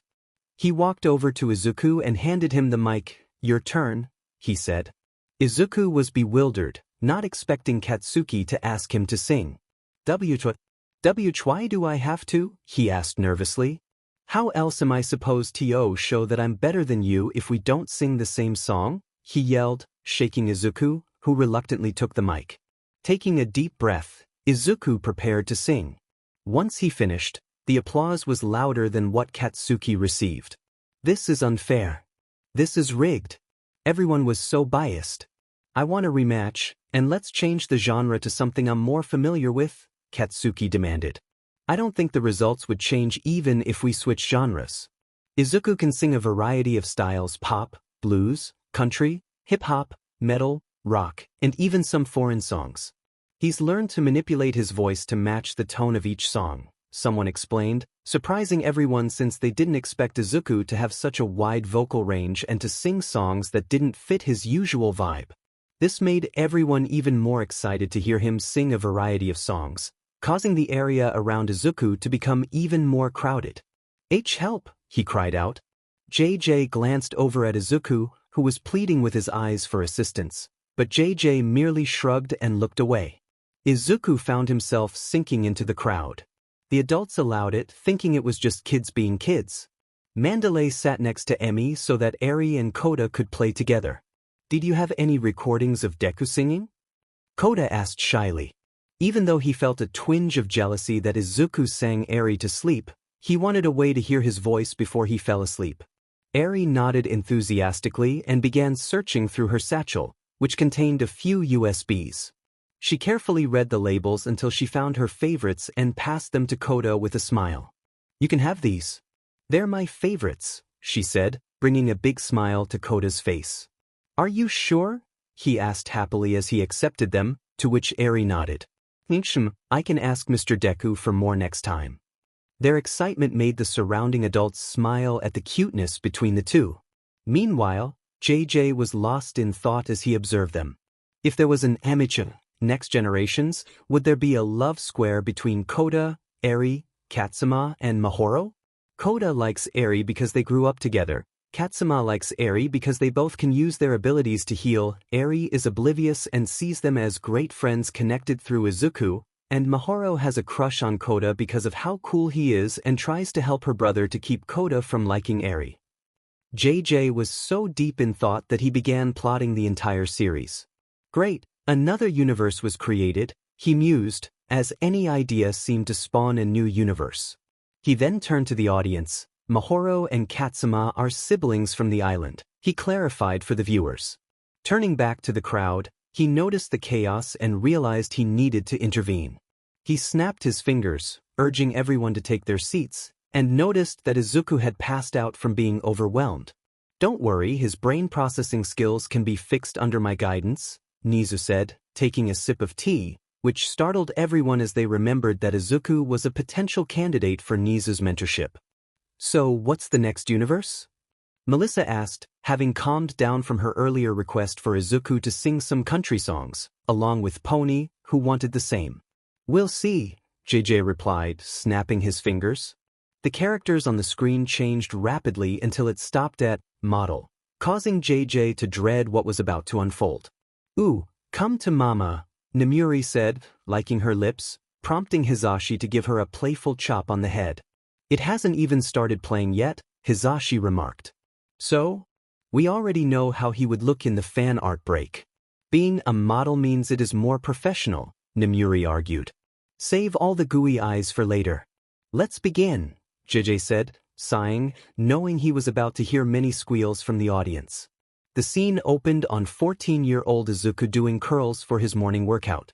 "That's so manly," both Kirishima and Tetsu said, shedding a tear of jealousy at how muscular this version of Izuku was compared to them. Many of the girls were blushing, lost in their own thoughts. "I wonder if he could just carry me with those strong arms," Itsuka thought. "The Lord is in my heart. The Lord is in my heart," Shiozaki thought to herself, a devoted saint who dared not fall for another, believing this was a test of her faithfulness. "I wouldn't mind seeing those abs when I finish working out," thought Miruko with a grin. "I wonder what it would look like from below," thought Ryuko, Pixie Bob, also grinning. "Why am I cursed with being all-knowing? And why is your thought process the same as Namuri's?" JJ thought, banging his head against the console. "Is everything all right?" Tashinori asked, to which JJ raised his hand to give a thumbs up. After Izuku finished his morning workout, he stepped outside his room to find his mom in the kitchen making breakfast. "You know, Izuku, you should take a break every once in a while. I know I agreed to work out with you as your buddy, but don't overdo it," she said with concern, placing plates of katsudon on the table. Meanwhile, Izuku rummaged through the cupboards for his morning shake. "I know, but I need to put in 10 times more effort since I wasn't born with a gift like everyone else," he replied, causing a sad look to cross Inko's face. "Another quirkless universe. How many quirkless universes are there?" Ryukyu asked. "What part of infinity do you not understand? I could create a universe where everyone is a cat version of themselves with no real changes," JJ complained. "When do we get to see that universe?" Both Aizawa and Shinso asked simultaneously, prompting Emmy to joke about how Shinso was just a mini Aizawa, while Shoto took it seriously, adding evidence that Shinso might be Aizawa's secret love child. They quietly ate breakfast, and after saying goodbye to his mom, Izuku ran off to school. The day went normally for a regular middle schooler. No one bullied him, but they also didn't engage with him. "He looks like an adult trying to blend in with the other students," Kaminari said, laughing. "I'm glad he isn't being bullied, but why isn't anyone talking to him?" Momo asked. "He's smart, athletic, and good-looking, but he doesn't have a quirk, which makes others see him as an eyesore," JJ replied. The class was about to end when the homeroom teacher announced the job applications. He tossed the paper into the air, cheerfully declaring that everyone wanted to be a hero. Katsuki scoffed, asserting that no one was a better fit to be a hero than himself, especially since he planned to attend UA. The teacher also mentioned that Izuku intended to apply to UA, sparking discussions about whether he could get in, given that he could hold his own against Katsuki. As class ended, everyone prepared to go home. "Oi, Deku," Katsuki called out while Izuku packed his things. "What do you want, Katsuki?" Izuku replied, annoyance creeping into his voice. Katsuki didn't like how Izuku addressed him in this universe. "So they're still feuding with each other, huh?" Hawks remarked, taking a bite of a fried chicken leg. "Yeah." Katsuki always tries to prove that Izuku isn't capable of being a hero by challenging him, but he usually loses, which only makes him angrier and prompts him to challenge Izuku again, JJ explained, pulling out his phone to check on a Hagakure figure being sold for $1. "How is this selling?" JJ wondered, noting it was just a pair of gloves and shoes. "So you're still planning on becoming a hero?" Katsuki asked, his expression serious. "Yeah. That's what all my efforts have led me to," Izuku replied, grabbing his bag and walking out. "And nothing is going to change that." He left Katsuki staring at the empty space where he had just stood. Izuku was now in his second term of school. As he walked home, he heard screams behind him. "Oh my gosh, he's out of control," someone yelled, prompting him to turn around and see a truck driver struggling to maintain control of the vehicle. Izuku was about to move out of the way when he noticed a little girl frozen in the street, unsure of what to do. He dashed toward her, grabbing her and trying to pull her to safety, but he wasn't fast enough. He managed to save the girl, but the truck collided with him, causing him to lose consciousness from the pain. A hero arrived on the scene and successfully stopped the truck, receiving praise from the crowd who didn't notice the boy who had saved the little girl. Those who did immediately called for help. Of course, the well-known hero gets all the praise while the one who actually risked his life gets ignored, Stain muttered, frustrated that only one person received the glory.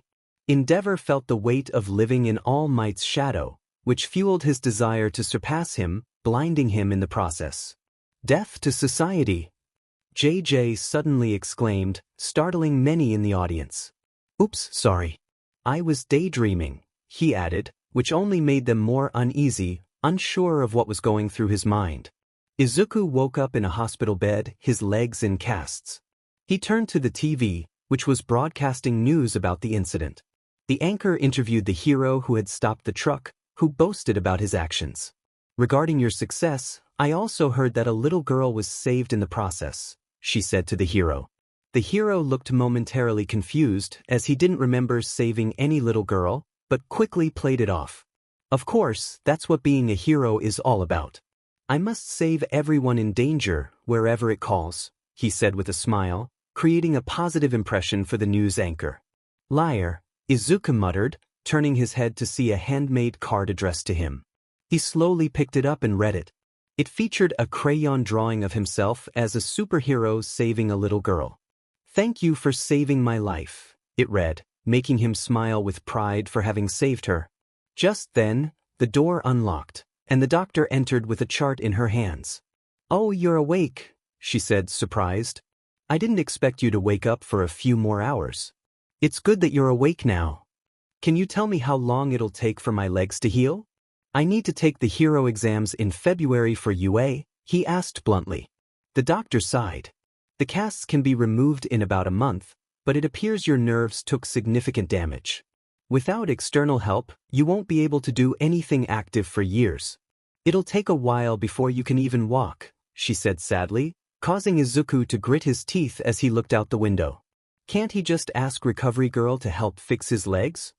Kaminari asked. "Do you know how expensive it is to get treatment from Recovery Girl?" JJ replied, to which Kaminari shook his head. "You're all lucky you get her treatments for free," he added, glancing at Recovery Girl, who nodded.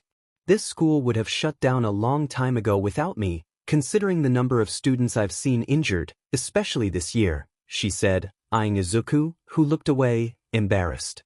"How much do you pay her?" Aizawa whispered to Nizu. That's a question for another time, Nizu replied, sipping his tea.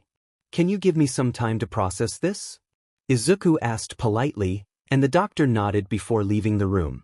Frustrated that he wouldn't be able to enter UA because of his injury, and knowing that most hero schools typically rejected quirkless students, his dreams felt crushed. Just then, the door opened again, and a young man in a business suit entered. Good day to you. May I have a word? He asked, and Izuku nodded. The man took a seat, placing a briefcase on his lap. First off, I want to thank you for saving my daughter, he says as he bows his head. It's fine. I just saw that she was in danger and reacted instinctively, Izuku replies, feeling a mix of emotions upon meeting the daughter's father. I also heard about your situation, and for that, I truly am sorry, he adds, bowing his head again. Izuku remains quiet, wanting to reassure him that it's okay, but the weight of his dreams feels heavier now. I'm a CEO of a modeling agency, he says, lifting his head. Why are you telling me this? Izuku asks, confused. While I can't change the fact that your legs are injured, I can offer you a job to help you earn some money, he says with a businesslike smile. I thought he was a good guy, but he's just someone trying to profit from Izuku's looks, Miruko thinks, weary of how people exploit others for publicity. Are you interested in joining the Stain Group? We also see a problem with heroes focusing on appearances and profit, Spinner chimes in, popping up behind her. Miruko quickly turns and judo flips him. Oh.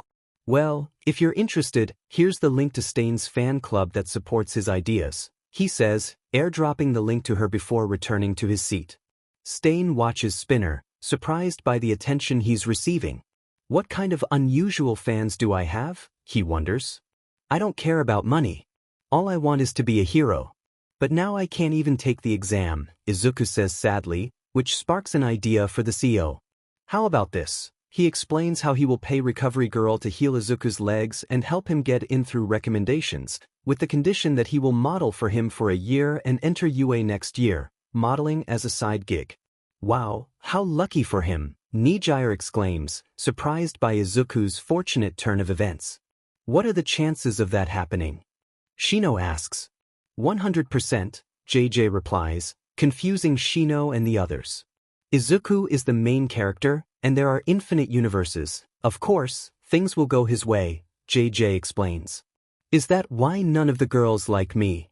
Minetta thinks, believing that Izuku is using his main character abilities to attract attention. Girls not liking you is your own fault. Learn some self-control. JJ thinks, frustrated with Minetta. Though Izuku is hesitant about entering UA a year late due to modeling, it seems like a better option than waiting for years with slim chances of recovery. He agrees to the terms and signs the contract. Many months later. Oh my gosh, the new issue of Young Men of Japan came out today. Mina squeals, holding up the magazine with Izuku on the cover. Did the new issue come out today? Hagakure asks excitedly. It's inappropriate to bring such things to school. UA is a place for learning, not for fawning over such things, Ida states, standing up and performing karate chops. Wow, way to kill the mood, Mina pouts. You need to learn to let things go. Not everything is about learning. It's also about having fun and being true to yourself, Hawk says, leaning back in his chair with his hands behind his head. I will take your advice into consideration when something like this arises, Ida replies before sitting down. What's all the excitement about? It's just some decent-looking men posing for a camera, Momo comments. That's not the case. What these guys do is provide a much-needed escape for many women in society, Mina explains, praising the magazine. Especially this new guy who appeared a few months ago. He doesn't reveal his real name but is called the Emerald Hero, due to his desire to be a hero and his green highlights. She shows Momo a few images of him. Just imagine this face. On this body, with clothing all tinted green. We are not worthy to be called men. Tetsu and Kirishima exclaim in unison, falling to the ground, feeling defeated by how manly Izuku looks. The way he just stares into your eyes, Setsuna says, snapping pictures on her phone. He's alright, Yui comments, secretly taking photos for herself. And yet when I bring my magazines, people call me a creep, Minetta whispers to himself. It's not about what you have but how you react to it, JJ thinks, feeling exhausted yet surprised that the scene unfolding doesn't drain his will to continue. The bell rings and everyone returns to their seats. Aizawa enters to discuss the upcoming internships the students will face. A week passes, and Momo is at Medusa's agency with Itsuka. Oh, I'm so glad I got 2 beautiful girls for my internship, Medusa says delightfully. That's right, I nearly forgot. There is someone else who will be working beside you, she adds, signaling for the person to come in. Nice to meet you, he says, surprising both girls. No way, you're the model called the Emerald Hero. Itsuka exclaims. Thanks for the recognition, he replies with a charming smile, making them blush. My classmate brought a magazine to class and was talking about you, Itsuka stammers, twirling her hair. It's fine. I can't believe I'm meeting my future senpais, he says. Senpais? How old are you? Momo asks. 15, but due to some circumstances, I have to enroll next year, he explains. Okay, enough chit-chat. We are on a tight schedule today, Medusa says, clapping her hands to get their attention. The day continues with photo shoots, rehearsals, commercials, and more. The girls find themselves exhausted, realizing this was not what they expected. Izuku approached them, handing out cold water bottles. Thank you, Momo said, taking a refreshing sip. No problem, Izuku replied. He began discussing how he had seen them at the sports festival, offering compliments and sharing his insights on their quirks.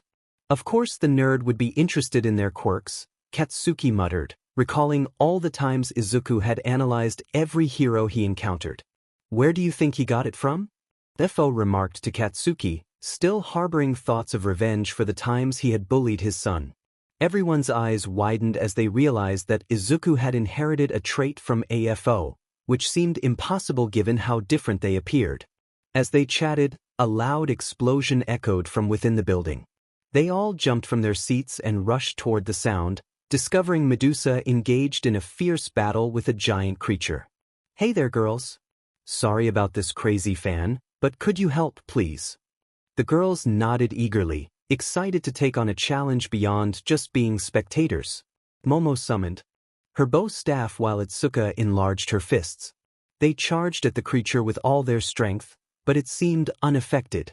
Meanwhile, Izuku was busy analyzing the fan's abilities. I've got it, he exclaimed, quickly issuing instructions on how to handle the situation while joining in the fray. Together, the 4 of them managed to subdue the creature in mere minutes. Thanks for helping, but won't you get in trouble for using your quirk since you're not officially a hero? Itsuka asked, concern etched on her face.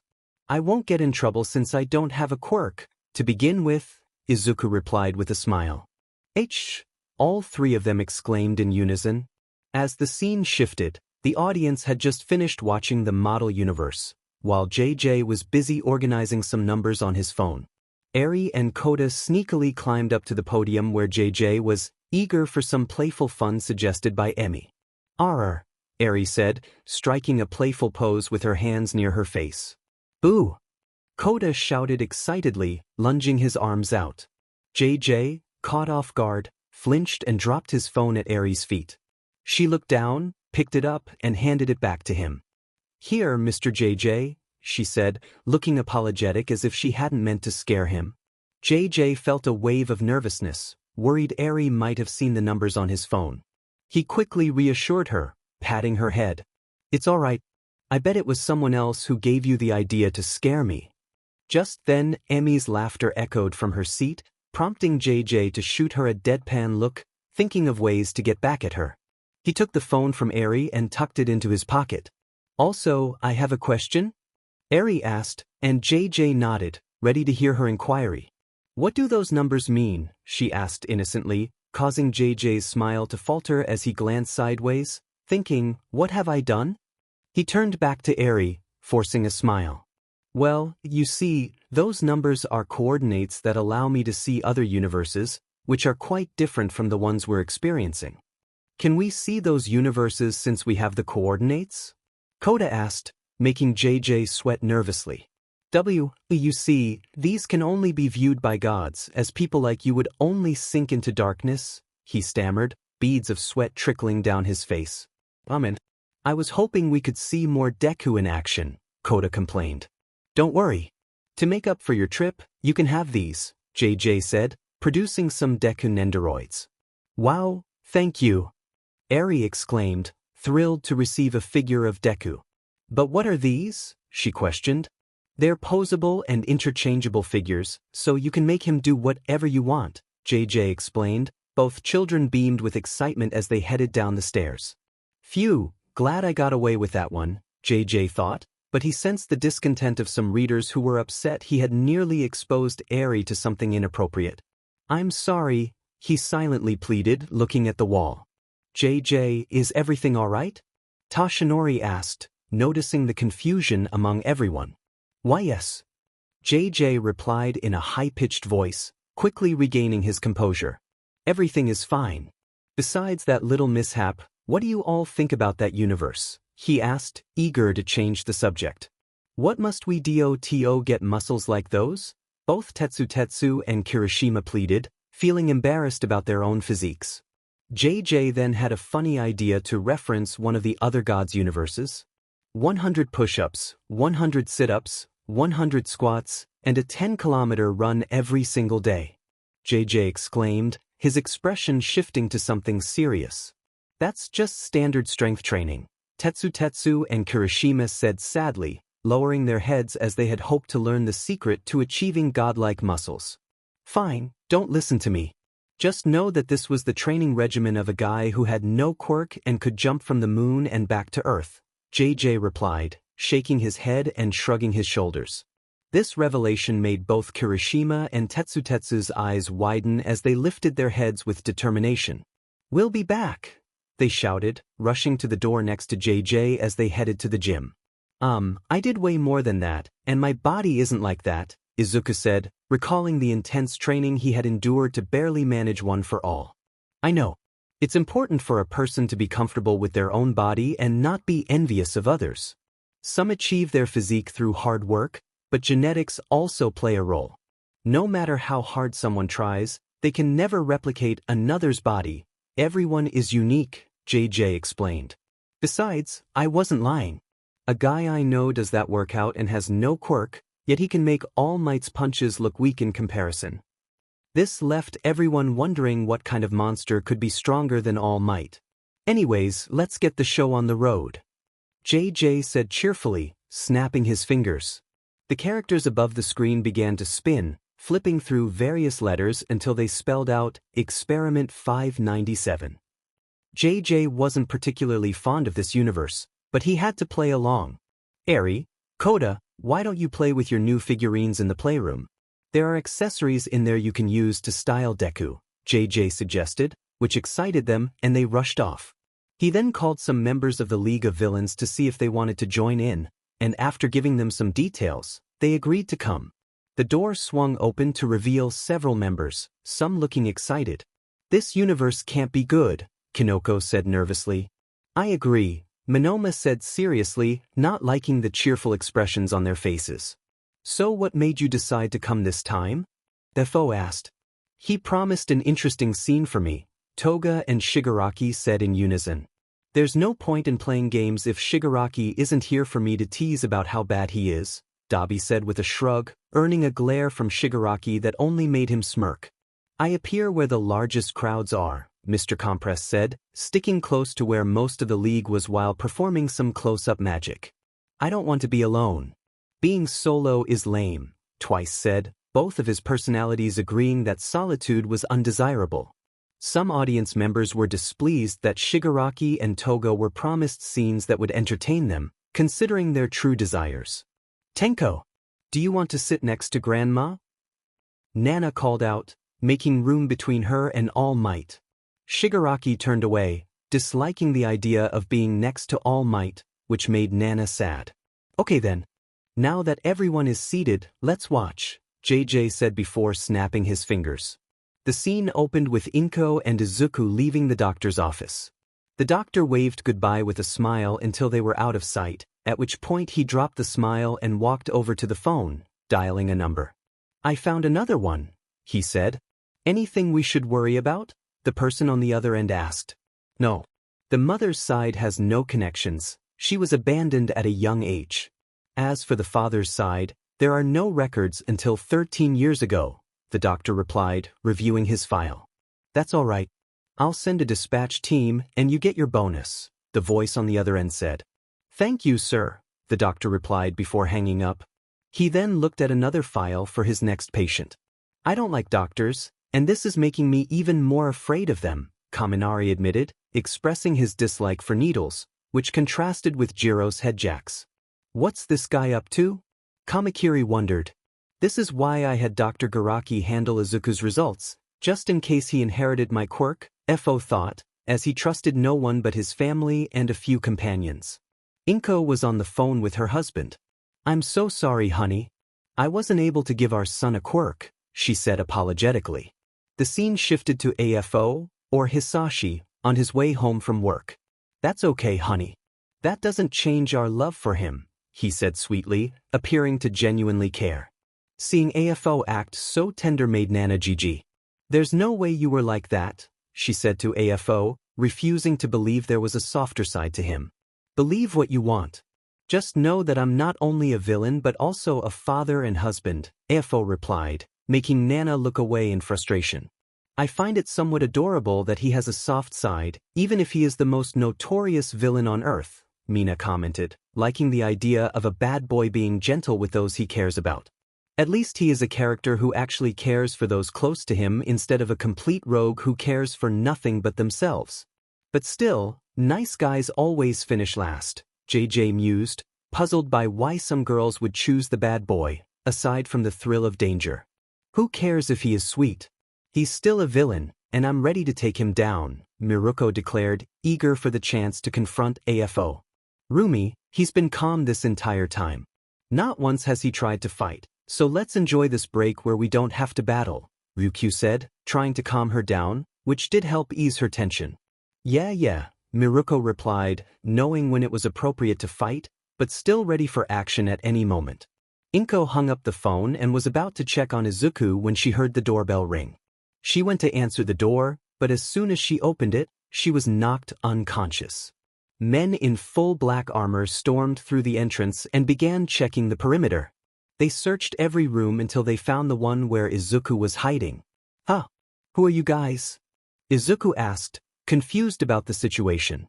"You're coming with us," one of the men said as he approached and grabbed him roughly. Izuku tried to fight back, but he was too weak. Suddenly, the men were yanked towards the wall as Inko, having regained consciousness, used her quirk to pull them aside. "You're not taking my child," Inko shouted, her anger amplifying her powers. "Yes. She's here to save the day," Uraraka cheered. "I can do that?" Inko questioned, surprised. "Yeah. Your quirk is based on what you can physically lift. Anger gives you an adrenaline rush, which increases your strength just enough to lift a man," JJ explained, impressing her with this newfound knowledge. "That's why you can pull small objects like figurines or even lighter things. You could train it to achieve even greater feats."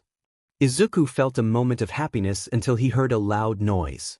A dart struck Inko in the neck, intended to incapacitate her. She attempted to use her quirk to remove the toxins but was hit with more darts, causing her to fall unconscious. Izuku cried out, worried for his mother. "Shut it. Your mother is fine," one of the men said, lifting Izuku despite his struggles to reach her. Izuku continued to fight back, which only irritated the man, who then knocked him out. "What do we do about her?" one of the other men asked. "Burn the place down with her in it. She saw our uniforms. It's best to eliminate any witnesses," he replied before walking out of the apartment and into the waiting van. The others joined him, and they drove away. In the background, flames engulfed the apartment, sending everyone into a panic. Izuku felt devastated, witnessing one of the few people who loved him in peril. "Not again!" Kaminari exclaimed, disturbed by the scene unfolding. What do you mean again?" Izuku asked, confused. "Well, you see," Kaminari started to explain but quickly fell silent, realizing he had said too much, prompting a collective sigh of relief from those around him. This isn't the first time you've been kidnapped. The universe you missed out on also had you taken, Jiro clarified for Kaminari, who nodded in agreement, keeping quiet. Okay, Izuku replied reluctantly, unsure of what to believe. Hisashi arrived at the parking lot to find his apartment in flames. Ainkeo! Izuku, he shouted, rushing past the crowd of onlookers and firefighters. He broke into the apartment, searching for his family, only to find Inko on the ground. He rushed to check her pulse, which was faint. Honey. Inko murmured weakly. Don't speak. I'll take you to a hospital right now, Hisashi said, lifting her and looking for any sign of Izuku. They took him, Inko whispered, causing Hisashi's heart to race. Who? He asked, fear creeping into his voice. Men in SWAT uniforms, she said before losing consciousness. Hisashi's eyes widened as he checked her pulse again, only to find it fading. He laid her down gently and looked at his hands in despair. Come on. Come on.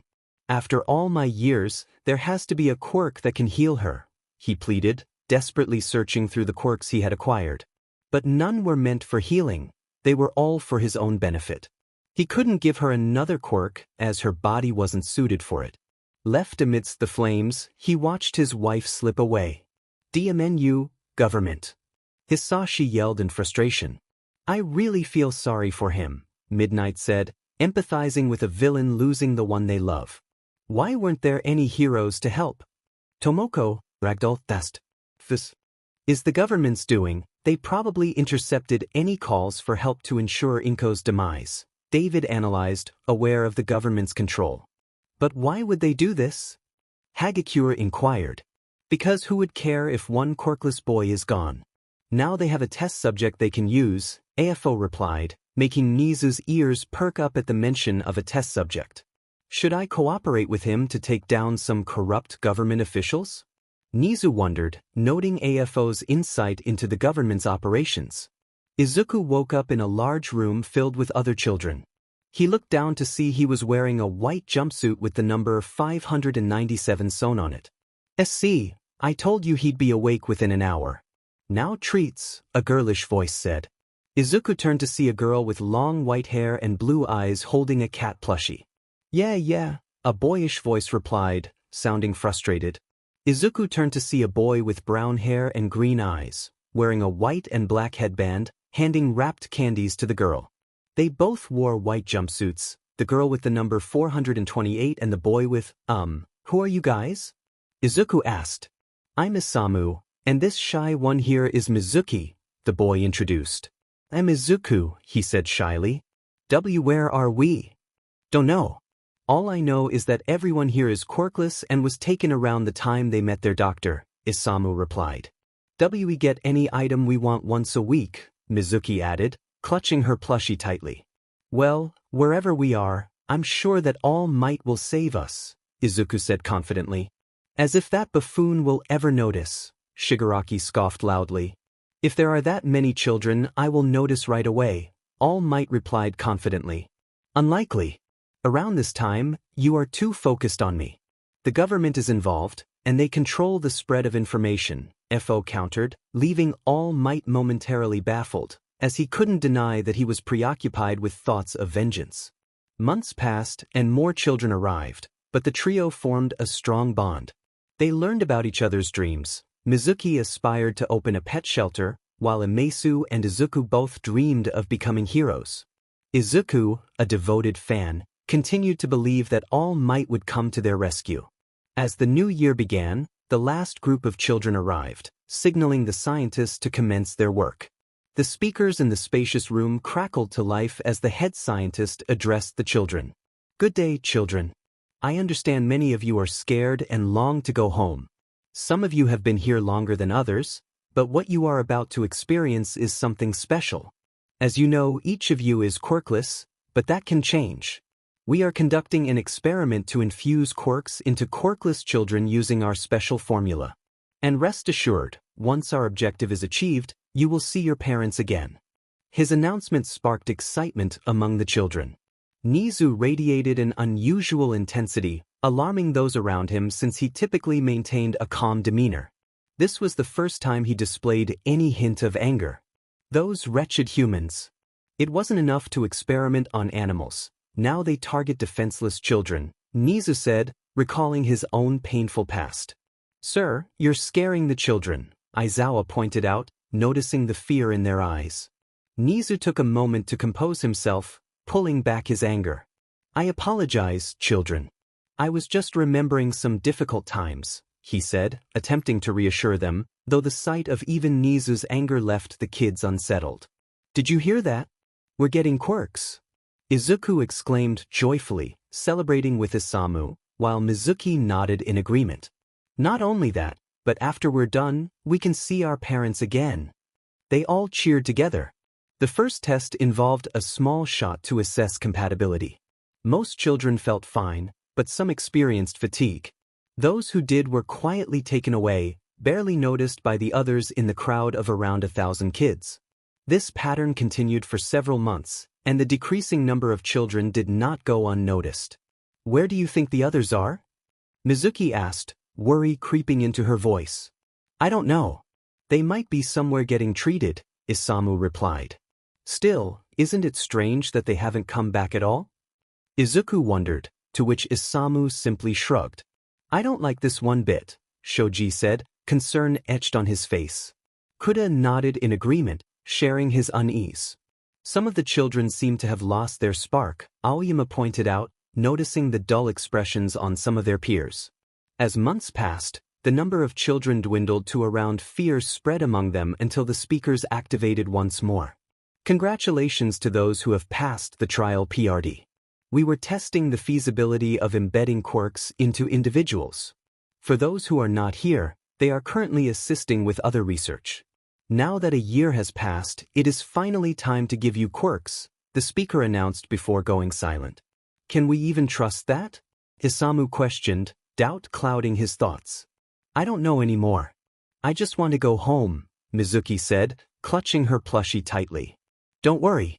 If something suspicious is happening, All Might will save us, Izuku reassured, holding on to hope. A month passed, but it felt like an eternity to the children. When they were finally ready to receive quirks, they were injected with DNA from various individuals in hopes of acquiring their abilities. The process was uncomfortable for them. Each child received a different DNA sample to test a range of possibilities. Mizuki cried continuously, Izuku trembled with fear, while Isamu did his best to comfort them as the oldest in the group. What is the status report of the first testing? The head scientist inquired. Only 3 children showed signs of inheriting quirks, the assistant scientist replied, glancing at his clipboard. Which ones? The head asked. Numbers 128, 597, and 985, he answered. Continue with the experiments, the head ordered. But sir, it's generally only possible for a person to have one quirk. If we continue, they could be in serious danger, the assistant argued. We are pushing the limits of the human body. If we can find someone who can inherit more than one quirk, the potential benefits are immense, the head insisted, prompting a reluctant sigh from the assistant. I'll continue with the experiments, the assistant conceded, knowing he needed the income to support his family. Month passed, and 10 more children left the room. They're not even hiding the fact that they might not come back, Shino exclaimed, her thoughts racing with concern for Kota and Izuku. Where's the promise you made? Shigaraki complained. Relax, we'll get there soon, JJ replied. During that month, Izuku managed to inherit all the quirks he was injected with. To test their abilities, all the children underwent rigorous assessments, including tests of regeneration, strength, flight, intelligence, and hardening. They were pushed to their limits to see if their quirks would manifest under pressure. So far, only Izuku had passed all the tests, while the others were left with bandages covering their wounds. You already have so many quirks, why do they keep testing you? Isamu asked, his arm in a sling. I don't know, Izuku replied, exhaustion evident in his voice. The reason Izuku faced continuous testing was due to his remarkable ability to absorb quirks without side effects, prompting the scientists to push their experiments further. Half a year passed, and the number of children who had not made it dwindled further. Isamu finally received a quirk that allowed him to increase his strength the angrier he became, while Mizuki gained a quirk that enabled her to control anyone she touched for a brief PRD. Izuku, on the other hand, acquired more quirks, which transformed his hair to a deep black and altered the color of his left eye, making it difficult to see without activating his quirk. To conceal it, he wore an eye patch. "Let's escape," Izuku suddenly suggested as they ate. "Why?" Isamu questioned. "You both have your quirks, but they won't stop experimenting on you. No one here besides me has more than one quirk. Anyone who had at least one quirk has perished weeks later," Izuku pointed out. "Okay, but how do we escape?" "They put quirk-canceling collars on us," Isamu replied, gesturing to the black collar around his neck. "I've been taking mental notes of the pathways from where we came and where the scientists go. I have a small mental map of where an elevator should be since I keep hearing dings near a certain hallway thanks to my quirk." "What about the door?" "It only opens when they come to get us," Mizuki pointed out. "I have an idea," Izuku said. The next day, when it was time for their injections, the door opened. The three of them tripped the scientists who entered, seizing the controls for their collars and a keycard just in case. They deactivated everyone's collars and encouraged them to run free, triggering chaos and drawing many security guards to the room. The trio stealthily navigated through the facility, with Isamu and Mizuki following Izuku. They finally reached the elevator, prompting a celebration. "We did it!" Mizuki cheered, jumping with her plushie. "Great job," Isamu complimented. "Thanks. Now, all we have to do is," Izuku began, but the elevator door opened to reveal the head scientist. Well, it seems I have found the culprits," he said with a sinister smile. The trio assumed a fighting stance, ready to confront him, which only made him chuckle. "Now that you have quirks, you think you're powerful?" he taunted. "Well then," he said, using his quirk to instill fear and paralyze them. "What did you do?" Izuku managed to ask.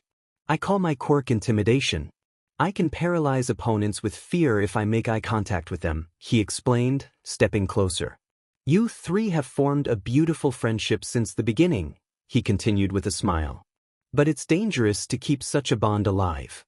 He then pulled out a weapon and aimed it at Izuku. "No!" Nana and Inko shouted in horror. "That monster!" AFO roared, his anger radiating like a storm. "Take that, you monster! How does it feel to be powerless?" Shigaraki thought, still harboring resentment towards Izuku despite knowing he was his master's son. "Look at all that blood," Toga remarked, her excitement palpable. "Izuku Aizawa," both Mizuki and Isamu cried out. "Relax, he won't die since he is a very valuable test subject. Besides, he has a regenerative quirk. But as for you two, you're not needed." He prepared to aim at Mizuki. "And no, leave her alone," Izuku shouted through the pain. "Ah, that's so cute," the scientist sneered before firing at Mizuki, who collapsed, her plushie stained. "You monster!" Isamu yelled. "And you, the big brother of the group, will feel my wrath," he said, shooting Isamu in a non-lethal area that would cause him to bleed out slowly. "No!" Izuku screamed. "Izuku! See, carry on our dreams for us. It looks like we won't be able to keep our promise," Isamu said with a smile, choking on his blood before his eyes closed. Izuku wept as he crawled toward their fallen bodies, desperate to embrace them one last time. "Please don't go. Please don't go," he begged, clutching Isamu's headband and wrapping an arm around Mizuki's plushie. "No," he screamed, tightening his grip on their belongings. "Let this be a lesson to you so that you can never escape," the head scientist said, knocking Izuku unconscious with the butt of his weapon. Izuku awoke in a dark, confined space, still holding Isamu's headband and Mizuki's plushie, both stained with their blood. He brought them closer to his face, tears streaming down as he repeatedly apologized to them. "I'm so sorry. I'm so sorry." The scene faded out, revealing two translucent figures hovering over Izuku, before the screen darkened, signaling the end. The audience had just finished watching Experiment 597. Many were in tears over the loss of Izuku's friends, while others seethed with anger toward the head scientist. "That monster. I want to see the life drain from his eyes with my own hands," Katsuki said, furious that someone could commit such an atrocity against a child. Though he had often yelled at kids and regretted how he treated Izuku, witnessing such merciless violence crossed a line for him. Why did they have to die? Mina cried, while some of the Baku squad tried to comfort her, struggling to remain strong for their friends. AFO stood in silence, unable to find the words. He may despise the way the man handles things, but he is in no way innocent himself, having taken the livelihoods of children when he stripped them of their quirks during his reign of terror before meeting Inko. Still, he felt a deep frustration that not only had the head doctor experimented on his son and caused the deaths of his two closest friends, but the government had also plotted against his wife. Some pro-heroes, such as Emmy, Nemuri, Hisashi, and Ryukyu, were in tears as they mourned the loss of Mizuki and Isamu. Other heroes like Aizawa, Rumi, Ken, and Nana harbored a profound hatred for those involved in the experiments. Meanwhile, Kigo and Nizu concealed their emotions, maintaining their usual demeanor, but inside, they felt a mix of anger towards the scientist, sorrow for the children, and a determination to save or avenge them. "I'll make them pay," Enji shouted, his voice filled with rage. It wasn't just the experiments on children that fueled his anger, it was the reflection of his own past mistakes. He had tried so hard to create the perfect child while neglecting the others, a mistake he was now trying to rectify, but this universe served as a painful reminder. JJ observed the somber expressions around him, knowing he didn't need to ask how they felt, it was evident they were all affected. So, JJ began, struggling to find the right words amidst the heavy atmosphere. He considered erasing their memories of this universe but quickly dismissed the idea, realizing it wouldn't be right to rob them of their emotional experience. Then he remembered that they had traveled through 4 universes, which meant it was time for a break and hopefully something uplifting. "So, it has been 4 universes so far," he continued after a long moment of silence. "It's time for the wheel of randomness." JJ snapped his fingers, and a screen displayed a spinning wheel that eventually stopped at family photos. Family photos? Nijire stammered, sniffling as she wiped her tears for the lost children. "This might cheer you up a bit.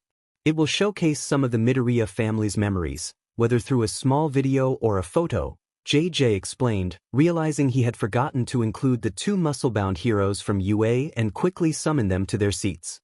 What's going on?" Kirishima asked, confused, but Mina clung to him, her tears flowing even more. JJ replayed the earlier events, which made Kirishima look down in understanding. He hugged Mina tightly to comfort her. "I'll give everyone a moment to calm down. It feels like I'm rushing things," JJ announced before stepping down from his podium and heading to the playroom, where Eri and Kota were playing as sidekicks alongside their figures. JJ smiled at the sight and decided to join in, pretending to be defeated by them. They played for an hour, which he thought was enough time for emotions to settle. He led the kids out of the playroom, where sniffles could be heard among the audience, and some had visible signs of tears on their faces, while the kids remained oblivious to the somber mood. When Shino spotted Kota, she rushed over, picking him up and snuggling her face against his. "Hey, stop that," Kota protested, trying to push her away, but she only held on tighter. Eri was about to return to her seat with the UA teachers when Aizawa picked her up and placed her on his lap. "What's this for?" Eri asked, looking up at him with a laugh, finding this unusual. "Want me to stop?" he replied, maintaining his usual bored expression. "No. Now I have a better view," she giggled, turning to face the screen, which made Aizawa smile slightly while the other UA teachers longed to hug Eri for comfort. JJ returned to his podium. "Now that everyone has somewhat calmed down and everyone is here, let's start looking at the family photos," he said, snapping his fingers. "You forgot your umbrella again, didn't you?" Hisashi teased, hovering his umbrella over Inko. "That's sweet," Mina said, somewhat enthusiastically, still recovering from her earlier tears. "You can be quite forgetful sometimes, Inko," Mitsuki joked, chuckling a bit. "It's not my fault. I was so nervous for my interview that I rushed to get there," Inko replied shyly. He really is her child, many in the audience thought, noticing the resemblance between the two. "Look, it's us." Eri exclaimed cheerfully. Who are those two? Kota asked, frowning at the sight of other kids besides him and Eri, whom he had grown close to over time. So how many kids are you planning to have? Kaminari joked. I don't know what you're talking about. I don't really plan on having kids. It just happens, Izuku said nervously, feeling happy with the children he had saved and embarrassed that they viewed him as a father figure. Many in the audience were surprised by AFO's expression after they finished viewing the family photos. He was astonished to find that his face had finally healed after years of searching for a quirk to restore it. He couldn't believe it was real as he repeatedly touched his own face while holding a mirror to confirm it. I can see everything in color now, he exclaimed. Wait a minute? I've been able to see everything in color for a while now? How is that possible even though my eyes were damaged?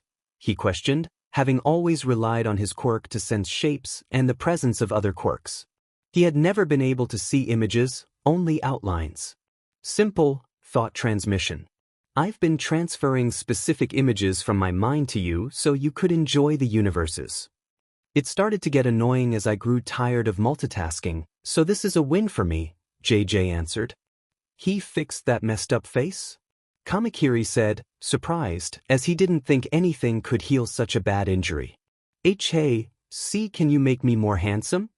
Minetta asked, believing he could improve his looks to attract the ladies. To enhance something, you need to have it to begin with, JJ replied, pointing out Minetta's lack of charm. Why is one of your eyes blue and the other red? Both Nana and Inko asked simultaneously. Blue? Red? He always had red and blue eyes, they argued. I wonder why too? AFO said, opening his eyes to see the different colors. Call it an internal struggle, JJ suggested, leaving many confused. He sighed and explained, one side represents the good, while the other represents the bad. Currently, he is in a space where he embodies both yin and yang, if you will. Ping and pong? What's that got to do with this? Kaminari questioned. Forget it. Just say I made it like that for a reason, JJ complained, tired of explaining. AFO continued to gaze at himself in the mirror, captivated by his regained looks. I shall not be outdone when it comes to loving a mirror, Aoyama thought as he pulled out his own mirror to admire himself. JJ watched Aoyama and sighed, having given up on figuring out where these people pulled their quirks from. If you're done, can we just watch a universe? JJ complained. What's the rush, bro? Kirishima asked. Nothing, just tired, JJ said, as he was in charge of another universe while keeping an eye on everyone. He snapped his fingers, causing the characters above the screen to spin through different options until it landed on opposite world. JJ grinned, resembling Aizawa's tired smile. Todoroki noticed this and theorized that JJ might be related to Aizawa due to their similar expressions. Opposite world? I wonder what that's going to be about. Jiro said sarcastically. Yeah. Is everyone the opposite gender? Are we the parents while our parents are the children? There's so much to consider, Kaminari said excitedly, while JJ wanted to refute but couldn't deny the existence of such universes. I really wanted to see what happened to Universe Experiment 597, Ryukyu said aloud, prompting agreement from others. Yeah, that universe was the best, Shigaraki said, recalling what happened to Izuku. So much chaos, Toga said in awe, expressing her fascination, which disturbed many. Well, sorry. These universes are random. I can't control what is shown, JJ said, then looked at the audience and thought, next time, but not really next time. He turned back to the group, let's begin. He snapped his fingers to start the screen. The screen opened on Izuku waking up to the sound of his alarm. He slammed the alarm to silence it, getting up in annoyance. Son, breakfast is ready, a familiar voice called. Izuku got out of bed, revealing a very plain room. He opened his drawer and put on black dress pants, a red dress shirt, and a black vest. Well, we already know this is an opposite world if Midoriya doesn't have any All Might merchandise, Mirio laughed to himself. It seems his fashion sense is now subpar compared to mine, Aoyama said, sparkling with pride. Izuku remained quiet, as this version of him truly acted like the opposite of his usual self. He walked to the kitchen to find his dad, Hisashi, wearing an apron and setting the table, while his stepbrother, Tenko, sat at the table. "A little slow on waking up, aren't you?" Tenko teased. Laughter erupted from many members of the League of Villains, while Shigaraki fumed. "Look at you smiling, brother," Spinner teased. "You look so different like that," Toga said, holding her stomach from laughter. "Talk about a split difference in personality," Twice added, chuckling alongside Toga. "And more blackmail material for later. If this keeps up, I could have a whole album of blackmail," Dabi said, snapping a picture with his phone. Izuku mimicked his brother's teasing tone as he took his seat. Now boys. The time for laughs is over. It's time to eat," Hisashi said as he set down the plates. Tenko nodded excitedly while Izuku rolled his eyes. Once breakfast was finished, Hisashi and Tenko left for work, leaving Izuku to prepare for school. "Here goes another awful day," Izuku muttered before heading to his room to gather his things. The screen didn't show what he took, only revealing that he added a black jacket and sunglasses to his outfit. "His outfit is quite magnificent, isn't it?" Aoyama remarked, admiring the look. "He looks like a tough cookie," Rumi said, appreciating how Izuku presented himself in this universe, causing him to blush. Hisashi felt happy about his great relationship with his son and Tenko in this universe, but he was curious about what happened to Inko. Izuku made his way to school, a standard high school, passing by some students. "Hey Midoriya. Nice day we're having," one of them said in a friendly tone. Izuku did his best to ignore them, but more students began to crowd around him, trying to offer help. "Go away. I don't need your pity," Izuku thought, frustrated by the attention. The school bell rang, signaling it was nearly time for class. "See you after school, Izuku.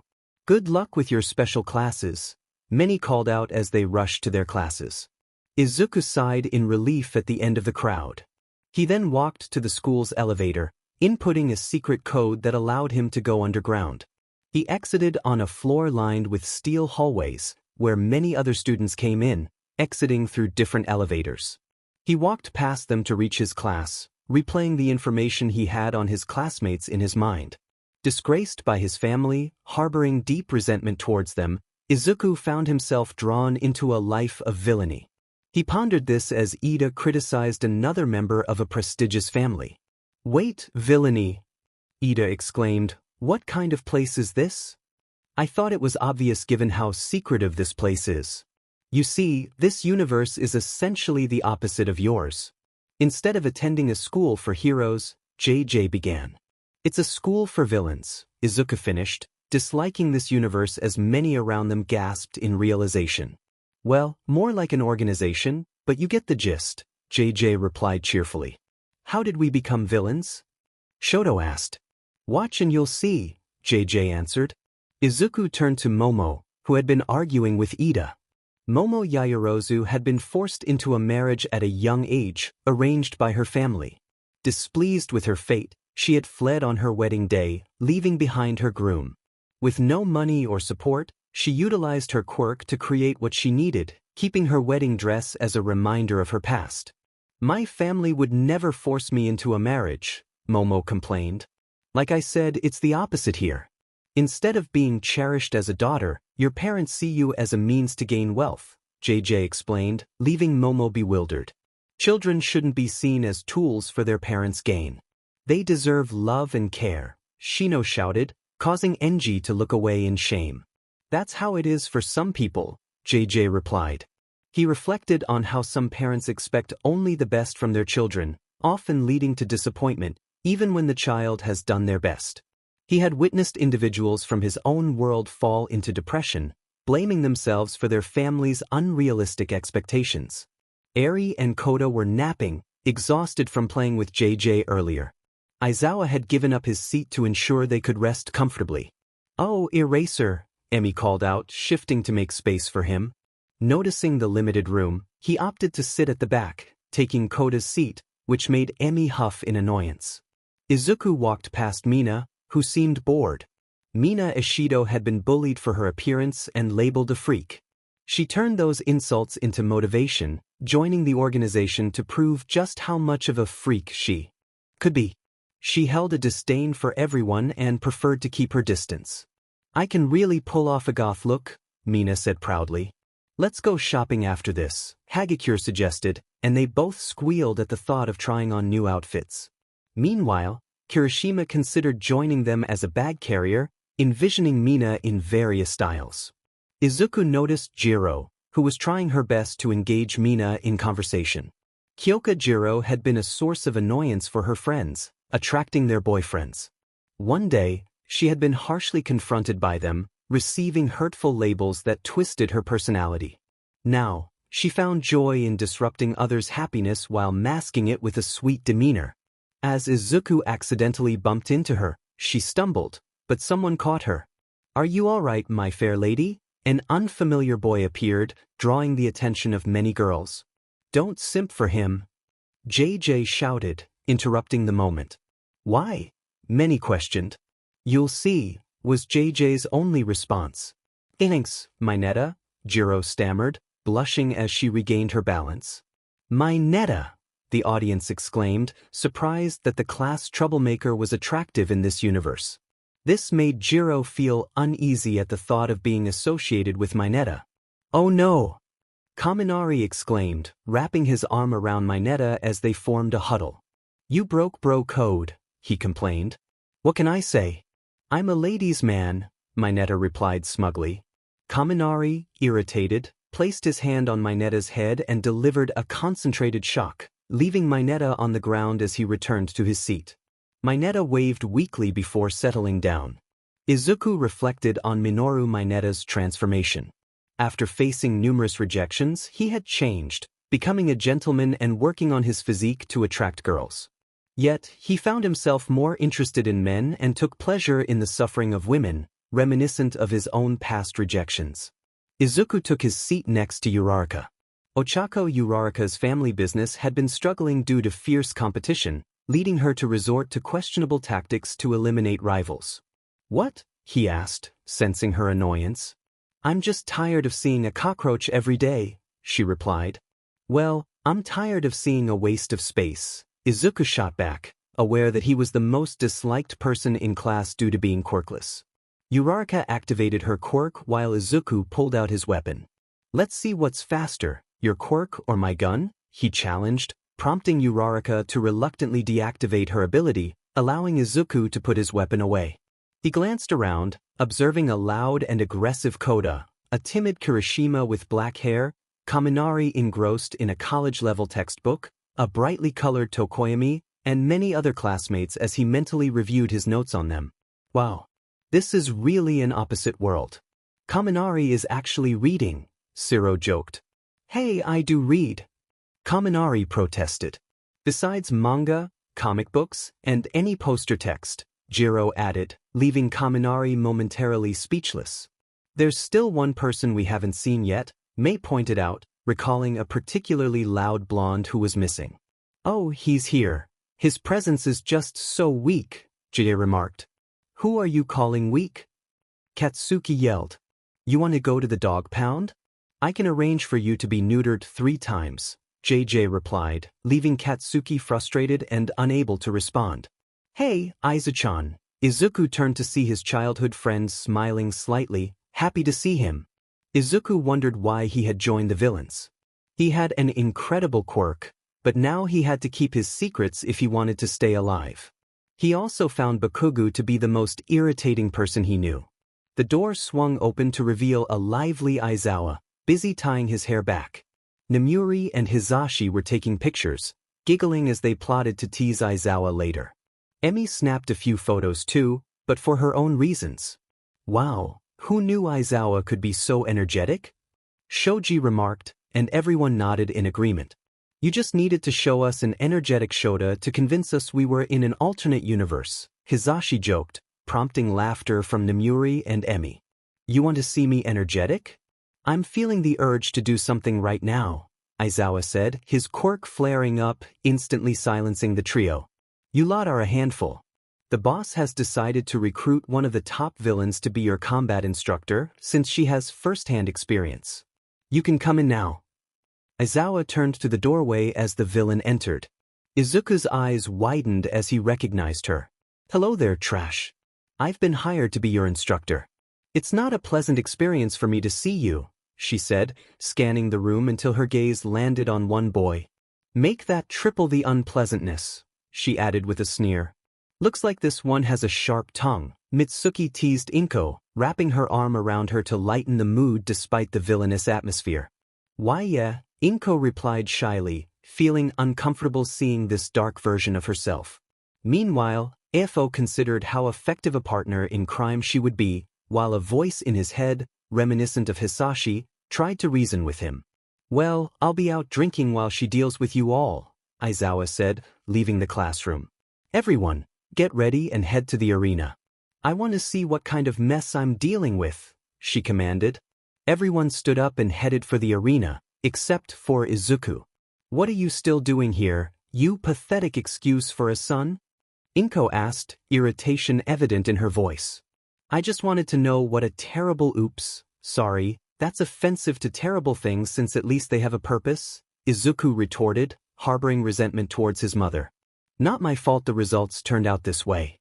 Your father had an amazing quirk, but he was too much of a goody two-shoes.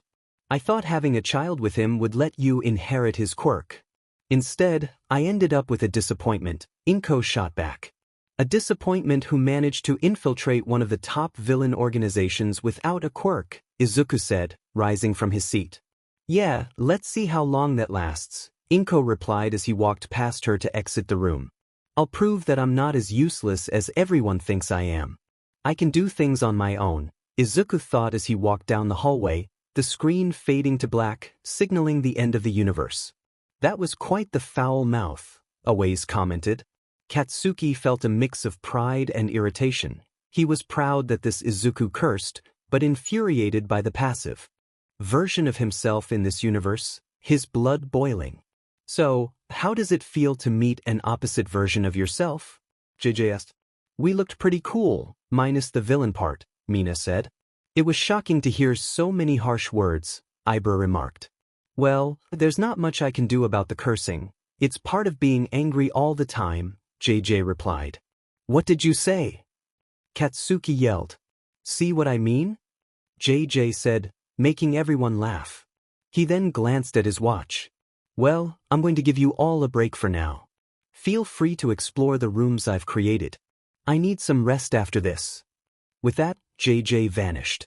So, what do we do now? Kirishima asked, grinning as everyone else shared the same excitement. They rushed to the door, eager to use one of the rooms they had heard about. This is going to be chaotic, JJ thought as he observed everyone from a hidden security room.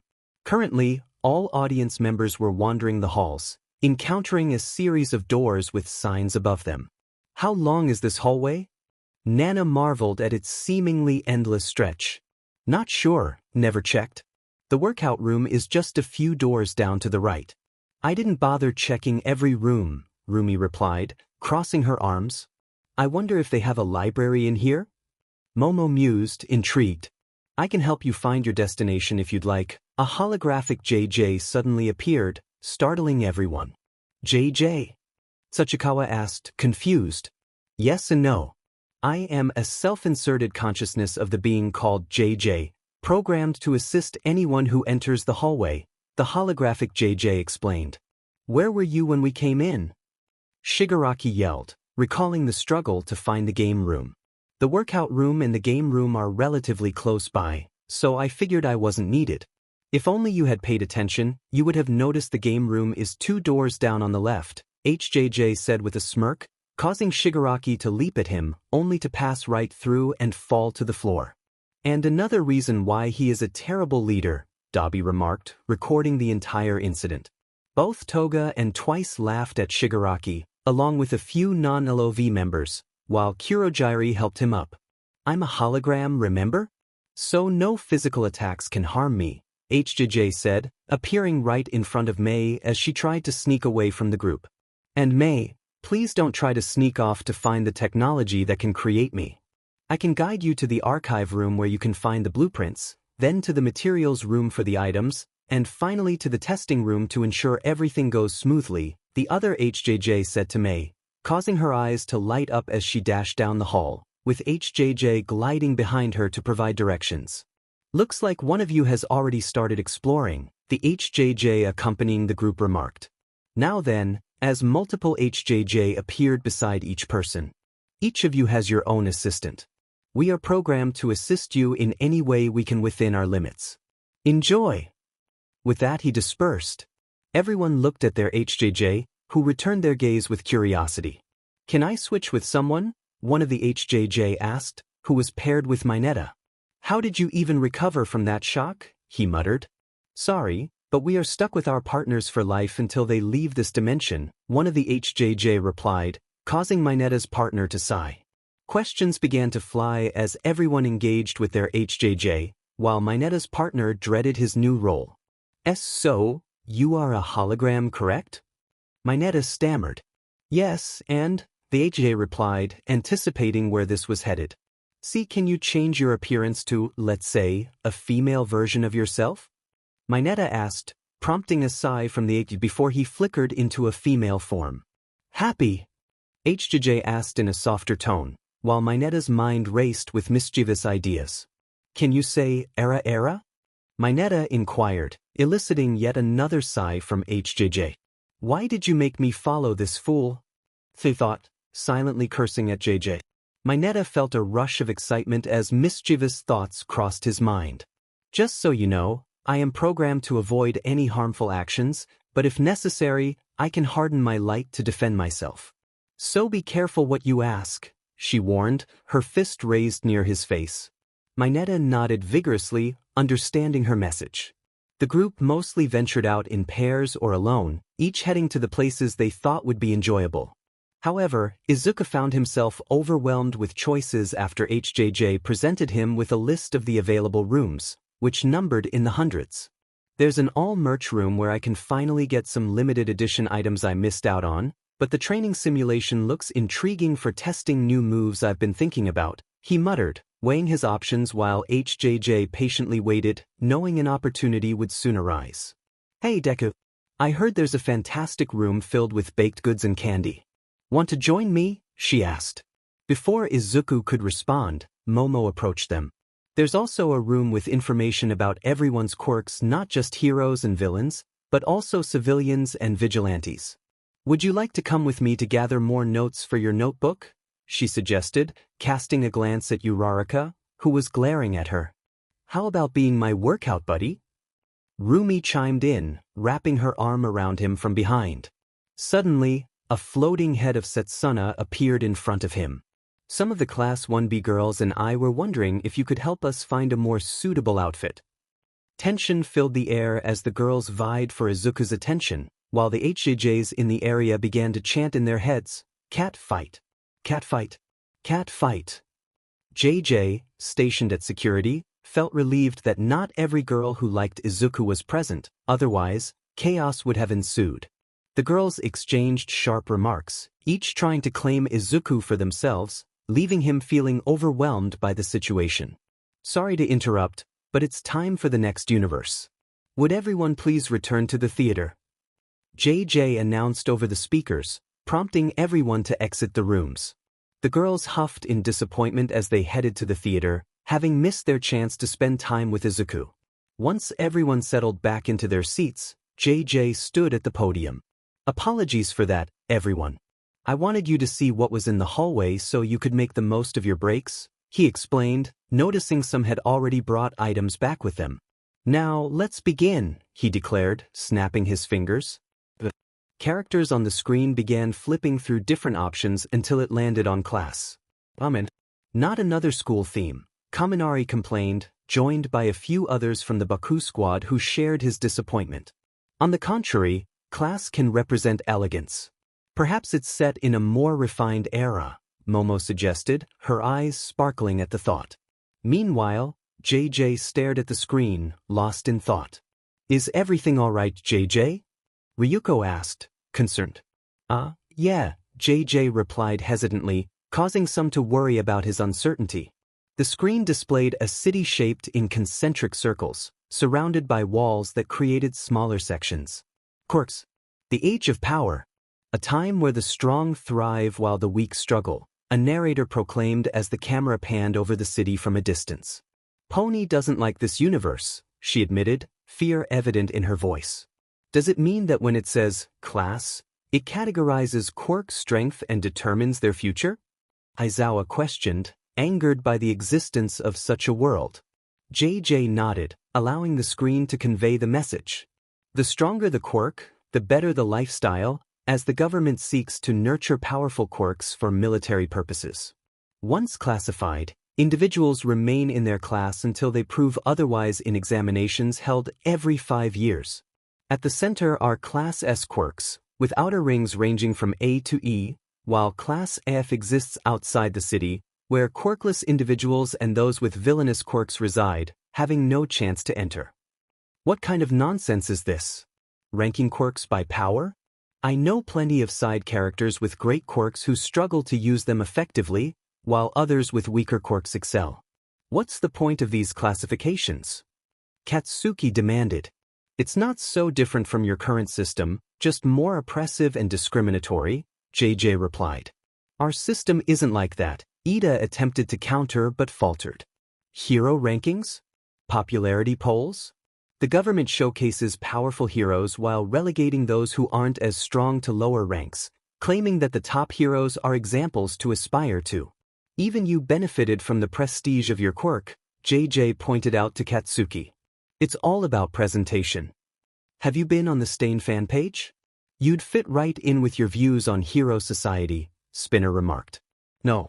I prefer to remain neutral, seeking to understand both sides and the reasons behind their choices. People align with their moral compass, while I choose the logical path that allows freedom of choice, JJ explained.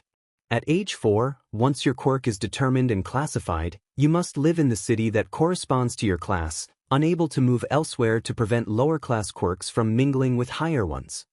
But there are exceptions to how powerful a person's quirk may be. They can still be placed in a different class area. There are those who were declared quirkless at birth but are actually late bloomers. The screen shows a young David Shield working at home in the outer circle of Class F while his daughter plays with her toys in the background. Suddenly, some people in uniform burst through the door. David Shield. You are charged with failure to register the acquisition of a quirk. You will be fined and removed from the premises to be placed in the appropriate location, one of the men said as he forcefully took David away, who struggled to reach his daughter. No. What about my daughter? He shouted, trying to fight his way back. Daddy? What's going on? She asked, attempting to follow him, but one of the men in black pushed her down. According to the law, those who show no signs of a quirk by age 4 must remain in Class F until proof of a quirk is presented. Underage children are to be placed in the orphanage, one of the men stated as he picked her up, and she cried out. What a horrible thing to do, Namuri said, distraught that these men saw no fault in their actions. I would never let that happen. David yelled, realizing this was a government he would stand against. Wait, if Midoriya was a late bloomer, that means, Shino said worriedly, glancing back at Izuku. Only a few knew he wasn't a late bloomer but rather quirkless, which made the situation even more troubling. Those who possess a powerful quirk but are deemed too dangerous to be around. The screen changed to show Shinso undergoing a quirk evaluation. In a private room, a simulation displayed the pros and cons of his quirk, including the ability to influence government officials to pass laws for class balance or incite riots for change. When the cons outweighed the pros, he was labeled as villainous. He was then taken from his parents and placed in the orphanage in Class F. And why wasn't he in a hero class in the first place if his quirk is capable of that? Sasaki, Night Eye, asked, showing his admiration for the young man. Easy. They traded him for a boy with sticky ball, JJ replied, making Minetta nod proudly. My quirk doesn't work on machines, and using it on others to fight for me won't count towards my points. It might even be seen as an assault on other examinees, Shinso remarked, feeling defeated about taking the hero exams. It would have been better if you had someone who could create duplicates of themselves to fight against the students, along with the robots, JJ suggested, eyeing ectoplasm, who could serve as the perfect test subject for those whose quirks only worked on living beings. What a great idea! I'll add that to one of the tests next time, Nizu said, making a mental note. Can I get paid extra for that? Ectoplasm asked, but Nizu ignored him, causing Ectoplasm to sigh. Or those who aspire to be heroes, since villainy is something that never stops. Heroes need to cross areas when powerful villains appear and break through the walls. However, heroes on duty are forced to wear collars that constantly track their locations and have features to nullify quirks for when they aren't stopping villains but are instead helping to rebuild homes. The scene showed heroes like Miruko, Fat Gum, Night Eye, and even All Might wearing collars around their necks.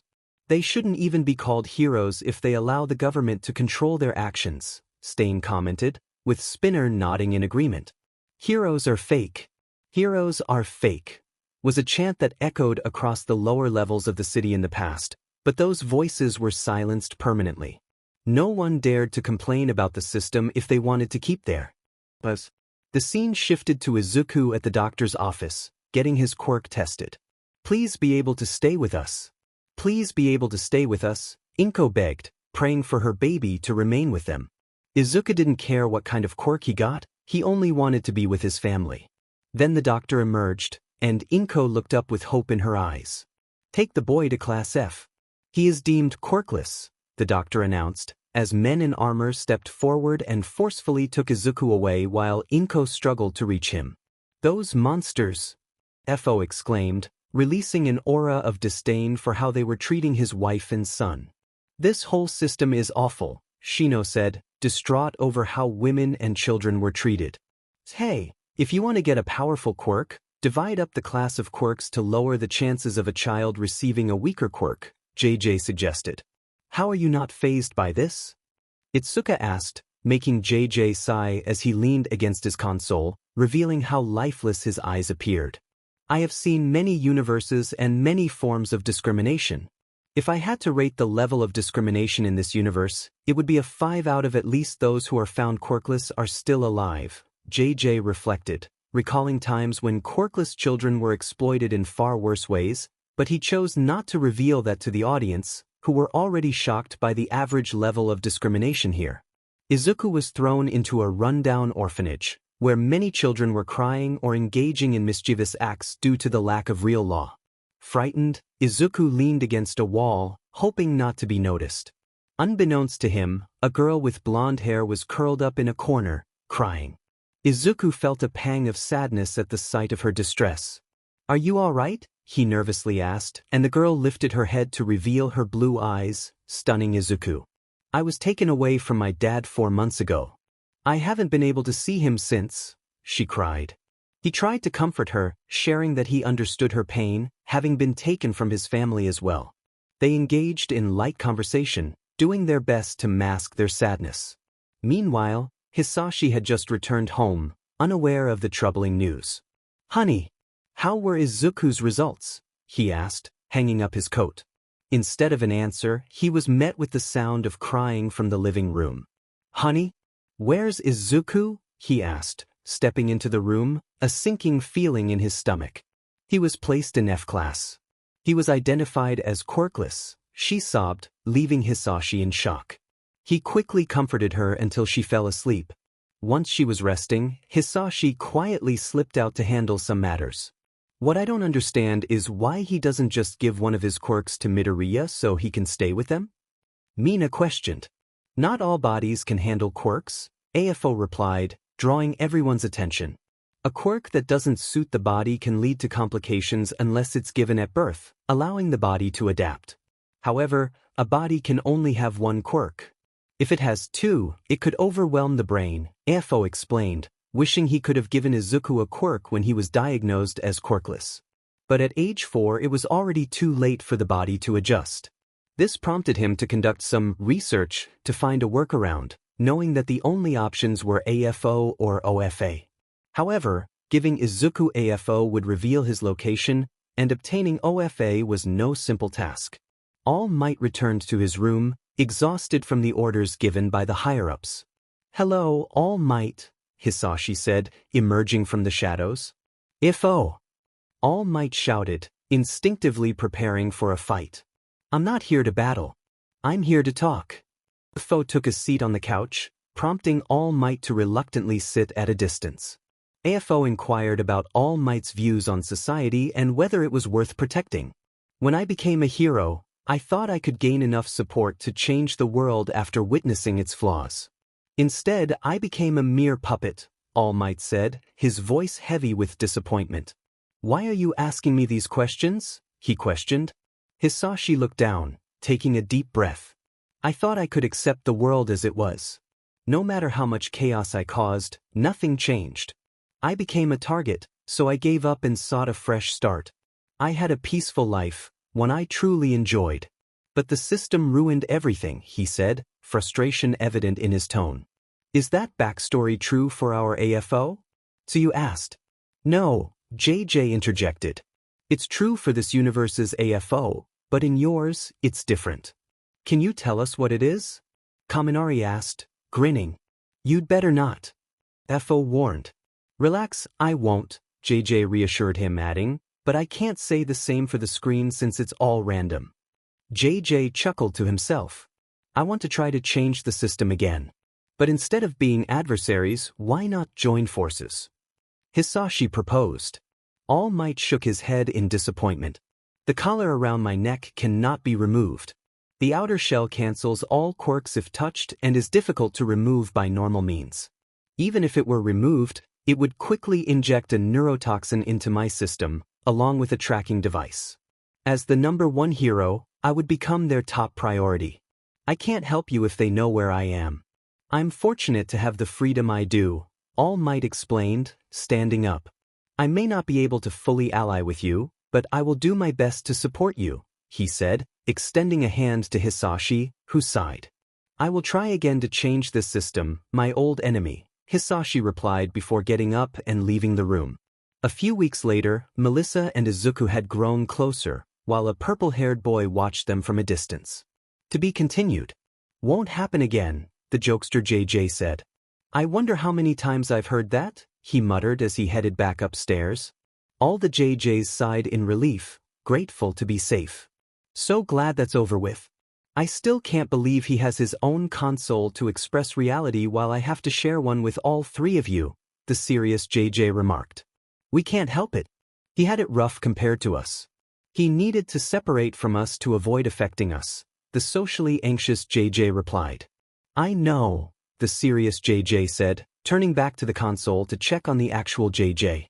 The camera moved through the stairwell, attempting to enter the room, but the radical acceptance JJ opened the door before it could get through.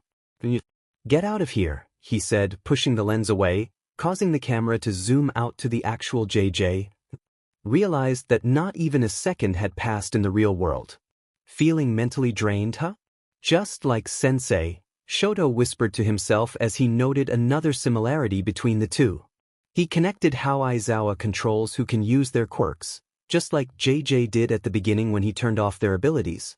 It made sense that JJ could be related to Shinso, given their shared ability to influence others, even if JJ didn't show it outwardly. Fuyumi glanced back from her seat and noticed Shoto engrossed in his notebook. She got up and walked over to him. What are you writing, Shoto? She asked, leaning over his shoulder to see the various notes he had labeled as evidence, drawing lines to connect everything. I'm jotting down my theories. I was right about Shigaraki being related to Midoriya, so some of these might be true too, he explained, continuing to write. And where did you get this idea? She asked, concern evident in her voice. Midoriya. His habit of analyzing heroes inspired me to write down my own observations about things people often overlook, he replied, making Fuyumi even more worried as she gently took his notebook from him.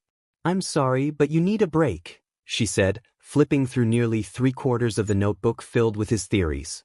Shoto didn't protest. Instead, he pulled out a backup notebook, which Fuyumi also took.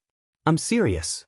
If you ignore my warning, no more cold soba for you for a year, she said with a serious expression as she returned to her seat, leaving Shoto stunned at the thought of missing out on cold soba for an entire year. Now he has another thing to worry about besides teapots, JJ thought humorously. Any questions before we move on to the next universe? He asked. When will the universe with nothing but hot girls show up?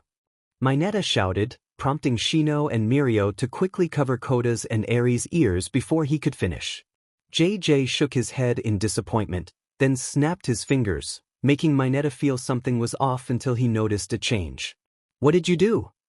"It's all smooth," he yelled, frantically searching. "How would you know it's gone?"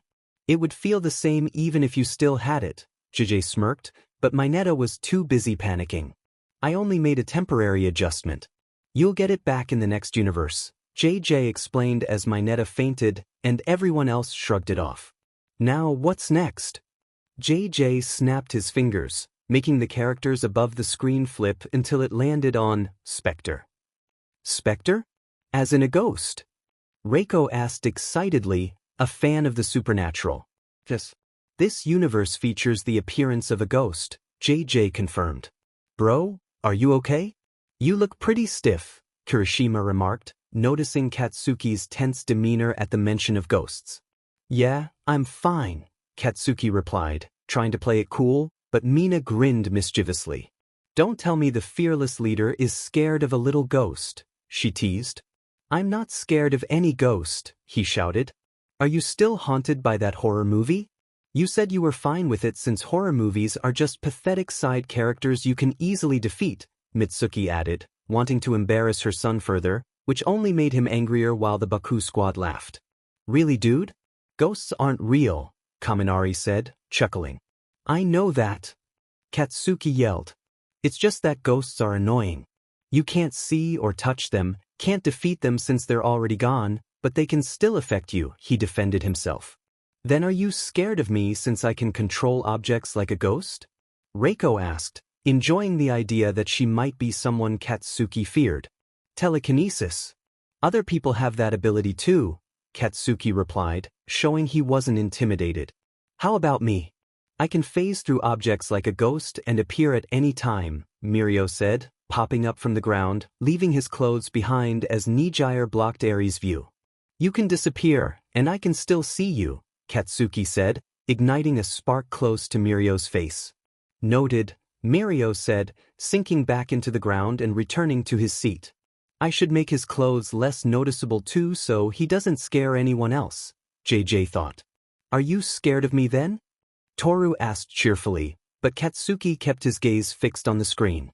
"I'll just blast the whole area, which might catch you too," Katsuki replied, making Toru sulk and everyone disappointed that no one could scare him into believing in ghosts. "Is this child-friendly?" Nijire asked, considering Eri's sake. "For the most part, yes. Nothing too traumatic or disturbing," JJ assured.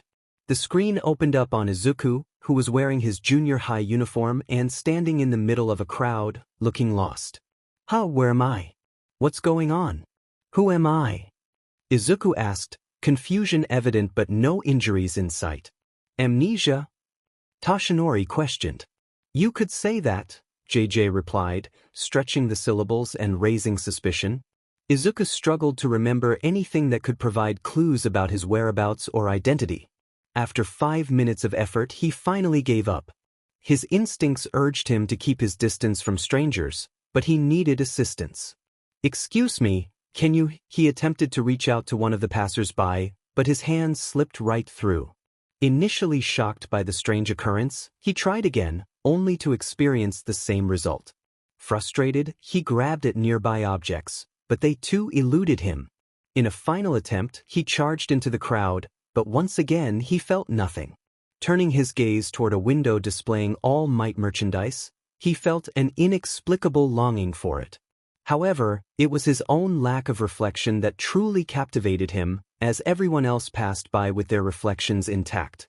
"Wait, ghosts are spirits of the dead.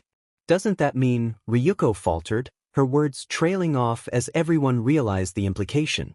"That can't be," Uraraka said, her heart heavy for Izuku. "Why does everyone look sad?"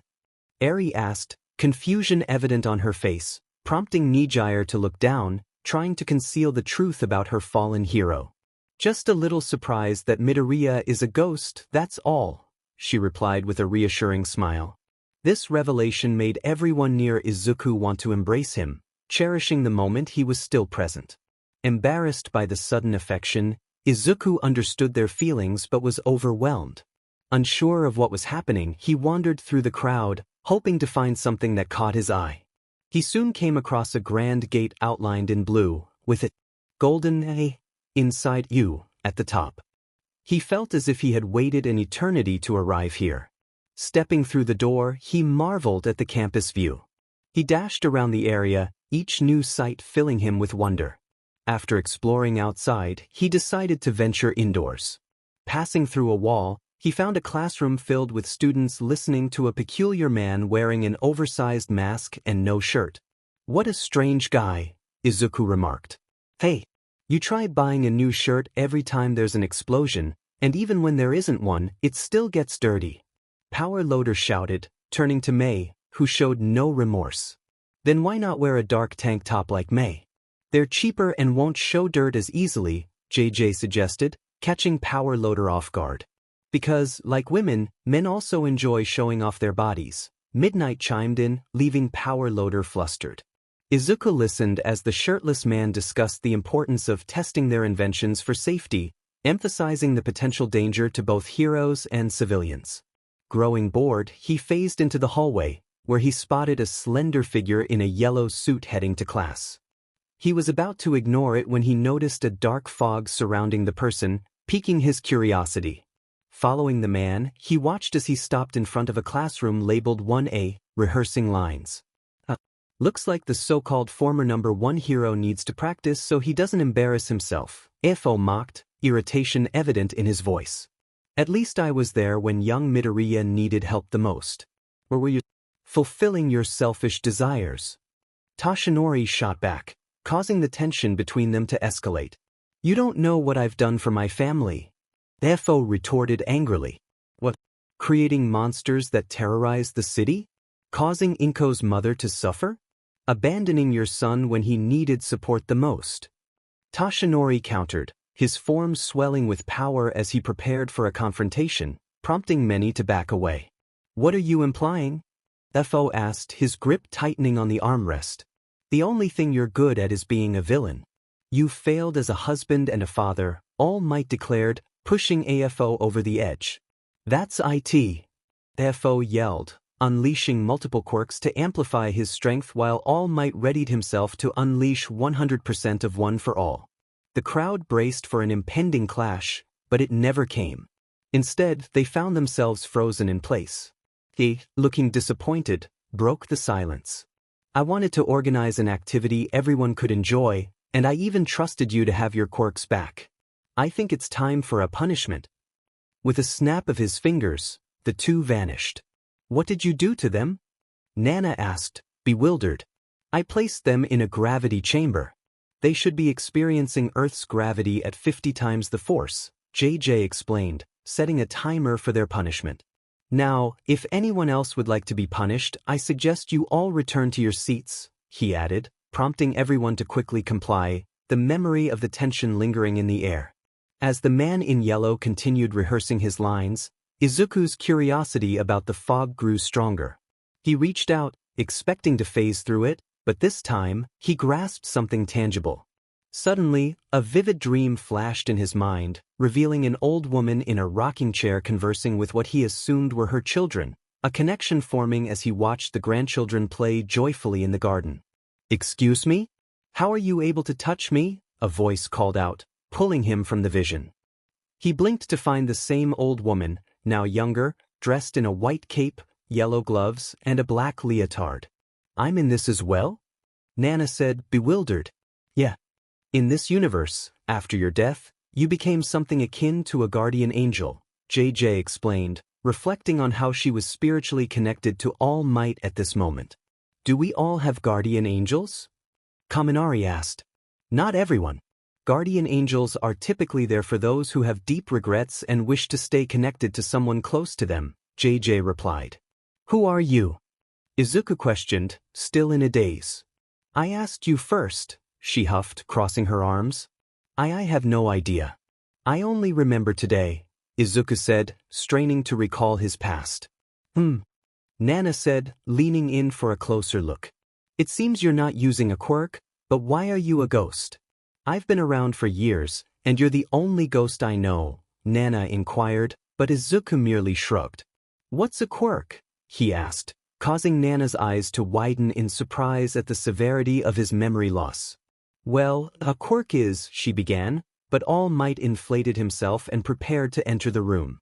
The students in the class were all amazed, except for one who was less than enthusiastic. "Why are they all happy to see him? That was cringy to watch," Izuku remarked. "But, so the student of the greatest hero finds him cringy," Shigaraki laughed. I would never say that about All Might," Izuku defended himself. "Sure, whatever you say.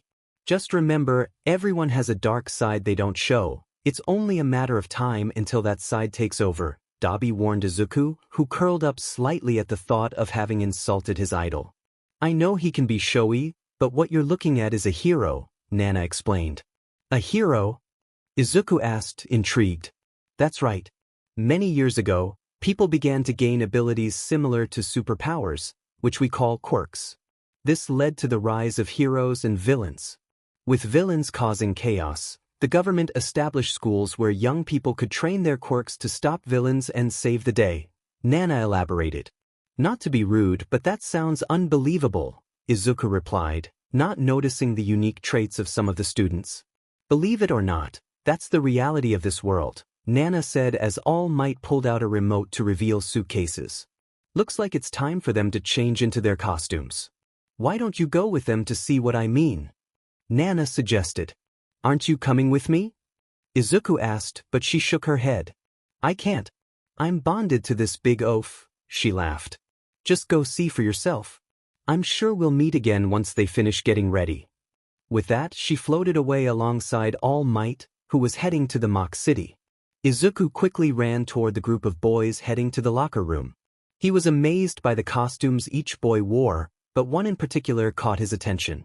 A blonde teenager with spiky hair sat on the bench, staring at a photo. "I wonder if it's something inappropriate," Minetta said, drooling at the thought. "What? Weren't you out of it?" Katsuki questioned, surprised. His curiosity is through the roof, JJ thought, recalling how he had hoped to scare Minetta into SBMson. "What can I say? When something seems off, I'm on it," Minetta replied smugly. "And that's when we call the police on you," Jiro said, dreading the fact that Minetta had recovered from his previous state. "But what is he really looking at?" Ryukyu asked. "Wait and see," JJ answered. "Bakugo, what do you have there?" A muscular boy wrapped his arm around Katsuki, trying to peek at the photo, but Katsuki quickly moved it out of view. "Nothing that concerns you, shitty hair," Katsuki replied. "I bet it's something embarrassing he doesn't want to show," Kaminari suggested. "I'll be the judge of that," Minetta said, swiping the photo from Katsuki's hands. "What the heck? It's him smiling with some other kid in a sandbox," Minetta said, puzzled by the image, but Katsuki's reaction was swift. He pushed Kirishima aside and confronted Minetta. "Don't you dare take that photo away from me again," he yelled, causing the others to try and restrain him. "What a fierce one," Izuku commented, disturbed by the sudden outburst. "That's definitely a different Bakugo," Mina said, equally unsettled. "Yeah, he never lashed out like that before," Siro added, recalling past moments when Katsuki had been restrained but never this aggressively. "Well, he wasn't this intense, at least," Siro amended. "Why are you always so angry?" Tsuyu asked. "Part of it is his complex about being praised while feeling inferior to others. Izuku was the only one who treated him as an equal, which offended Katsuki. He thought Izuku was undermining him, making him anxious since the hero world is dangerous. Anger can lead to rage, which makes him sweat more, and since his quirk relies on sweat, the angrier he gets, the more powerful his explosions become," JJ explained, surprising everyone with this insight into Katsuki. "What kind of ridiculous explanation is that?" Katsuki scoffed. "It's just that you losers can never measure up to me. I want a real challenge, so you all better be at your best when facing me," he said, seemingly mocking his classmates. "You're setting yourself up as a goal so that your classmates can train harder to become better themselves so that they can prove you wrong," JJ thought, disapproving of Katsuki's tactics. Izuku slowly walked past Minetta, who was lying on the ground, having dropped the photo that Katsuki had shown earlier. In it, he saw a sandbox where a younger version of the blonde boy was smiling while building a castle with another child who had black hair with green highlights. Suddenly, his head began to throb. Images of the green-haired boy flooded his mind as the scene replayed in his memory, showing them having fun together while a blonde woman and the same green-haired lady from his dreams sat nearby, chatting and enjoying the moment. The replay ended, and Izuku found himself panting on the floor. What was that? Izuku questioned, noticing that only a few seconds had passed in the real world. The scene opened up to the audience as they had just finished watching Spectre. So, what did you think? JJ asked excitedly. Less than mediocre, Dabi replied coldly, causing JJ to flinch as if struck. Though the choice of words was unfortunate, I have to agree.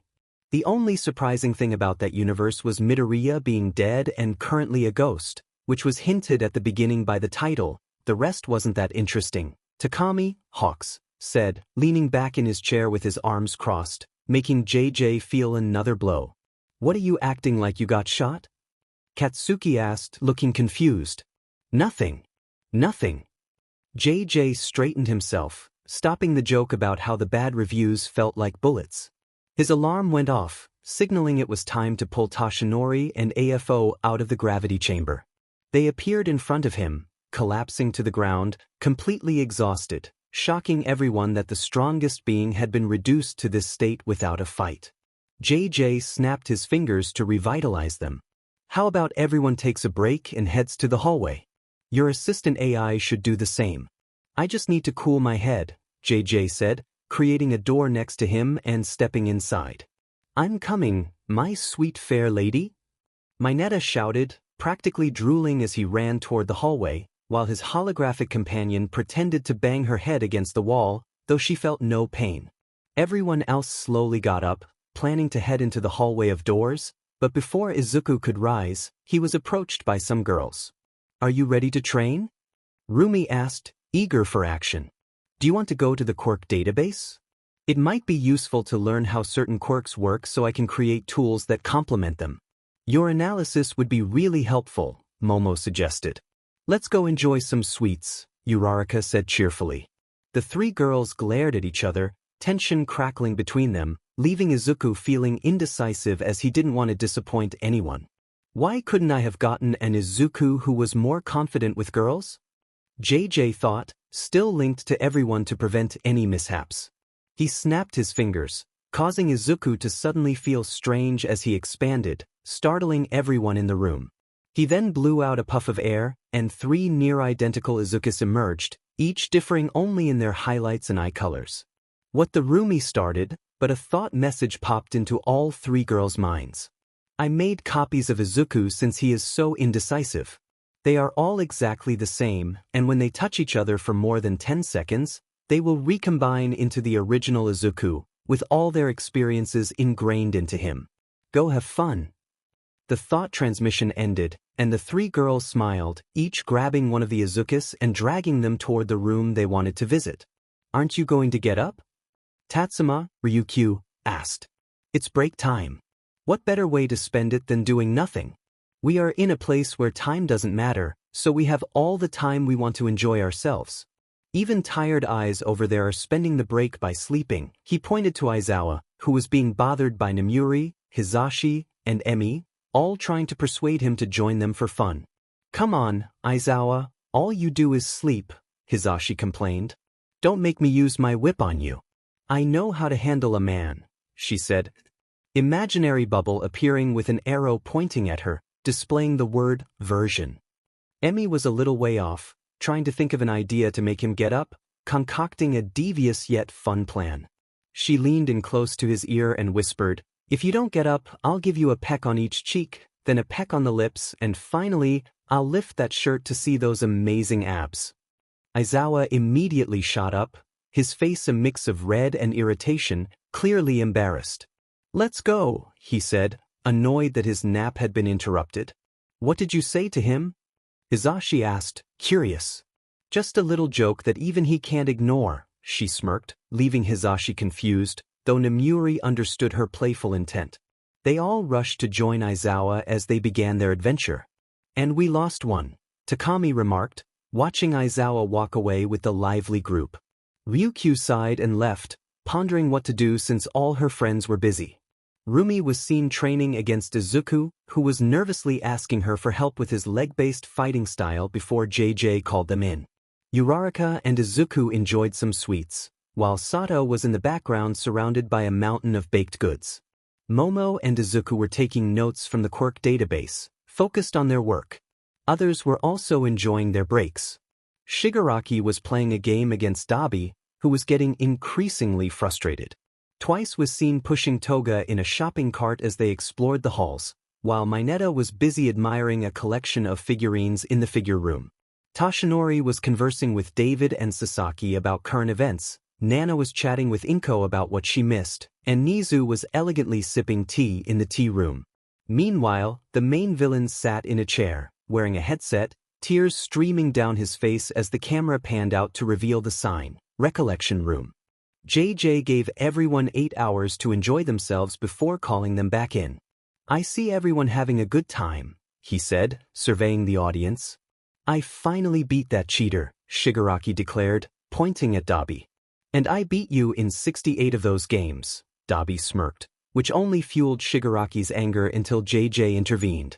"Now, no more funny business. You should have learned your lesson when I sent those two away for a while," JJ said, gesturing to AFO and All Might, causing shivers to run through the crowd at the thought of their punishment. Now on to the next universe. With a snap of his fingers, the characters on the screen flipped through various options until it stopped at Experiment 597 PT2. "Finally! I can't wait to see what that guy will face," Katsuki shouted, excitement evident in his voice. "I hope nothing worse happens to Izuku," Inko prayed. "That guy was seriously unmanly," Kirishima commented, shaking his head in disapproval. "What are they talking about?" Kota asked Shino, who had missed the previous events.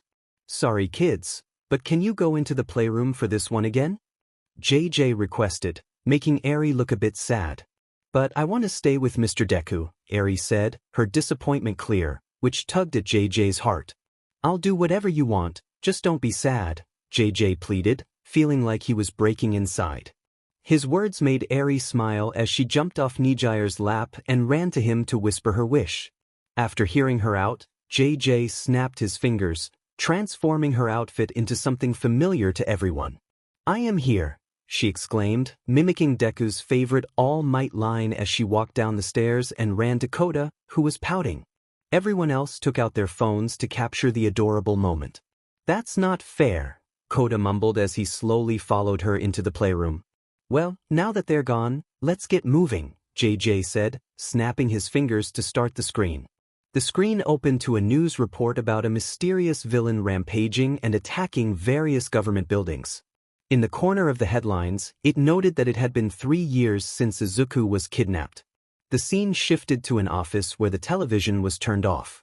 Why is he doing this? After years of being off the grid, he starts now, a familiar voice questioned as the camera revealed a younger All Might. "Looks like I made an appearance," All Might said, surprised to see himself. "Thanks, Captain Obvious," Hisashi replied sarcastically, sparks flying as they exchanged glances. "Don't make me punish you," JJ warned, quickly silencing their bickering. "I don't know. But right now, he is of high importance.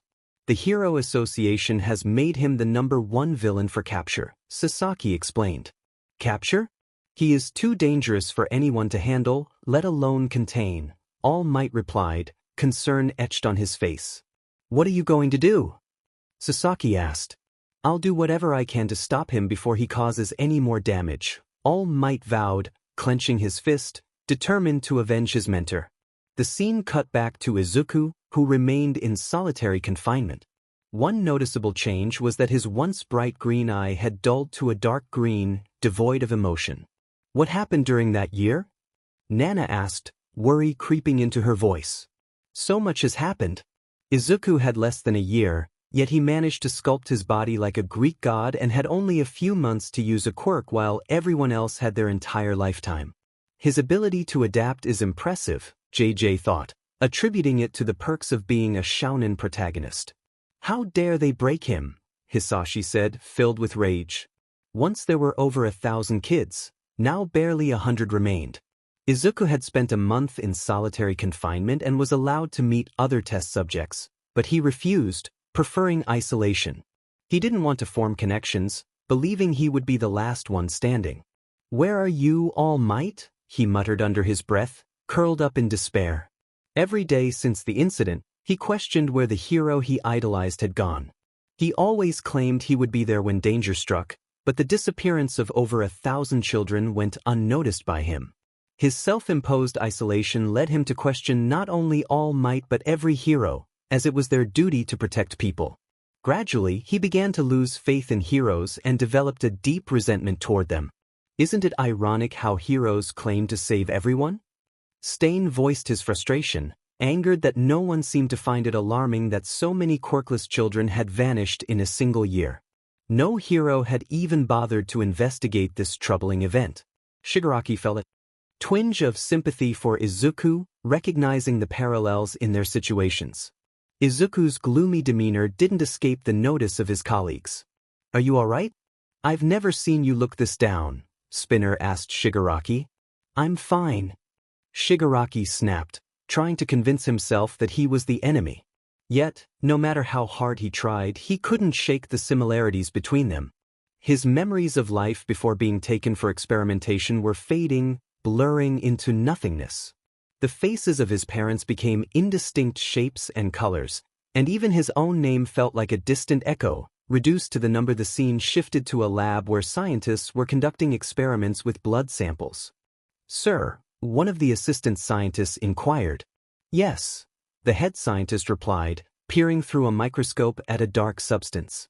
"We're running out of test subjects. All previous subjects who successfully inherited a quirk have died shortly after. The only one who has gained more than one quirk is subject 597, he said, reviewing his notes. "And your point?" the head scientist asked, sounding uninterested. "At this rate, subject 597 will be our only success." "But he's become too powerful. How can we control him?" the assistant asked, concern etched on his face as he reviewed Izuku's list of quirks. "Simple. I set a plan in motion a year ago," the head scientist replied, momentarily looking away from the microscope. "Subject 597 has a deep admiration for All Might, as evidenced by the merchandise in his room. Now, imagine if no heroes show up to save him and the body count rises. What do you think will happen when he witnesses his two closest friends perish before him?" he questioned. The assistant struggled to formulate an answer, but the head scientist continued, "His spirit will shatter, and he will nurture resentment not only toward us but toward all heroes," he concluded, returning his focus to the microscope. "What a barbaric strategy," Nizu remarked, displeased with the villain's methods. Rumi felt a surge of anger at the thought of the head scientist's cruelty, while JJ imagined himself in a similar situation, not minding the outcome, but quickly dismissed the thought, knowing Rumi cared for Izuku. Mirio's anger flared as he recalled how a similar villain had harmed Eri, but he, Izuku, and Aizawa had done their best to help her recover.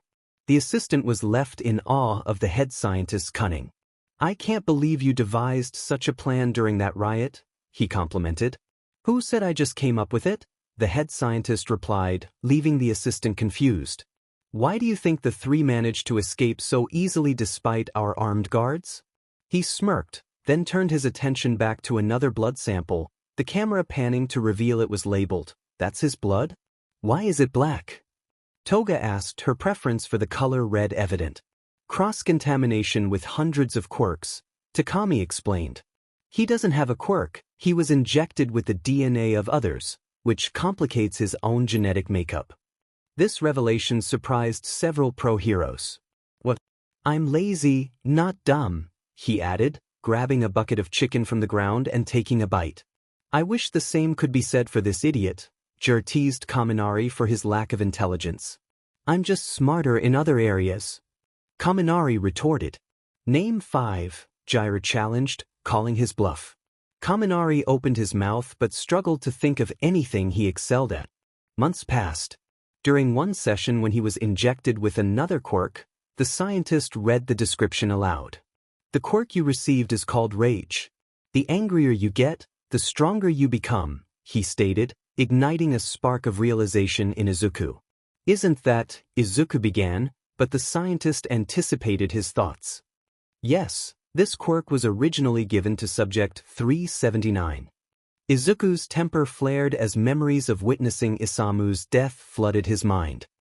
He gripped the table tightly, struggling to contain his anger, but it threatened to overwhelm him.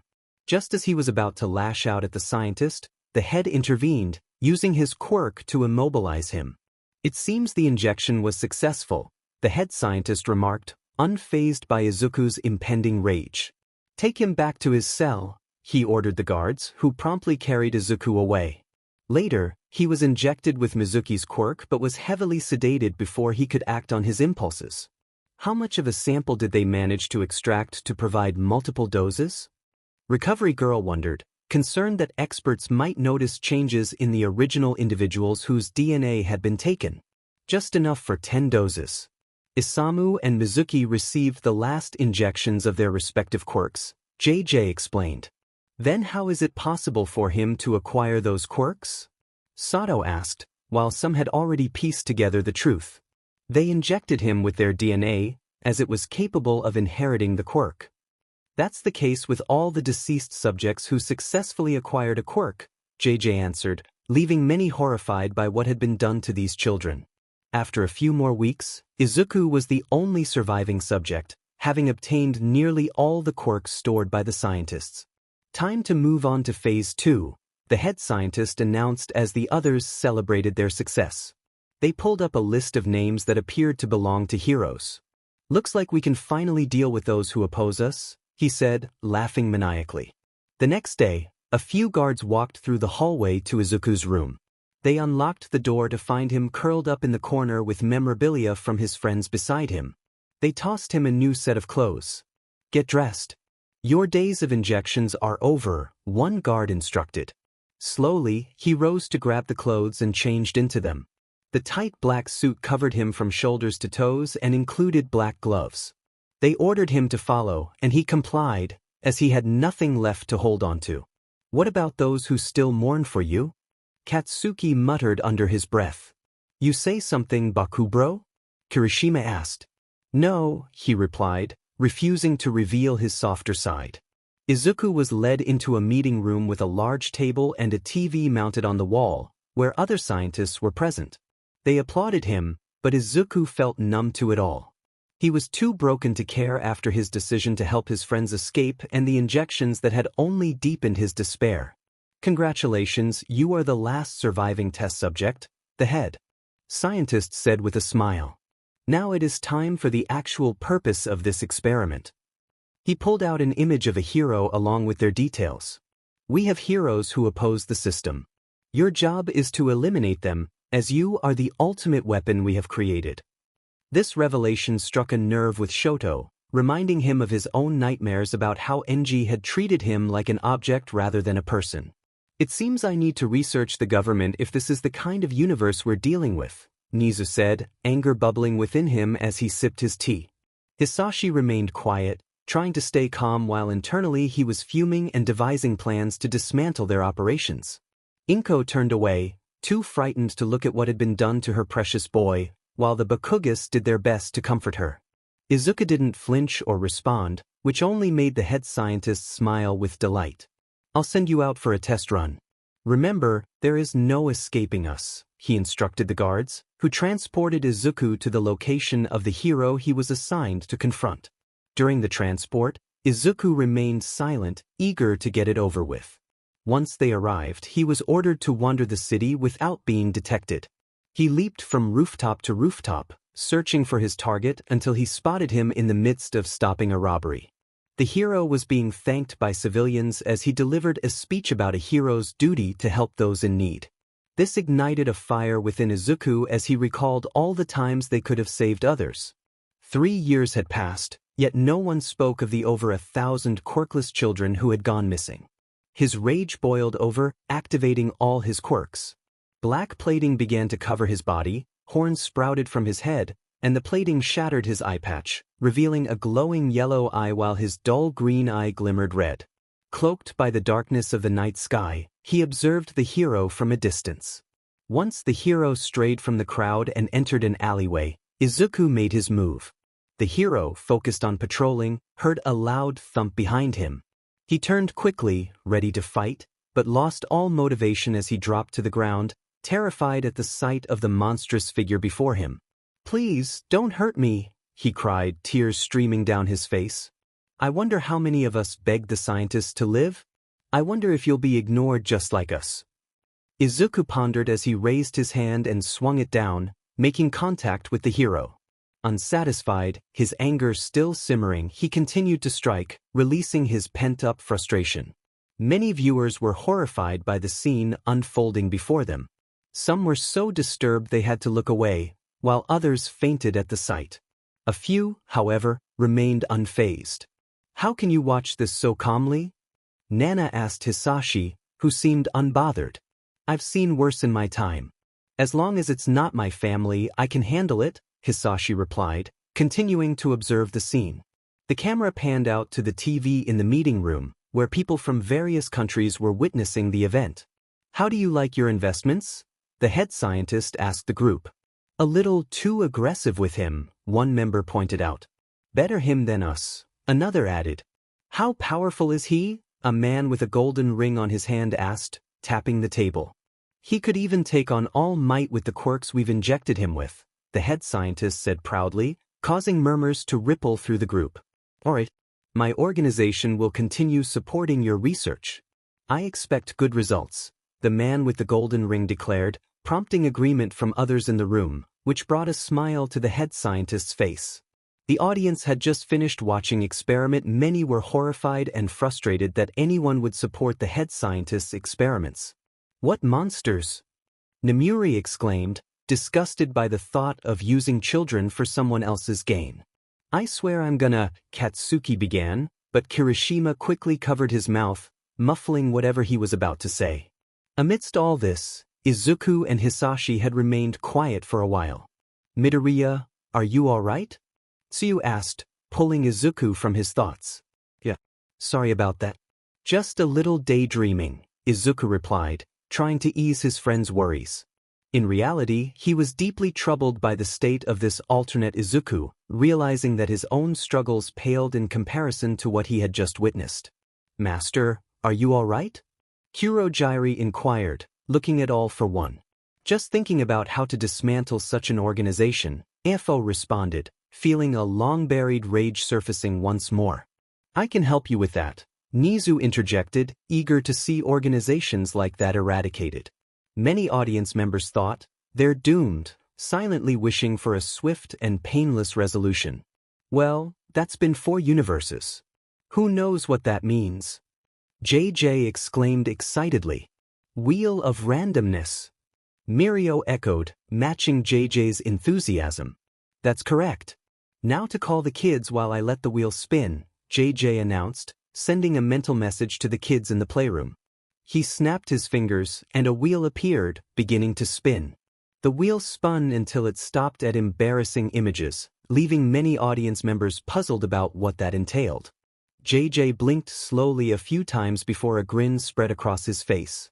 Many in the audience found JJ's expression unsettling. What is this slideshow about?" Izuku asked nervously, aware that he was the focus of it all. "You have nothing to worry about.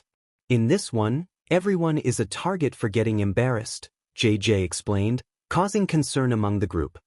"The person who'll get embarrassed will either be the one in the image or anyone connected to them." As the first image appeared on JJ's console, he declared, "Now let's begin." "How did you get that?" Izuku shouted, flustered, as JJ simply tapped his temple. "I remember that. When he went over the spending limit, I had to teach him a lesson by making him wear a maid uniform and clean the apartment for a month," Inko said, chuckling at the memory. "Went over the spending limit? I send over 2.5 million yen a month. How did that boy overspend?" Hisashi wondered, concerned about Izuku's unhealthy obsession with buying All Might merchandise. "So that's why you asked me if you could borrow a maid outfit?" Mitsuki said, confused about the request.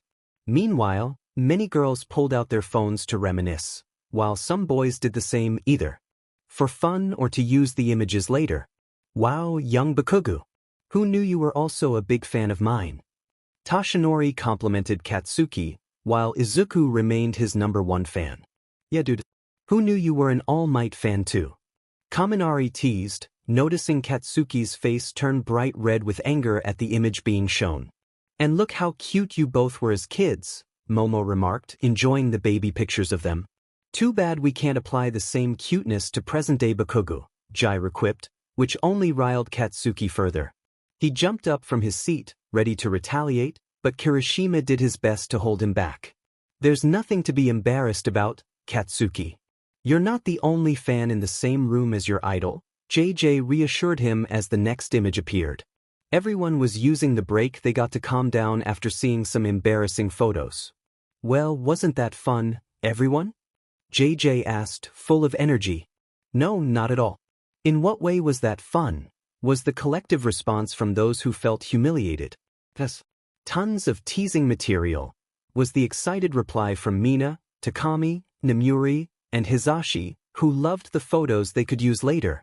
How are you back up again? Rumi asked, confused about how Takami seemed unscathed after receiving one of her sidekicks. He just shrugged, unsure himself. That's because of me, JJ explained. This place can prevent anyone from dying, and any injuries sustained here will heal after about an hour. Otherwise, Minetta would have been in serious trouble earlier. Speaking of injuries, JJ snapped his fingers, and All Might's form began to look more robust. I can breathe easily now, he shouted joyfully, while everyone around him covered their ears. He then turned to the left side of the theater and spotted the buffet of food. Come to me, my missed delicacies, he exclaimed as he rushed toward the food bar, now able to eat anything since his stomach and lungs were in perfect condition. Toga immediately raised her hand, looking excited about her question. Yes, Toga? JJ asked. If nobody can die here, does that mean I can keep poking people and see them bleed forever? She asked, pulling out a knife and daydreaming about seeing Izuku. Dabi and Twice, sitting next to her, slowly backed away, not wanting to get caught in the crossfire. JJ snapped his fingers, making Toga's knife vanish. First off, no poking. Secondly, where did you get a knife? I confiscated all weapons. JJ exclaimed, surprised by the sudden appearance of the knife. I found the blade collection, Toga giggled, making JJ facepalm as he remembered he had included that in the hallway. It's okay if you take that one. I have more. Toga then revealed more knives hidden between her fingers, prompting JJ to snap his fingers again to make them disappear. The collection is quite exquisite, Stain remarked as he pulled out a katana to admire its beauty, with Spinner following suit. Why on earth did I include a blade collection? JJ regretted his choices, snapping his fingers to make the katanas vanish, which infuriated Stain. Not wanting to deal with the backlash, JJ provided replacements that looked and felt the same but were harmless. This knife won't do, Toga said, testing the tip. See. She then pressed the knife against Dabi's chest, causing him to flinch as he touched the area where she had poked him, only to find it hadn't pierced through. I'm making a compromise. Don't make me take that away too, Toga said, pulling the knife close to her chest protectively. A little warning next time, Dabi said, still in shock. Like she would actually hurt an ally. Minoma chimed in, prompting everyone to reminisce about the times Toga had played with her knives, and how they had accidentally gotten in the way and ended up with minor scrapes. What are they talking about? Toshinori asked, carrying a plate stacked high with food. A little much, don't you think? Gran Torino questioned, eyeing the tower of food that was 3 times his size. Now that I have my health back, I can try all the foods I've missed, Toshinori said, starting to dig into the food, making others slightly disgusted by his enthusiasm. At least I have some manners when it comes to eating, Hisashi murmured, not pleased with All Might regaining his strength. What are we watching next? Kaminari asked, pumped for the next universe. Let's see. JJ snapped his fingers, making the characters above the screen spin until it stopped, revealing part-timer, dancer. JJ shook his head, not looking forward to this universe. D-dance? I can't dance, Izuku stammered, not counting the one he did at the festival since he had only put in minimal effort for Eri. JJ raised an eyebrow, unable to believe what he had just heard. He snapped his fingers to show a clip to prove Izuku wrong. Way to go, ballerina. Kaminari joked, though he was genuinely impressed by Izuku's footwork. Why don't you join me for some lessons? You've got the footwork down, Mina said excitedly, slightly irritated that he had claimed he couldn't dance after his earlier stiff performance. That footwork involves fighting, which is different from dancing, Izuku defended himself. Some might say that fighting is a lot like dancing with your opponent. You pull them into your rhythm and then use your moves to finish it, Nizu commented, sipping his tea while considering adding dance to the PE curriculum to improve students' footwork and coordination. Looks like I have a student, Mina said with a grin, enjoying the thought of mentoring one of the top students in her class. Does that mean I get to see Mr. Deku dance again? Eri asked excitedly, recalling the joyful moment she had at the festival when Izuku and the others performed. You've seen him dance? Kota questioned, and Eri nodded. Lucky, he said quietly, feeling a twinge of jealousy but also looking forward to seeing Izuku dance in this universe. Unfortunately, the kids aren't allowed to see this universe, JJ said, delivering the disappointing news. Why? Kota whined. There's a Deku costume in the playroom waiting for you, along with some treats and recordings of the festival, JJ offered, successfully enticing them as they jumped off their guardians' laps and rushed to the back of the room. What's the harm in showing them some dance moves? Momo asked. You'll see, JJ replied as the next universe began. And Izuku, appearing to be around 9 years old, sat on the stairs waiting for his mother to pick him up. See you tomorrow, Deku, one of the kids said playfully, tapping him on the back of the head as he walked by. Izuku felt miserable, eager to go home.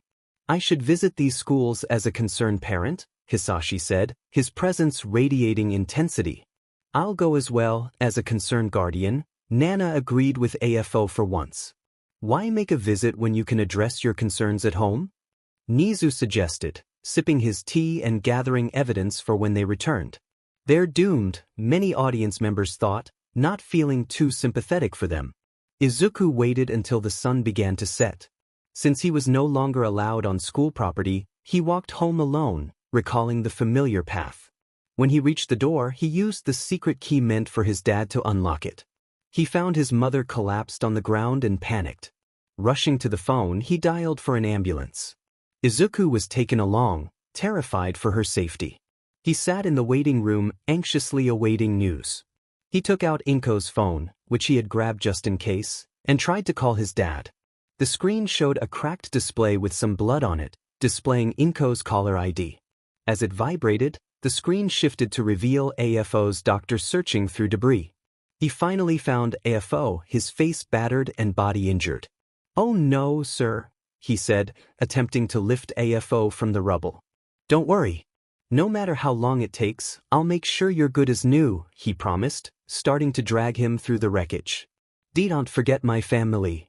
TST still needs su support, AFO weakly insisted, unable to abandon his family. If that's what the loser looked like, what did the winner look like? Kaminari joked, causing the Baku squad to shake their heads and sigh. Is there anything going on inside your brain? Jiro asked, realizing he was standing in front of All Might. They all turned to see how he would react, but he was too busy enjoying a mountain of food he had brought. Is that what happened to you? Inko asked, curious about why her husband had suddenly left for overseas when he usually stayed close to home. The scars I had were nothing but reminders of the mistakes I made, he replied, unable to forget the pain they represented, even though they were now gone. Don't worry, master. I'll send enough money so they can live comfortably while you're away, the doctor said, pulling out a phone to set up an automatic monthly transaction of 2.5 million yen into Inko's bank account. Back to Izuku, after several failed attempts to reach his father, he grew increasingly worried. A nurse called for him to meet with the doctor who attended to Inko. Is there no other guardian with you? She asked, looking around for any sign of Izuku's other parent. Dad isn't responding to my calls, he said sadly. And I wonder whose fault that is? JJ remarked, eyeing All Might, who was still engrossed in his food. Pay attention when someone is talking to you, Gran Torino scolded, smacking All Might lightly on the back of the head. Sorry about that. It's been a really long time since I had any actual food, All Might exclaimed, feeling slightly embarrassed as JJ shook his head in disappointment. Were you even listening to me or paying attention to the universe at all? JJ pressed. Bits and pieces of it. But how was I supposed to know he had a family? He didn't even know that Miss Midoriya was related to Nana. All Might pointed out, feeling partially responsible for Izuku's father missing out on so much of his life. Though I do agree we were both blindsided by emotions and missed other things, Toshinori added, nodding in agreement. But at least I was blinded by love while you were blinded by vengeance. Who's the real villain in this scenario? All Might's expression shifted into a frown. All because you started this 200 years ago. All Might shouted back. It wasn't my fault that AFO wanted to retort but hesitated, ultimately sitting back down in silence. Thought so, All Might replied, which irritated AFO, but he chose to remain quiet. Who knew the number one hero had this side to him? Itsuka remarked, and everyone else nodded in agreement. To be fair, during AFO's reign of terror, he did take the life of All Might's mentor, JJ added, causing All Might to choke on his food. Wait, you saw me as a mother figure? Nana asked, surprised. You were a better parent than my real ones, All Might admitted, deciding to focus on his meal. I'm sorry to say this, but your mother is very ill, the doctor said, breaking Izuku's heart. We believe this illness began a few months ago.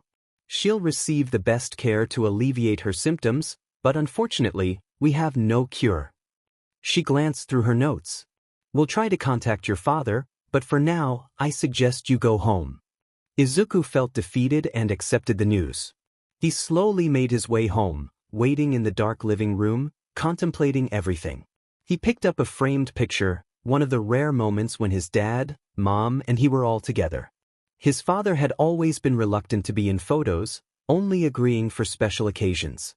The next day at school, Izuku was too sad to notice the teasing directed at him. Hey Deku! Katsuki approached, clearly annoyed. My mom wants to know what she should bring for the dinner party? Izuku mumbled something too quietly for Katsuki to hear. What was that? He pressed. It's not happening, Izuku said softly, which frustrated Katsuki, who tried to be patient. And why is that? He asked, but received another barely audible response. Speak up when talking with others, he snapped. Is in the hospital and Dad isn't answering my calls. Izuku shouted back, shocking Katsuki, who had never heard him raise his voice before. Remind me again why I can't stab people? Toga asked, disapproving of young Katsuki's behavior. You still have the knife I gave you. It won't pierce flesh, but it'll still hurt. I won't stop you as long as it isn't strong enough to cause serious harm, came the reply, prompting Toga to grin as she prepared her knives. So what if you want to take me on? I'll take you on any day. Katsuki declared, eager for a fight. She isn't alone in this. A group of girls stood up, ready to confront him. Bring it on, he yelled as he charged at them. The scuffle ended quickly when Momo created a quirk-canceling collar for him, leaving the rest of the time spent teasing him. Yeah, I learned the hard way not to anger a whole group of girls. Kaminari reflected on his mistake that had upset all the Izuku fans. Maybe think before you speak? But since you don't think at all, maybe don't speak at all, Jiro chimed in with a witty remark. The girls settled back down while Katsuki limped to his seat. Do you want me to call recover? Kirishima began but was cut off. Don't speak of this humiliation to anyone, Katsuki said, clearly annoyed. I'm pretty sure everyone relevant to you already knows, Mina added, only to be interrupted. Don't speak of this humiliation to anyone, Katsuki repeated, embarrassed. Katsuki left Izuku alone as he returned to his seat, keeping a watchful eye on him but not saying anything further. A month passed, and the Bakugas occasionally checked in on Izuku, taking care of him while Katsuki refrained from his usual harshness. They often complained about Izuku's father. One day, Izuku received the medical bill for his mother. 2.5 million yen, he exclaimed, shocked. He tried calling his father again, but there was no response. In a panic, he searched his mother's purse for her credit card and rushed to the nearest ATM to check her balance. 4.2 million yen, he noted, feeling a wave of relief. He sent the necessary amount to the hospital after asking the Bakugas for guidance, then carefully put away his mother's credit card. Although he was glad to have paid the bill, he worried that if his father didn't return soon, they wouldn't have enough to cover future expenses. That's when he decided to look for a part-time job. How responsible of him, Enji remarked, surprised that an 8-year-old was willing to work to help his mother. Aren't you a villain? Why can't you send more money so my grandson doesn't have to work? Nana countered. Make up your mind. Do you consider me a villain or not? Besides, I send just enough to avoid raising suspicion, AFO replied. Why is this the image people have of a mother-in-law? JJ thought, finding the feud between Nana and AFO amusing. How do you make your money? You don't have a job, and there are no signs of you robbing places for cash, Shino asked. Simple. I had someone hack into everyone's bank accounts in Japan and take 200 yen from each account weekly. People won't notice since it's only a small amount, AFO explained. Taking 800 yen doesn't explain how you have so much money, Ryukyu added. There are over 100 million people in Japan. At least half of them have bank accounts. How much do I make in a month? He posed, leaving Kaminari stumped as he tried to calculate. Around 400 million yen, $4 million, a month, Momo answered immediately, prompting AFO to make an exaggerated gesture to illustrate his finances. Then what happened to all that money? Dabi asked, frustrated that they had to live frugally while surrounded by incompetence. I'm running an organization. There are people I had to pay in order to get the equipment and materials you need, AFO replied, pulling out a long list of items requested by the members of the League of Villains. They averted their gazes, pretending not to understand. Izuku wandered through the streets, searching for job opportunities. Unfortunately, many people turned him away due to his young age, lack of experience, and being quirkless. They were hesitant to associate with someone so young and without a quirk, fearing it might tarnish their reputation. As he walked, he kept an eye out for help-wanted signs until he spotted a brick building announcing an upcoming opening in the summer. Curious, he peeked through the doors. Inside, he saw a counter with a large shelf behind it, a stage with poles, numerous boxes, and a woman directing movers on where to place everything. Is this one of those places where people get on stage to tell jokes or sing? Momo asked, unfamiliar with such establishments. Why is there a large pole then? Izuku wondered, noticing the pole seemed to obstruct the stage area. Kaminari, Shiro, and Minetta exchanged excited glances, realizing they had stumbled upon something intriguing. Now I see why you sent those kids away, but there are still underage students here, one of them pointed out. Relax, no inappropriate content will be shown here, came the response, leaving Kaminari, Shiro, and Minetta looking disappointed. Jiro shook her head, sighing at Kaminari's enthusiasm. What kind of place is this? Momo asked, her cheeks flushing. Jiro explained, making Momo blush even deeper. That is inappropriate, she stammered, embarrassed. Can someone tell me what this place is? I don't like being left out, Izuku complained. You'll see soon enough, JJ replied, turning to the screen. Excuse me, Izuku called out, catching the woman's attention. What's a kid doing here? She asked, scanning the area for anyone who might have brought him in. When everyone shook their heads, she sighed and approached him. Are you lost, sweetie? She asked, crouching to his level. I'm here about the job, he said nervously. This establishment isn't meant for kids like you, she replied, seeing his expression drop. Sensing his disappointment, she decided to engage him further. Why are you looking for a job? I need the money, he admitted, sounding a bit too blunt for her taste, but she continued to inquire. And what made you come here looking for a job? Every other place has rejected me, he confessed, which didn't surprise her. And why do you think they did that? Because I'm young and inexperienced and, Izuku hesitated, but she noticed his awareness of his own situation. I'm quirkless, he finally admitted, his voice barely above a whisper. He said this, leaving her in shock. She was momentarily at a loss for what to do next. "How about this? Do you have a phone number I can call? I'll reach out to let you know if you got the job," he suggested. This made Izuku excited as he quickly pulled out his notebook, tore out a blank page, and wrote down his home phone number. Afterward, he left, feeling elated. "Are you really thinking about hiring him?" "He's just a kid," one of the movers remarked. "There must be a reason he was so eager to find a job," she replied, pausing for a moment before exiting herself. She scanned the area to see where the boy had gone and spotted his green highlights. Curiosity piqued, she followed him all the way to a hospital. "How has nobody stopped her?" "It's an adult following a young boy," Aways pointed out, being the voice of reason.